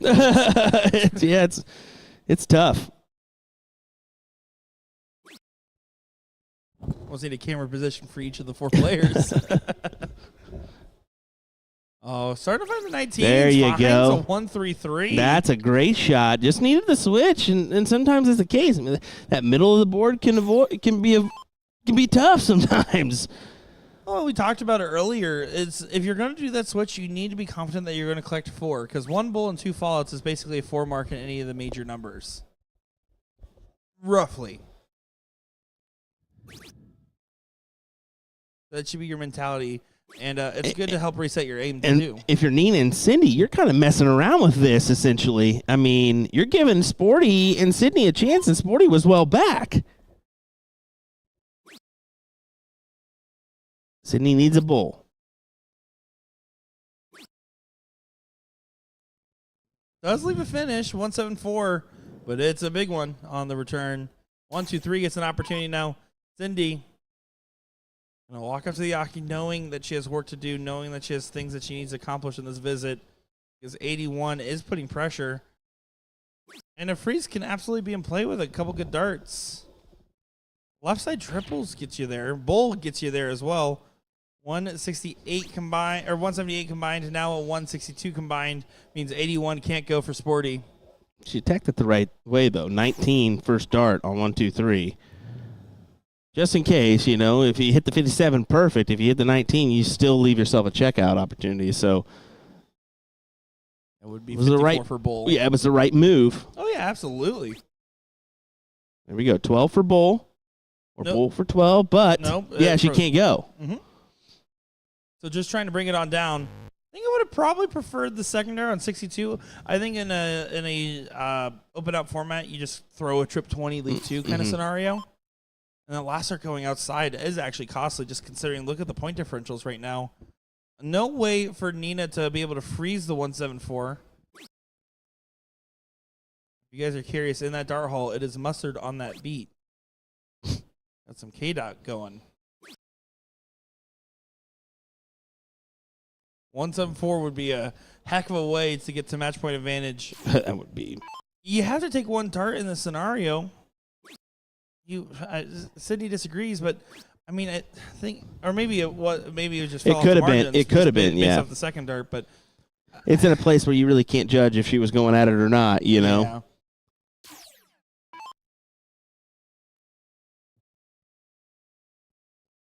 See, third place match underway for our non-pro. And that's the Ryan Crawley, Johnny Smith team that we were talking about earlier. That's a bust. 128 combined means that it doesn't matter by 1 point. 1 point. That bust could have been costly in any other context. Which, if anything, that does give a sign that maybe Sid should have considered the bull route and try to do a tee-up. I don't think I, as a player, could not go for a game shot. But 48 just unfortunately doesn't have a chance. Doesn't get brought down more again. Only 7 points on the turn.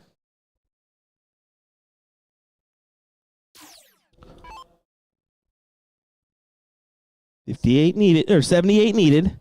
58 plus 20 needed. Yeah. It's our Sunday commentary at its finest, folks. So, yeah, I like bull there for 22. Still like bull. The thing is you're just allowing them more opportunities here. Now it can possibly freeze. You're leaving, yeah, exactly that. You're leaving opportunity. If Sydney gets to 8, that's a freeze. If Sydney gets low enough to hits a bull in this last start, it means that Sporty gets a shot if Sydney doesn't take it. In this case, none of those realities come into play. As long as it's not a bust, freeze should be likely. Game Got a could little- just be taken. You got a little lucky if you're Cindy and Nina. And they get the leg for 1-0. Scrappy affair for early. A very scrappy battle so far. It's going to be looking for someone to try to get settled into place, settling that we haven't seen yet from these players. On the game number 2.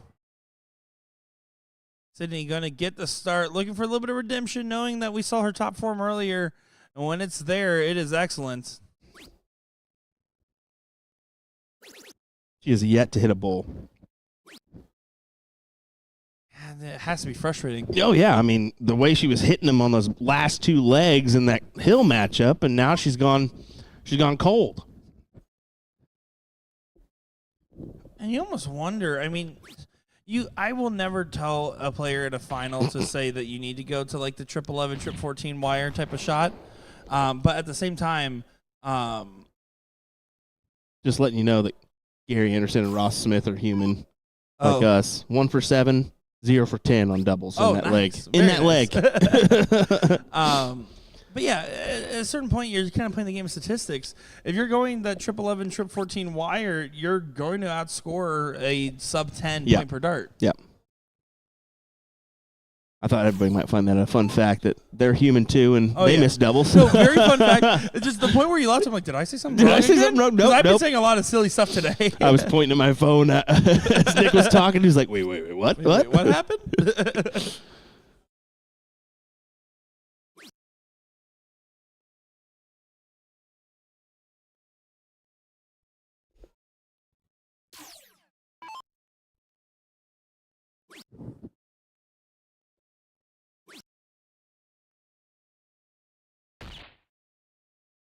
Does find a bowl. Finds her first bowl in the last 2 legs. Sydney finally getting herself a little bit more settled in this one.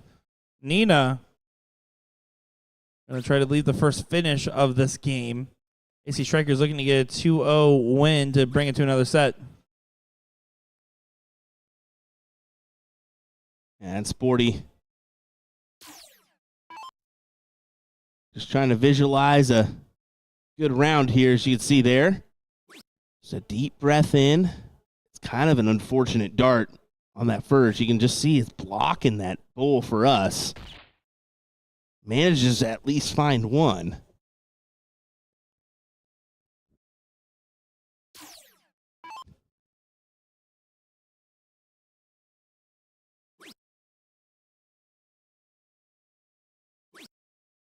Cindy now having some troubles. I think you just stay on the bull. You're not trying to leave a finish in that given turn, but it does leave some separation. But who's going to get that first big point of separation? Who's going to hit that turn that really defines the moment?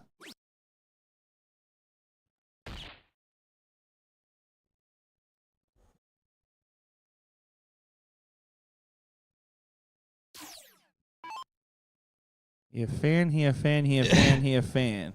The jukebox is definitely starting to creep into the room a little bit. A little bit. A little bit. You guys probably can't hear it at home, but we're definitely jamming out to some of the music. No, it's just not the we've 80s. mentioned a couple times. It's the great thing about these BullShooter events is you have a touch tune system that you can put on whatever you'd like to hear. And then again, some people may throw some stuff at you that you don't want to hear, but that's part of it. 173 for Sporty.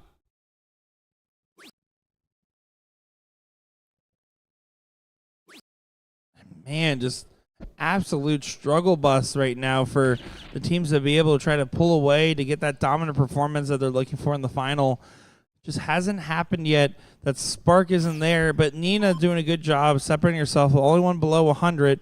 Cindy needs to make sure she gets a shot for 47. Another one would be perfect.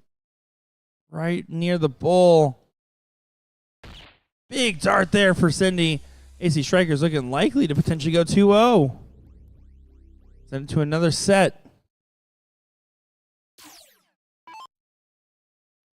Yeah, that would be something. Potentially go to another another time of a double dip situation.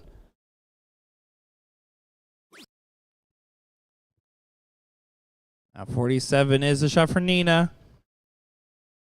I like going for the 15 for double 16. You only need 1, 2, 3 singles.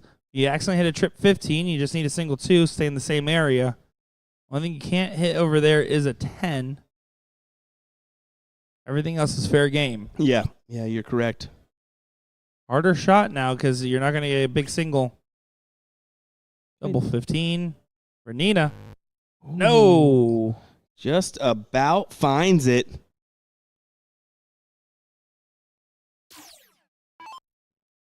This would be a great shot from Sporty.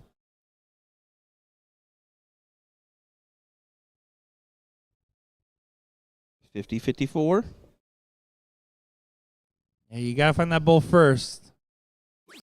I don't like that switch first because there's a lot of fallouts that you can play around with the bull on the miss. Now, that's still fine until that happens.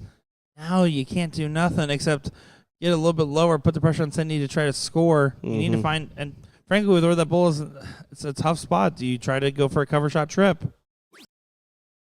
Yes, but that's not the dart you needed. Only 11 points.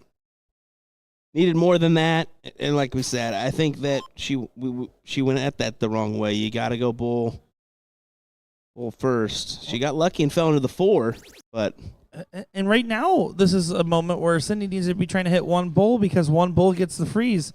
Got to get to 62. Doesn't get there. Okay, so if you're Sydney, no better time than now. She's thinking, okay, I'm good, right? Yep, she's good. This all of a sudden to save the leg. Just confirming about the freeze. Yeah, it's 106 total for your opponents. 93 for Sporty, so go ahead and take it out. Right in the center. There's the bull she's been looking for. Saved it for when it mattered most. It's 1-1. They're hugging, but you can see Cindy back there saying it's only 1-1 in the background as they're all kind of having a laugh, realizing that there is still more to go. So Nina to show first on the bull. Well, AC Striker send it to that second set. Now a little bit more up in the air than earlier.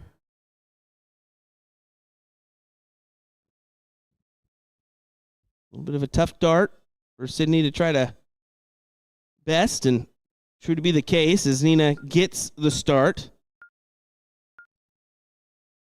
So here we go.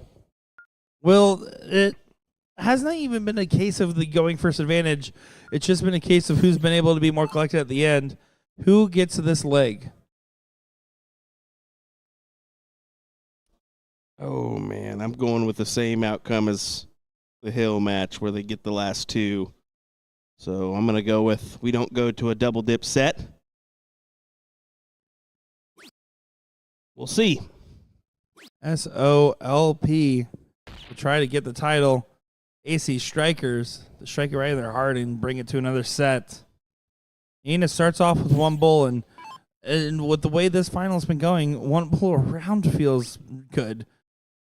Difficult first. And, yeah, you see, not able to find the bull. Just that dart being where it is. Just that pesky one hole out on the top side. You hate to see it. And one thing to really help with that when you have a dart on the top side or dart in an awkward spot, sometimes darts are more visual blockers than physical blockers. And when you have a visual blocker, it's easy to do subconsciously throwing that dart too light, not putting that same emphasis on the dart, trying to place it in a specific spot. You have to throw the dart the same, and you have to kind of remind yourself that you're throwing behind that dart. You're not throwing right at that dart, you're throwing behind it. And so that way you don't loft it into place, and you're really drilling that dart into where it needs to go.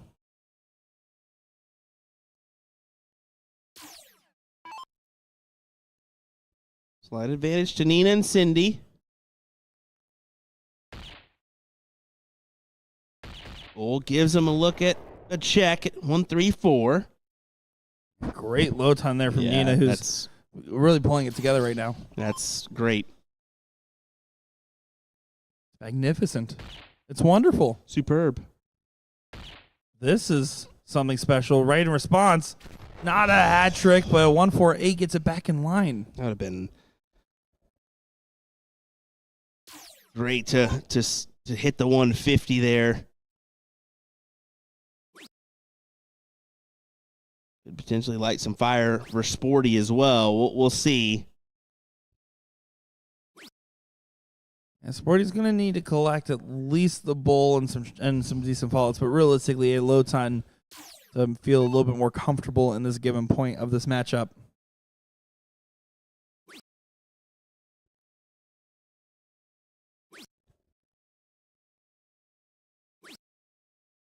Just well off for intended target. It was going for the 19s. Yeah.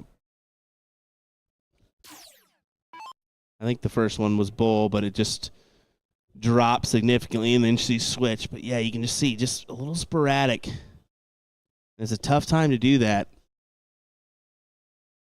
1-1 in that third place amateur match right now. Yeah, it's going to go final, no doubt. That's what we're going to have for you. These brackets have just gone really, really quick today.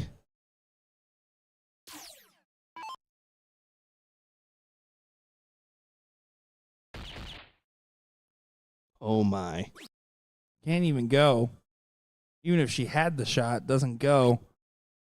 Sydney just trying to bring it into place, knowing that Cindy is coming up to the line, going to continue to push that separation, and Sporty's going to need to dig deep and ask for some favors. Yep.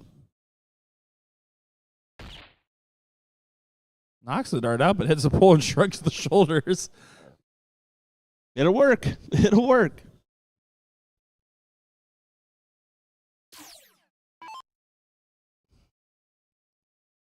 Sporty, you have to leave yourself a finish.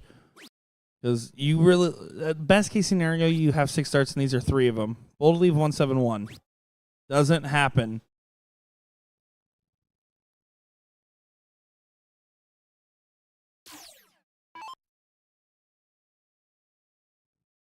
Just the 19. Wipes her fingers off. That's her go-to. Some people give them a lick. Some people like them clean. Well, here we go. Go into a last set decider. They're going to waste no time, set it up, and get right into the mix. As they should. As they should.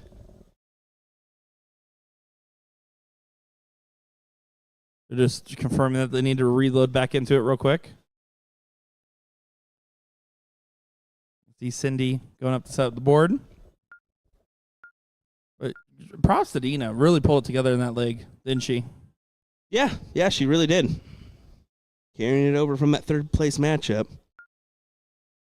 Oh, now they need to log back in. Accidentally hit the wrong button. I've seen that happen plenty of times. I've done it plenty of times myself.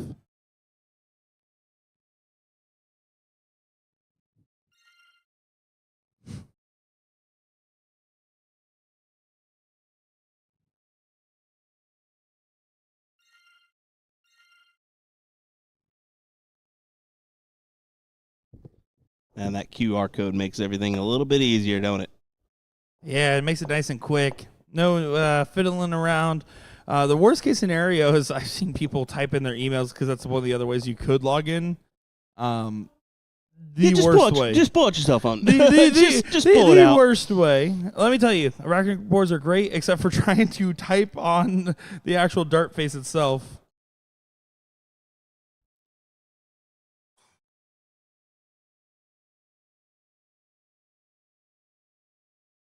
Well, it's getting choked up knowing that our women's coverage is getting towards the end here. Need to come up with a keyboard option on the side. We actually, when we're doing updates and sometimes have to type stuff, you can actually open up and plug in a keyboard. We've done that one a couple of times. Looks like there might be some sort of, I don't know, it's called a rain delay. So real quick, let's just go ahead. This is currently, right now, last leg decider to get to the finals. And once I get started, we'll go back to finishing our coverage of the ladies' final. Yeah, and Crawley's put himself in prime position here. Should be able to take it out. V5 needed.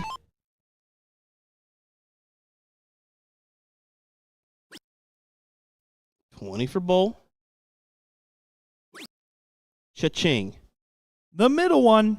Bullseye. Ryan Crawley nails it. Look at that celebration. We'll have to work on that, Ryan, but great shot.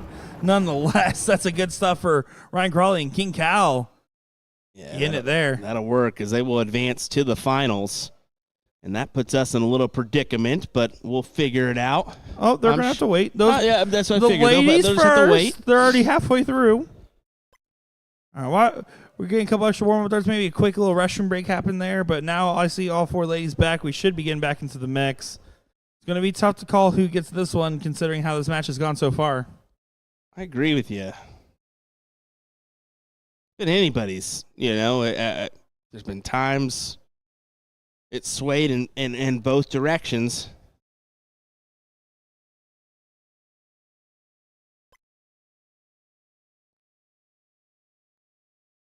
Should be clear for Sydney.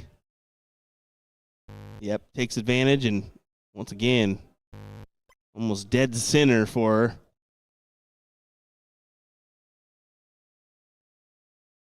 Here we go. On to one more set. Last 2 to 3 legs of the ladies' coverage here in San Antonio, Texas, Will. We've been having a lot of fun. We've been seeing some great darts. We've been seeing some great moments, but it's all about bringing it together in this moment.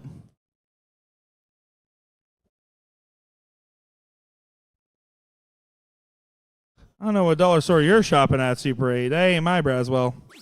Nah, it looks like a dollar store Braswell to me. I don't know about that. That looks like a dollar store Braswell. He's As not a far John from the Belushi truth. impersonator, I could say I don't know about that one.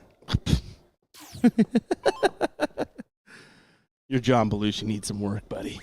But you're Hey, not it's far. me, John Belushi. Oh my gosh. Sydney starts off with a low ton. Great stuff, showing her earlier queen seat form.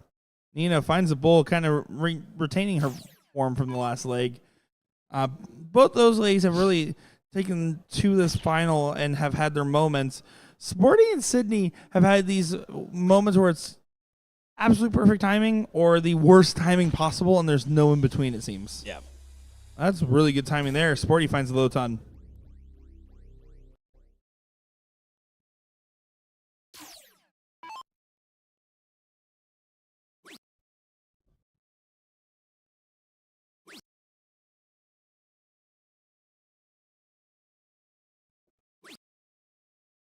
Only 260 is her leave, and with Sydney and Sporty in the 190s, they have a real good opportunity to whittle this down below a ton. Not quite. Not a bad round.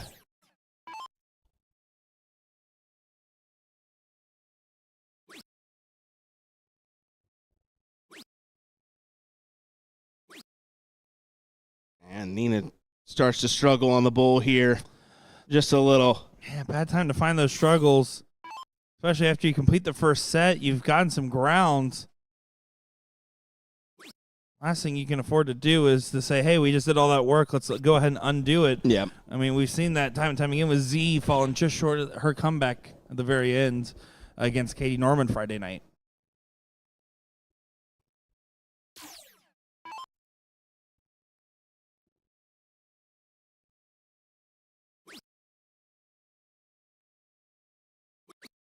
Cindy's still struggling on her bull at the moment.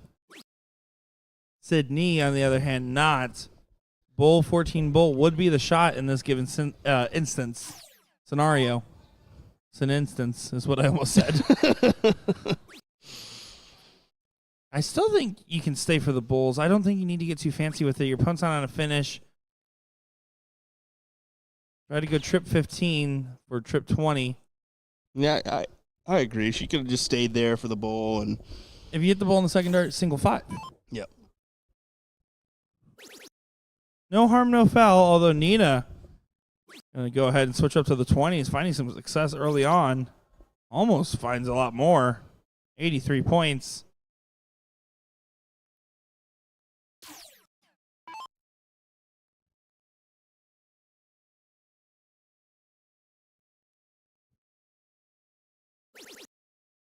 She attacks the 20s there. It didn't have to do that.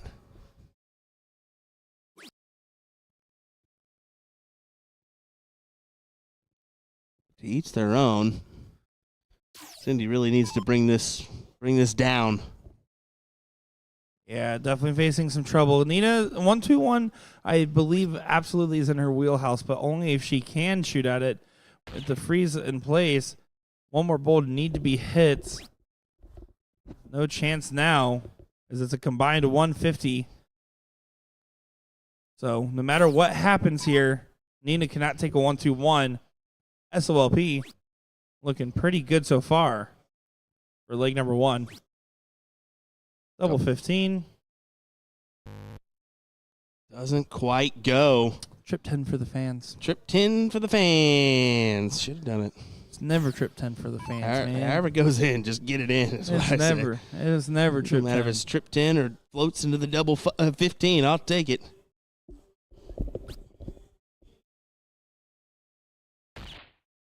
Unfortunately, can't go here, so being at 50 to leave 2, but I just don't see her doing that. Yeah. Yep. It's either 50 to leave 2 or 48. I mean, that's your other option. You just want to get to 10 or less is the idea. In this case, a little bit less than that.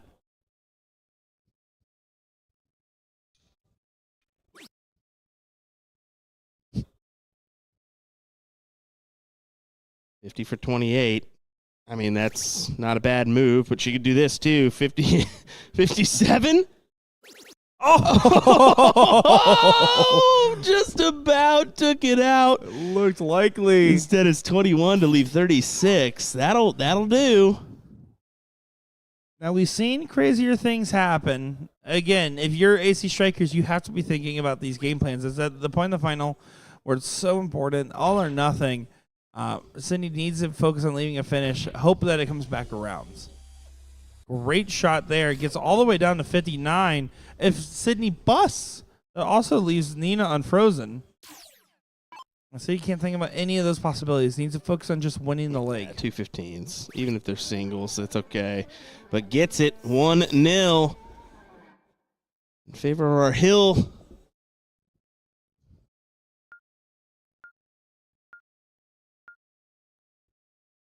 And Sydney and Sporty.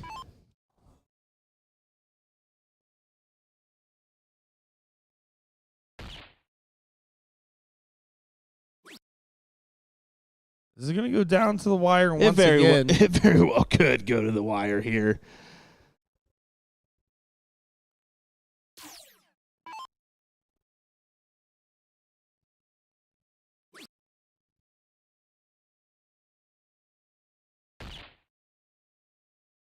Would love another. Can't Who wouldn't quite grab it. But yeah, I mean, her I can't say her goal is to just keep even with Nina. Of course, she wants to be the front runner, but it's the minimum. As long as you can keep with her, that's the ideal scenario.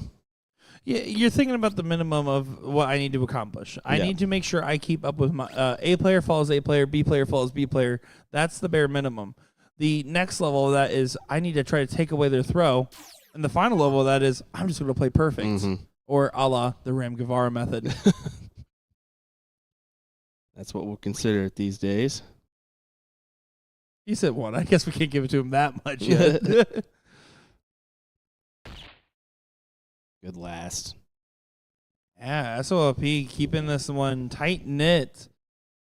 Can they get this leg? Can they get this finals win? Can they get this done?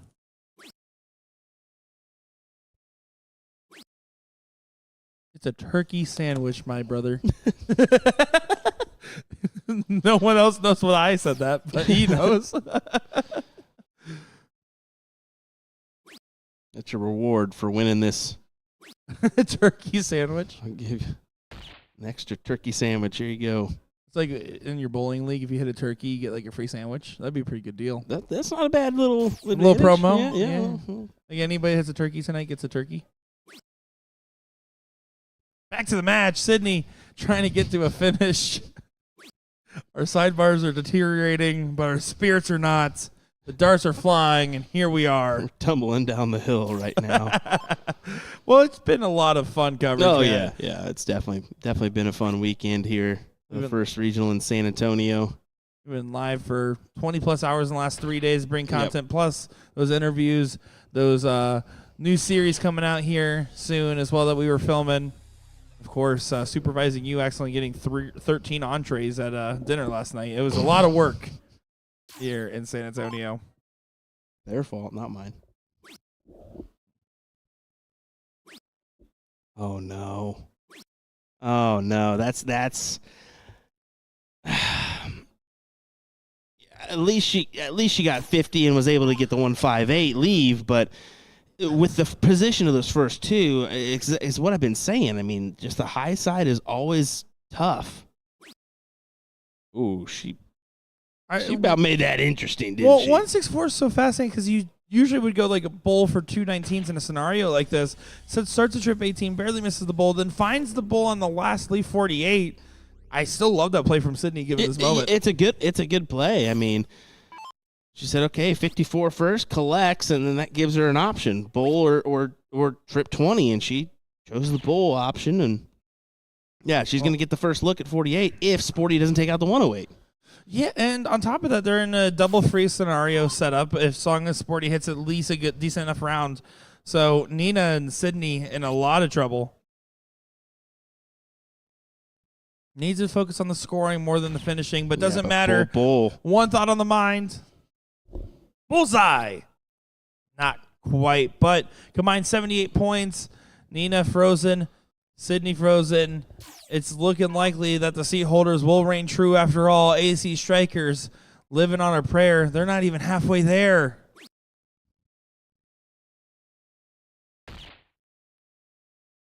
Yet another 80s jam there, bud. Yeah, John Bovey. 48 is the shot.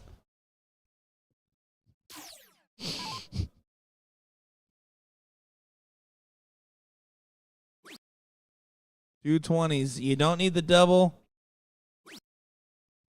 Trip 13's a little bit harder now. Yeah, definitely. Tighter segment, and she's not able to gather it. 159 is not frozen.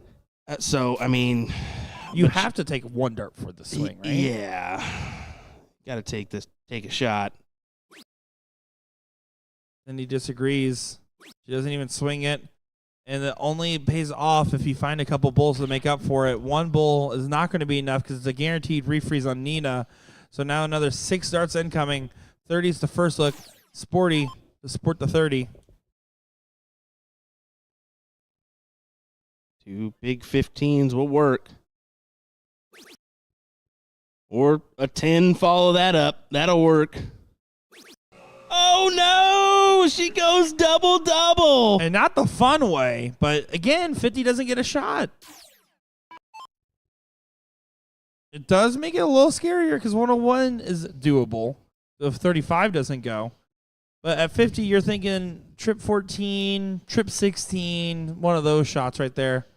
Even a trip 15 for 5. Depends on which your preferred single segment is. But you need to get it under 10 for sure, knowing that your opponents are so low right now, because that's when the freeze gets really tricky.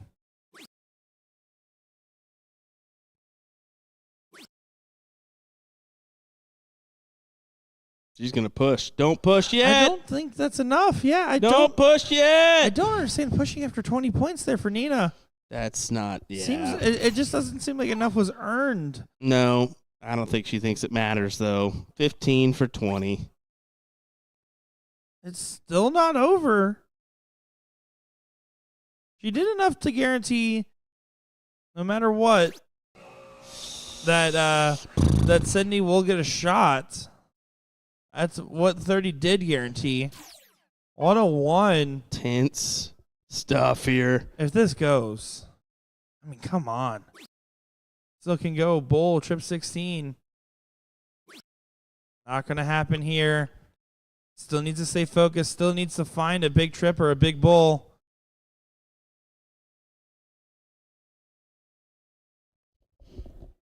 $30, once again, we'll get an opportunity.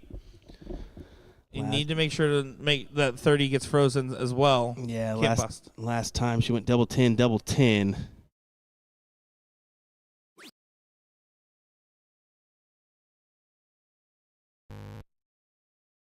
Now you got to go 20. Big 20. No. You say double. You say double. You say double? Yeah, because you because can't the afford to inside- bust. you can't afford to bust.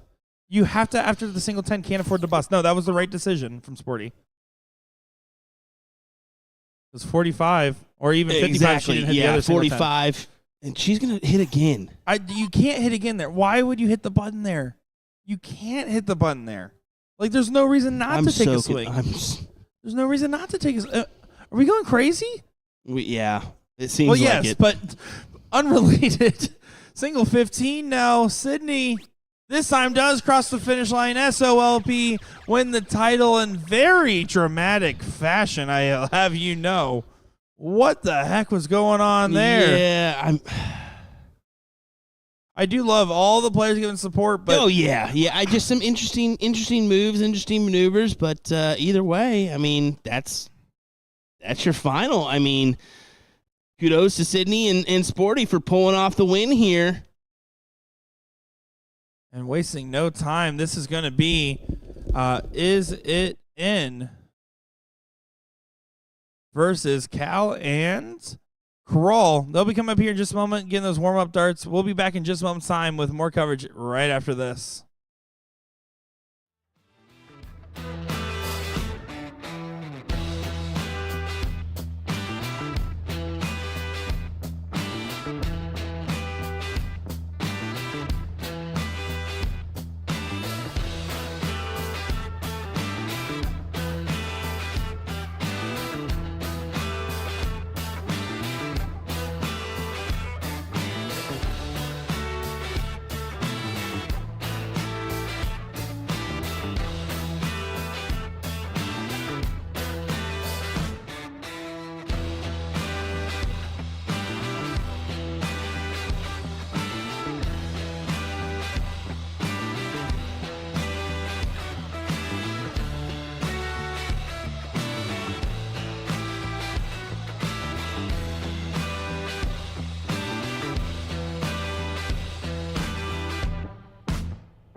Welcome back, everybody, one more time for our final match of coverage here in San Antonio, Texas, for our first ever San Antonio Regional.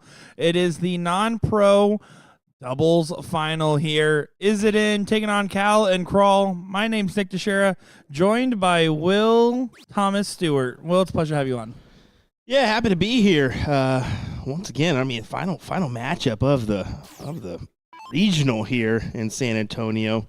Kind of crazy that it's gone by this quick, but happy to be on the call with you here for this one. Is it in? Yeah, you mentioned they have the seat here, so we'll see what happens, because I know that King Cal is going to want to grab one of these wins here. He kind of maybe feels like he should have got that win in that non-pro side on the singles front, but John Cortez pulling out the double dip on him. Yeah, I mean, King Cal was absolutely gutted by what happened. I mean, he was respectful to the opponent and everything, but absolutely gutted at what happened in that moment.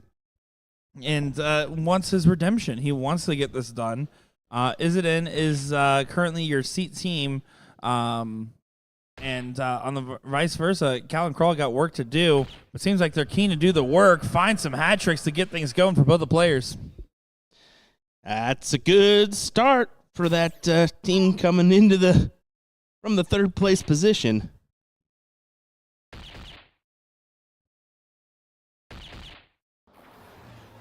Yeah, we're going to see lots of these hat tricks here. I don't have a doubt in my mind. Certainly the case. We saw it in PA, and I'm blanking on the specific team names / player names in the moment, but in the last leg to get the finals win in the second set, a 10-dart leg was hit to be able to lock it in, which is how you want to get it done. Welcome to getting older, buddy. You can't remember things. I just have to remember everything else for you. I just No, I don't blame you. You weren't for even not there at remember- that stop. You weren't even there. I don't even blame you for not remembering that stuff. I can't remember what I had try for my lunch best. yesterday. It's actually pretty bad how much I don't remember, but I try to act like I remember more than I do. I just say it with confidence, like the whole wrestling thing earlier. Yeah, the Corpus Christi, the home arrest. Did you know? Did you guys know? Alrighty. That they make Blackberry Cool Whip? Oh, don't even start on this. Don't even start. No 10 dart in this leg, but you know what they say about 10 darters? They're the same as 12s. That's what they're going for. They really are. I mean, you need to be in that 10 to 12 range to pull it off, you feel? Yeah, 15 going first, 12 going second is your target lines. Yeah. Now, that being said, if you're this deep into this amateur bracket, you're going to be expecting two bulls around. Anytime you're not hitting two bulls on a turn, you better follow with a hat trick. Good hat trick there from Reyes.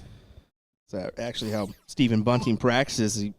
He knows, what's going to win a leg most of the time, so he feels if it's 15 darts, he has to win at 15 darts. If not, it goes the other way, so he kind of plays against himself in that way.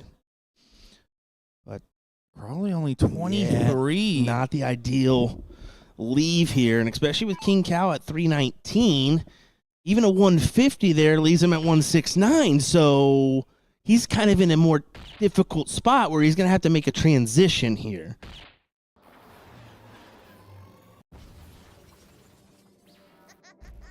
And a great hat trick there from Mo. Is it in? Finds back-to-back hats. Yeah, looking promising for their leg. King Cal can't throw a 150 because 169 is a no-go. Doesn't matter now. Leg number one looking likely to go to the seat holders at this current rate.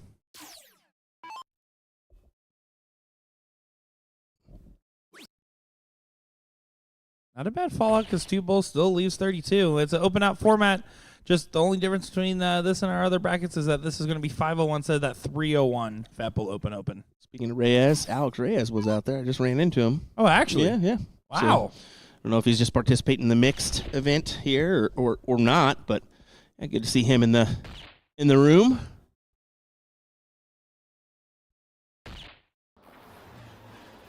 Don't believe he's playing the mixed event, so he must just be out here socializing. Yeah, it could just be coming in to say hello. Maybe had work stuff going on this weekend. 50 for 28. 28. No doubt about that for Mo. It's the 128. Beautiful 12-dart leg. Yeah, what a good shot. Good shot for 1-0 as they just need the one leg now to put this one to rest and grab the title here in our men's doubles event. Ryan Crawley, 11-dart leg, calling it. Nope. You can still be on for an 11. Nope. Don't look at me. Nope. He's still on for an 11. Nope. And Crawley, of course, a friend from the stadium that we're familiar with. He actually got a chance to play against my dad not too long ago. He's like, so that was your dad? I was like, yeah, the little guy, same name? Yep, that's the one. Little guy, same name. The opposite, well, the same name, but opposite of me, short. Yeah, so I'm up here and he's down there. Oh, he's in the Caribbean. My dad can't be listening to this right now. We're safe. Yeah, he's enjoying himself for a change.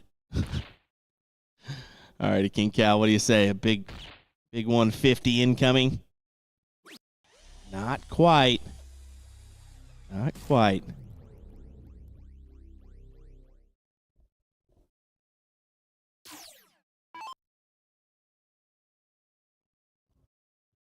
So far, some slower starts compared to the hat tricks that we were seeing galore in that last leg, except for Mo. Great shot there. But this is, again, 2 bulls around, you're doing fine, especially going first, because you're only going to get challenged by near perfection going second if you're hitting 2 bulls around.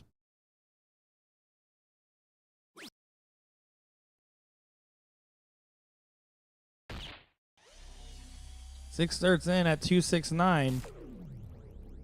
Still on for an 11-dart leg.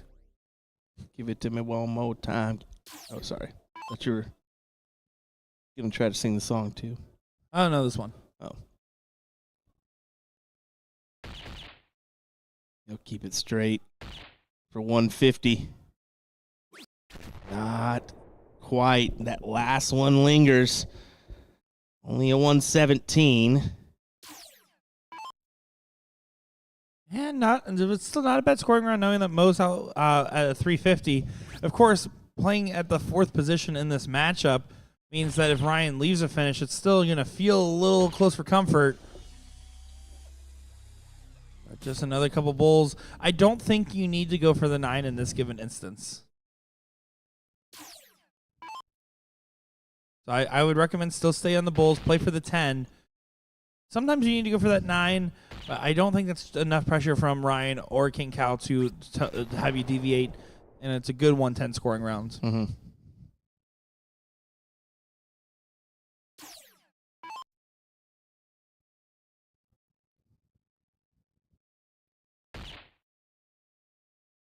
Two and then some for Crawley.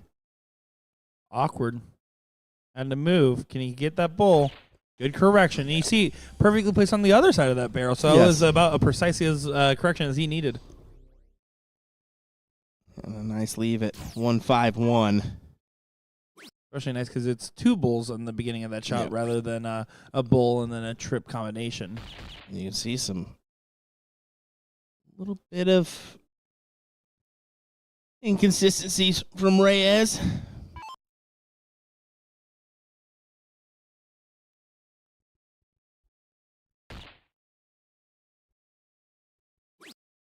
King Cal trying to leave a finish of his own. Does do so at the 149. Mo needs to leave a finish in this moment. Reyes needs to be on setup duty. That's going to be your mentality. So Mo looking for 2 more bulls. Do you think, I mean, granted, he hit the bull, so no pressure, but, I mean, do you think Cal should have maybe taken a look at the 19s there? No. At 199? Yeah, I don't think so. I don't think it's about Cal finishing. If it comes to that It's point. about Cal coming, yeah. Yeah, I just think that right now putting more pressure on Reyes and now Mo not even leaving a finish, putting more pressure on them on the trying to unfreeze while Ryan just focuses on finishing. That's the goal. Yeah, and some people just question that because of, you know, with this format, a 180 can go out. But yeah, you're correct. He's kind of relying on Crawley to potentially take this one. Well, okay, so if we play devil's advocate, he does hit the 19, leaves the 180. Well, all of a sudden, a round where he is hitting hat tricks fairly often, misses a single 20, only hits a 120, 30 less points. By the way, that was 12th dart for Ryan. Just wanted to make that evident for well, you. I was off by a leg.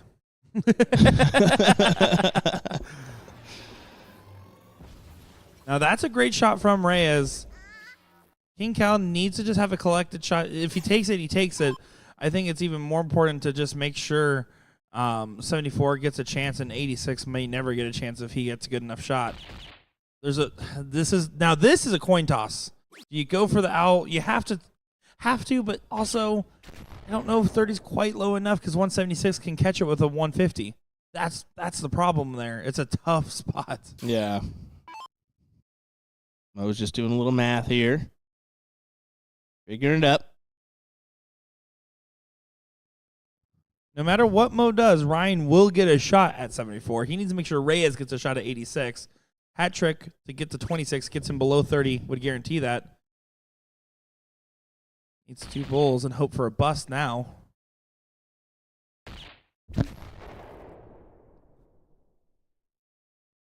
So 42. So 41's the target line. Ryan just needs to get to 41 or less, and he's fine. If he takes out the game, obviously fine as well. Double 12. Yep, 2 fats is okay. Gets it there, 1-1.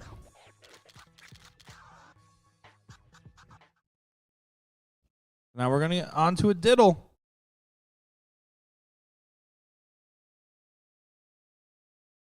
There's no way they ran out of credits in that jukebox. Where's that next song? Yeah, come on, folks. There's no way. Will's like, I got 5 credits right here. Credits. Let me throw in one real quick. Oh, that's a tie. Oh, good stop there as King Cal almost immediately threw that dart.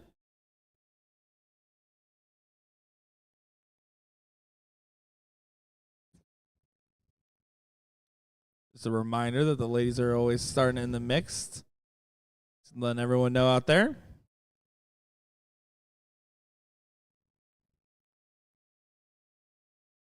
Oh, no. Completely got away from him. Yep. And a very beatable diddle. That's a little bit of a upsetting situation, potentially.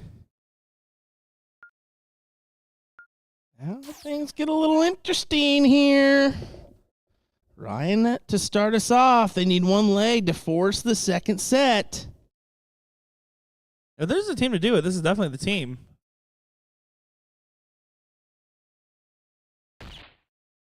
Ryan Crawley to get things going. This is his 11 dart leg coming in. I already called it earlier, so I have to ride that prediction down. He's doubling down. Is it double or nothing if I move it 1 leg over? Is that how that works? Yep. Yep. What are we wagering? A turkey sandwich? Great 150. Solid stuff from Reyes. And if you're going second, the guy going first is hitting low tons. You need to hit 150s. That's what he did. King Cal going to focus on just getting his 2 arounds.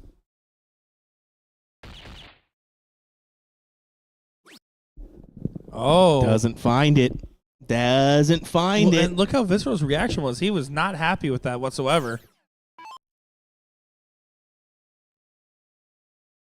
Mo's thinking, this could be something here. That dart's an awkward one as well. It hanging is, low. but he finds it.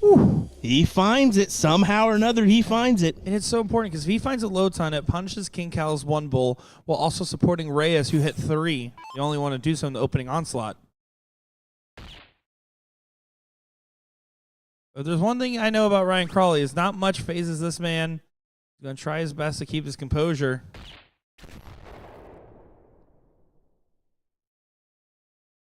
Fortunately, going to be a lot harder to do an 11. He can do a 12, 150, 116, but I don't think my 11's happening here. No bias, just trying to be a little cheeky. And Reyes only follows with 1 bull. Back to chalk upstairs.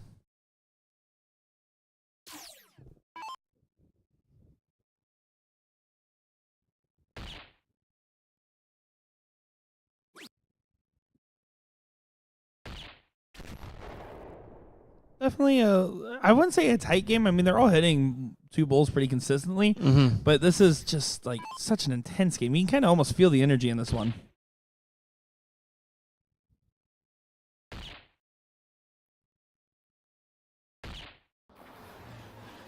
But Mo picks up the slack for Reyes. Man, interesting development here. Crawley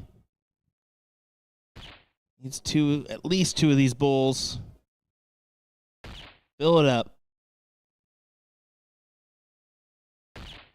Does do so. On for the 12, like I always said. Reyes now needs to leave a finish. 11 darter right here. Right here. This is where it happens. But look at this response. Much needed response does get found. 3 in the black. That is beautiful shot. No extra credits, no special animation, but still a good shot.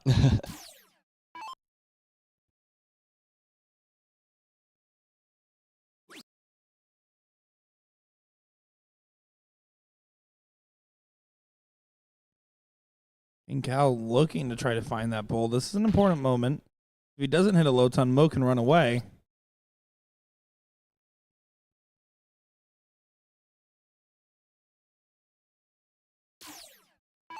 $117 would be enough to freeze, it looks like, or 116, excuse me.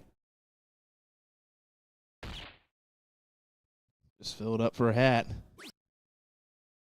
Yeah, and I need a 116, so that was one of the worst fallouts he could have had there. Exactly. Because now 116 gets a chance to go to send us to another set.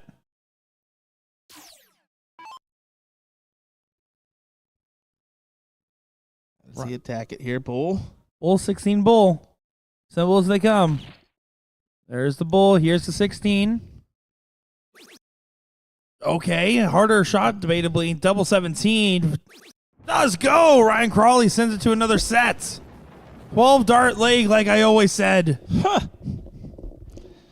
And you know what they say about 12 darters? They're the same as 11s. Guess so. But when you hammer in 11. I'm going to keep trying. Oh, my. Will, while they're diddling here, how much have I made you lose your mind this week? Solid 72 times. Solid 72 times. But we deal with it. We have dealt with it. It's almost over. It's almost over. There ain't too much more time left. You just got to make this last commentary a little bit more better. Double ball for King Cal.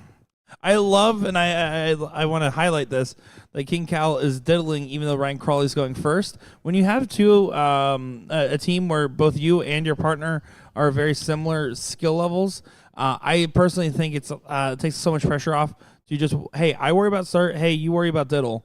Rather than hitting if you start and have to diddle, you're asking yourself to hit 4 perfect darts essentially, rather than 3. That's how I think about it, at least.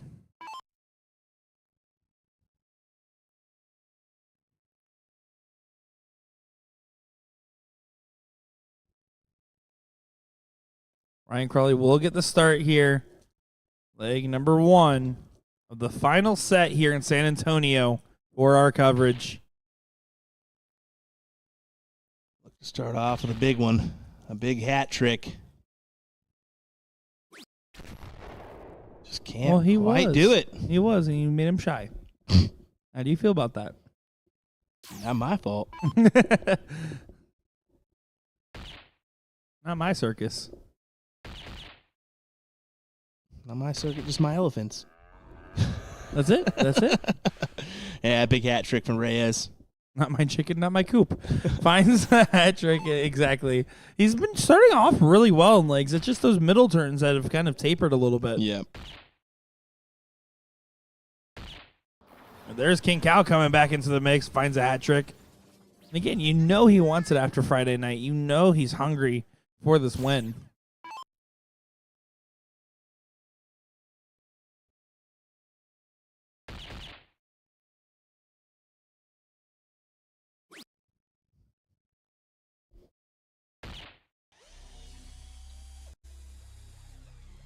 I mean, just keeps them right neck and neck. I mean, they're 6 points off in the differential right now. There hasn't been any really huge breakaways in this whole match. No, exactly, and that's what I'm saying. I mean, kind of been the trend. There you go, hat trick for Crawley. And it's a different type of close. We saw in that ladies doubles final just a little bit ago. It was so close. It was nervy. It was squirrely. Opportunities handed back and forth. This hasn't been opportunities handed back and forth, but no one really taking an opportunity away from anybody either, and that's kind of the difference.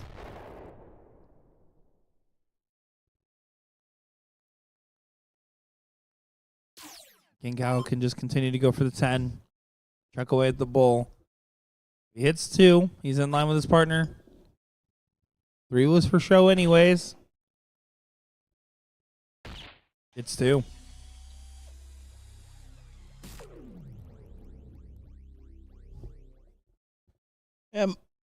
Mo coming in here, a 150. That's what it's got to be. Well, it gets you right back to King Cow. It keeps the B scoreline similar. Reyes and Ryan neck and neck. Right now, their separation starting to build. Free starts to become a factor. That first dart there, it's a bit, and he's shaking his head. He knows that he had to stay neck and neck.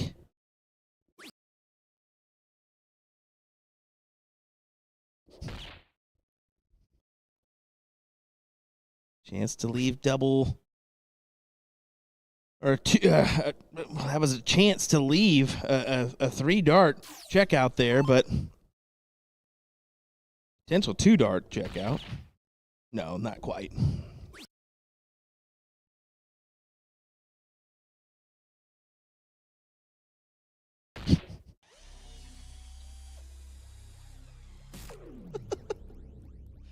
Sorry about that. My squirrel left the stove on. So I'm sitting over here dealing with you, and I'm trying to think over here. Goodness gracious. I apologize. That was unintentional through and through. Yeah, there you go. 1, 2, 4, the leave. Yeah, so far, Cal and Crawl looking likely. It does look likely for them to pull off this leg. Mo knows he needs a good round here. He's kind of shaking his head knowing 150 leaves me at 146.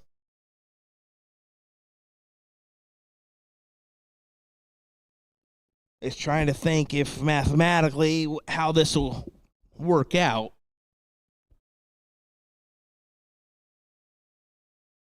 Yeah, it's worth that extra moment to consider, but the worst thing you can do is overthink. Exactly. You just need to go up there and hit the 150 and go about it.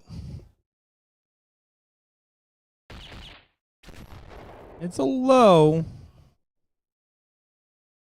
going to be questionable if it's enough. If Ryan Crawley hits a low time, it's not. No. 62 points or less is where Ryan needs to be. He's going to get there, I think.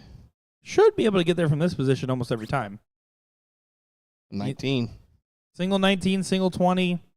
Big single leaves a freeze.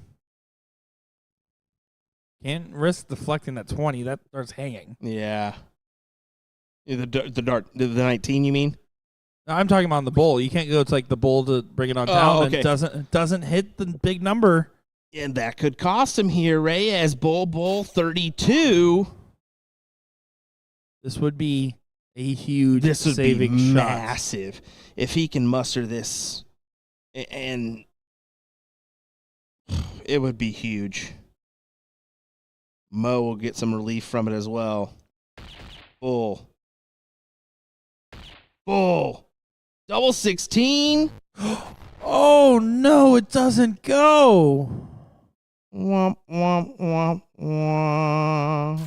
That's how it feels internally, I would imagine. Exactly. It's got to feel that way. You're like, oh, I'm going to give a little excitement there, but if it goes, you're the hero, but this isn't a gimme for King Cow, but he's taking the swing. Trip 15 on this last dart.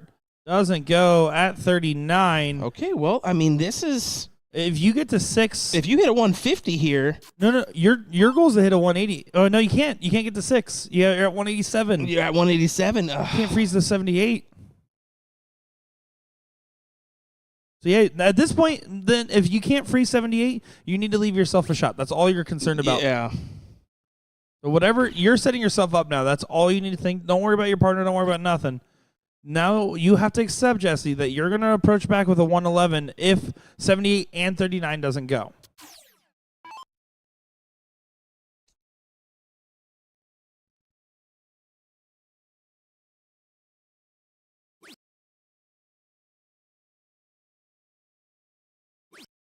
Bullseye for Ryan Crawley.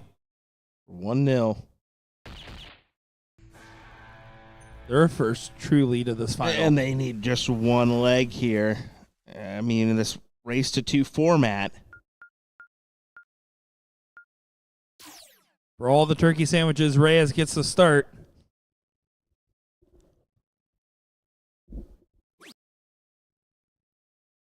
I'm curious, that means at least one turkey sandwich. Mine's a low ton. First start, though, I mean, well outside. If you're Crawley, you're thinking 150. Now you're thinking 109. Now you're thinking 76. Does get there on the last. But no, you're absolutely right. And Ryan, King Cal, Mo, Reyes, all these guys know that they're capable of popping a 10. Yeah, exactly. If you're at this point in the bracket, you're this skillful of a amateur shooter, now a pro shooter. These guys are all on the pro list now. It's important to note. You're also just thinking to yourself, okay, I just need to have my game right now, just a little bit longer. Because, yeah, even if you are playing the mixed doubles, all you're thinking about is getting through here and now.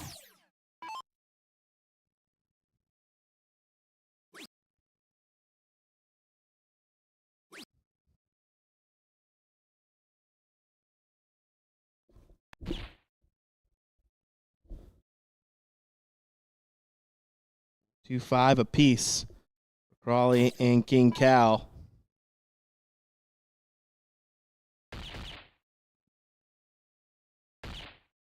Yeah, we'll follow it in. Will do so. Look at that sigh after. I think he's just trying to keep it cool in this very moment.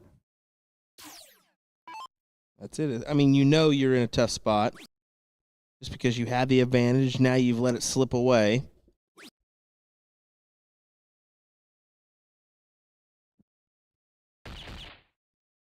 A good saving last start, but not enough to really kind of stop Is It In from getting an early runaway over 100-point separation on the A score line. Mo has a chance to push out of range from King Cal as well. Is It In looking pretty good so far in this leg.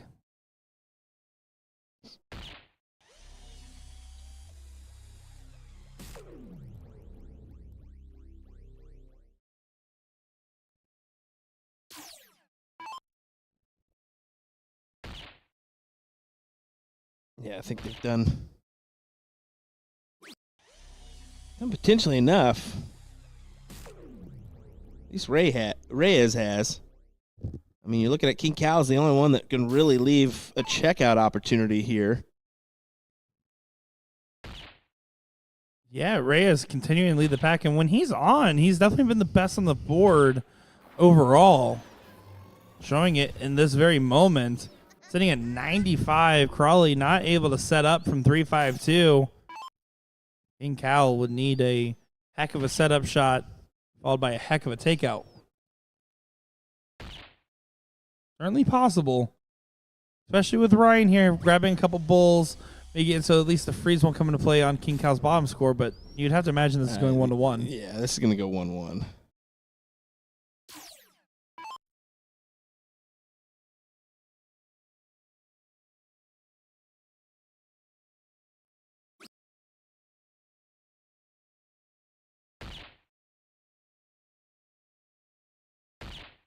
Stays on there. Just that's all he had to do. He didn't really need to take the look at the trip 20. I mean, in this format, the 180 can go, so if he needs it to. But in this situation now, you're getting 6 darts at 95, 180 getting 6 as well. This is a very tough position to call any other way. Is it in? 45. No, not quite yet. Yeah, can't go now. Just leaves 32 for the return. I will say with 35, just because it's open out, I think a little bit more discipline on that last start to make sure that you leave a single dart, big single finish is probably better, but that's me being a little bit nitpicky, or in this case, Nick Picky. As, Nick Picky. You like that one? That was good. Thank you. 162 is a leave in this format. Trip 20, trip 20, trip 14. One of the routes.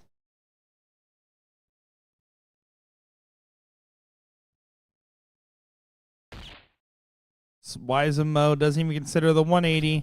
Goes right to the bull. There's no reason to swing that 180 when your partner's on 32 and your opponents aren't pressuring. Good shot selection. Yes. Yes, indeed. It's just delaying the inevitable right now. Once again, we find ourselves going to a decider here. It's just going to happen. We're even getting a lot of double set finals. That's what I'm saying. We've been getting a lot of these double sets. And on Friday and Saturday with the pro side, we were like, oh, single set finals. So then it's like everything else, all the sets. Yep. I'm here for it, personally. All the legs, all the sets. Here we go. One more time on the one-time. Final leg of coverage for today, Will. We need some energy in chat. We need some energy in here. And we need some energy from the players. It is time for one more leg. Throw the waves in the chat. Come on now, folks. Hit us with that wave. Hands go up and hands go down. I meant the ocean wave. Oh. Ocean Either one. goes up. It's always interesting. Ocean goes down. It's always interesting to see which one they choose. That is true. Crawley just outside the double. Looks like 2 holes in. That was King Cal. Yeah, sorry, not Crawley. Yeah. They do look very similar. No, not at all. Good one, Nick. Similar haircuts. Here we go. Ryan Crawley will get the start. We got Tyler $sign saying darts up in chat. All about getting this momentum. We talked about it. 2 bulls, 2 bulls, 2 bulls. That is tough for Crawley right off the bat. That's an unfortunate second. And you see he paid for it. I mean, that the placement of that first dart, man. You ain't a woofing. That's a tough spot. Basically relinquishes the throw. But going against the darts is now your new headspace. And well, is it even going to hurt?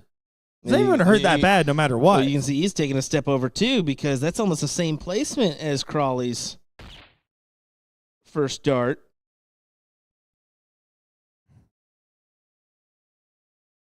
Got some waves in the chat.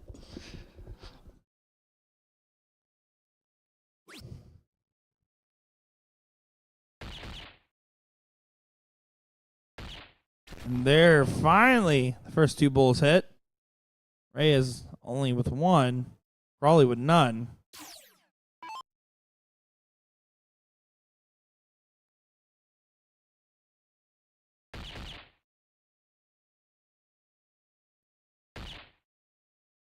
Oh, not having the same woes. Yeah, it looks like a second player score line so far.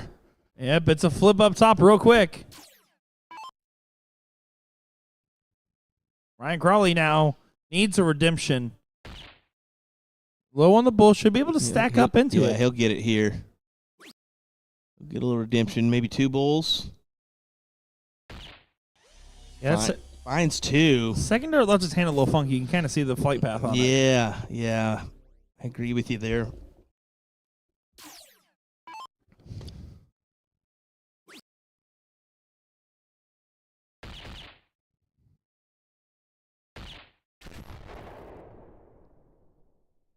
But there, Ray has a decent collection. A little bit ahead of Ryan. The King Cal and Mo, it's your time to shine. This is your leg to lead the team. Both teams need these guys to be the leaders in this very moment. Cal showing frustrations. Yeah, showing a little frustrations, but I mean, leaves the 274.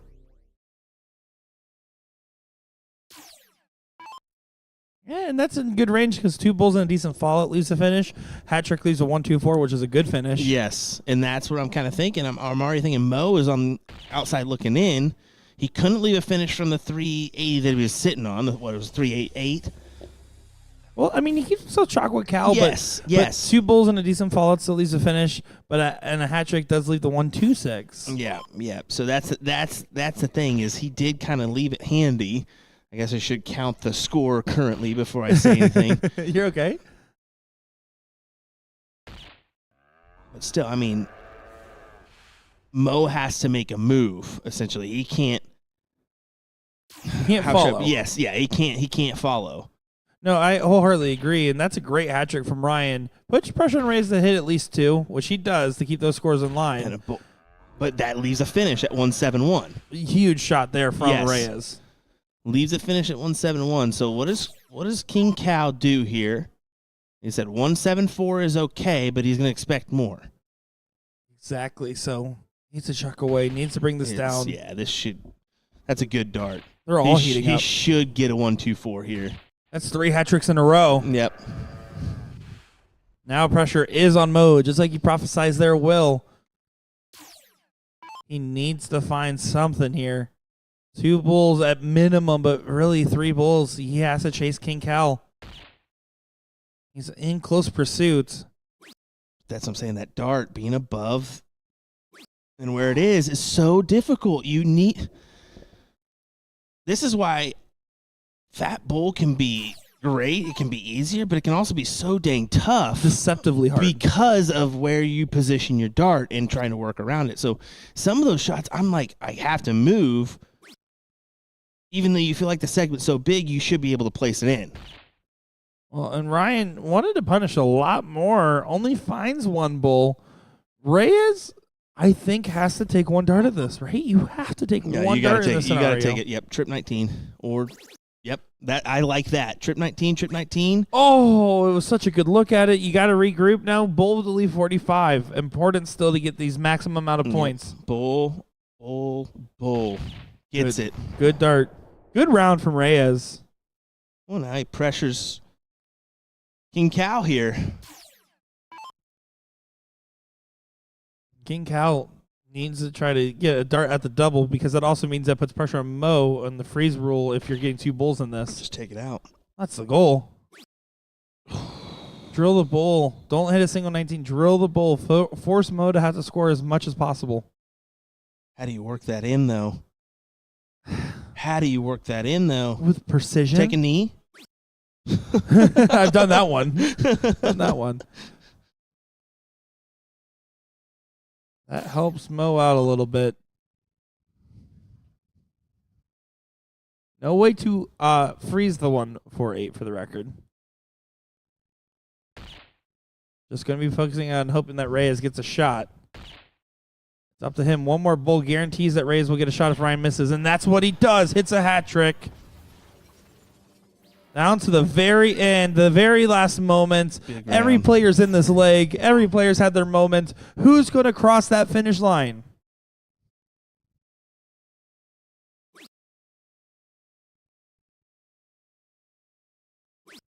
Oh no, Ryan Crawley. The twilight moments of this match is now going to be in a costly scenario. Yeah, sure is. And Reyes knows the opportunity is his. 45. Not at the single 15.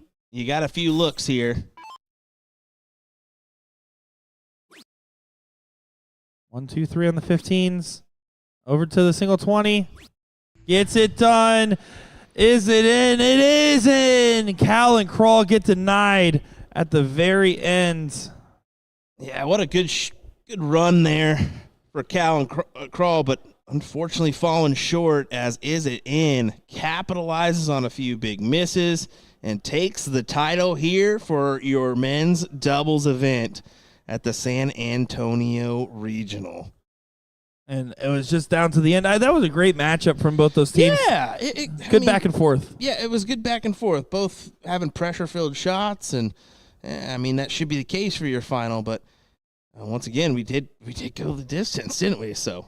What do you expect for the last streamed matches of the whole weekend? It always goes the full distance. It always goes the full speed. You can see this room is not empty yet. That mixed doubles event is still playing. Oh, the teams are starting to get knocked down, and boards will start getting shut down here soon enough. And Will, this is your first time at a BullShooter event, and it was the last regional stop of our tour. Yeah, it was a fun one. I really enjoyed it. I like the camaraderie in the hall and just the atmosphere in general. So, yeah, I'll take it down as a win for me, and looking forward to participating in one of these bad boys here soon. So maybe we'll make a run and try to have some fun with it. You never know. Will is putting himself on the sub list look. for the Top Gun Challenge. There's Alex Reyes. Oh, right there. There he is. There's Alex Reyes. Oh, we gotta here. We'll do this little spy cam real quick. Should we just zoom in on? Well, don't zoom in too quick because who knows who's he's texting. Yeah, and but there he is, how's that sitting going. right next to the ramp. That's as far as we'll zoom in. Zoom in because we thought about it. And we're like, Wait a maybe second. shouldn't do that, just in case. He's texting, man, these commentators really blow Hey, nowadays. they What suck. happened after I left? No, but everyone, thank you so much for your love and support. We will be posting a lot of stuff, updating on our BullShooter pages, so make sure to stay tuned, especially before Chicago. As in just a moment's time, we will be getting around to Chicago. It is going to be phenomenal for the finals. Information about the Invitational Shootout will be coming sooner rather than later. And that's pretty much it for us, Will. Yeah, looking forward to Chicago. I hope you all are as well. As well, next up for us, me and you are going to be having some fun tomorrow night. Don't forget about that. Oh yeah. Well, I was like, no, I'm going home, dude. I'm going home I'm tomorrow. not going back to Wichita again. Trust me, I'm thankful for that one, but we still got to deal with each other tomorrow night. Not. Where's my boy B? Where's Big B? We'll be live tomorrow on USA Darts' platforms. You'll see us for the CSC Challenger Series, brought to you by Partners Promoting Darts. It's going to be another great matchup in Division 1. Tuesday night, we got DPFL, where we have our live commentary featuring Steve McDowell and I don't know, maybe Will Stewart this time. Nick needs a break. And, of course, Wednesday, we have the CSC Challenger Series. We got the Indiana Team Dart right around the corner for the next big USA Darts event, if I'm not mistaken. If there's any other ones I forgot about, it's because I wasn't invited, and I don't care. That's good. All righty, folks. Thanks for joining us. We appreciate it. Take care. Bid you adieu. Au revoir.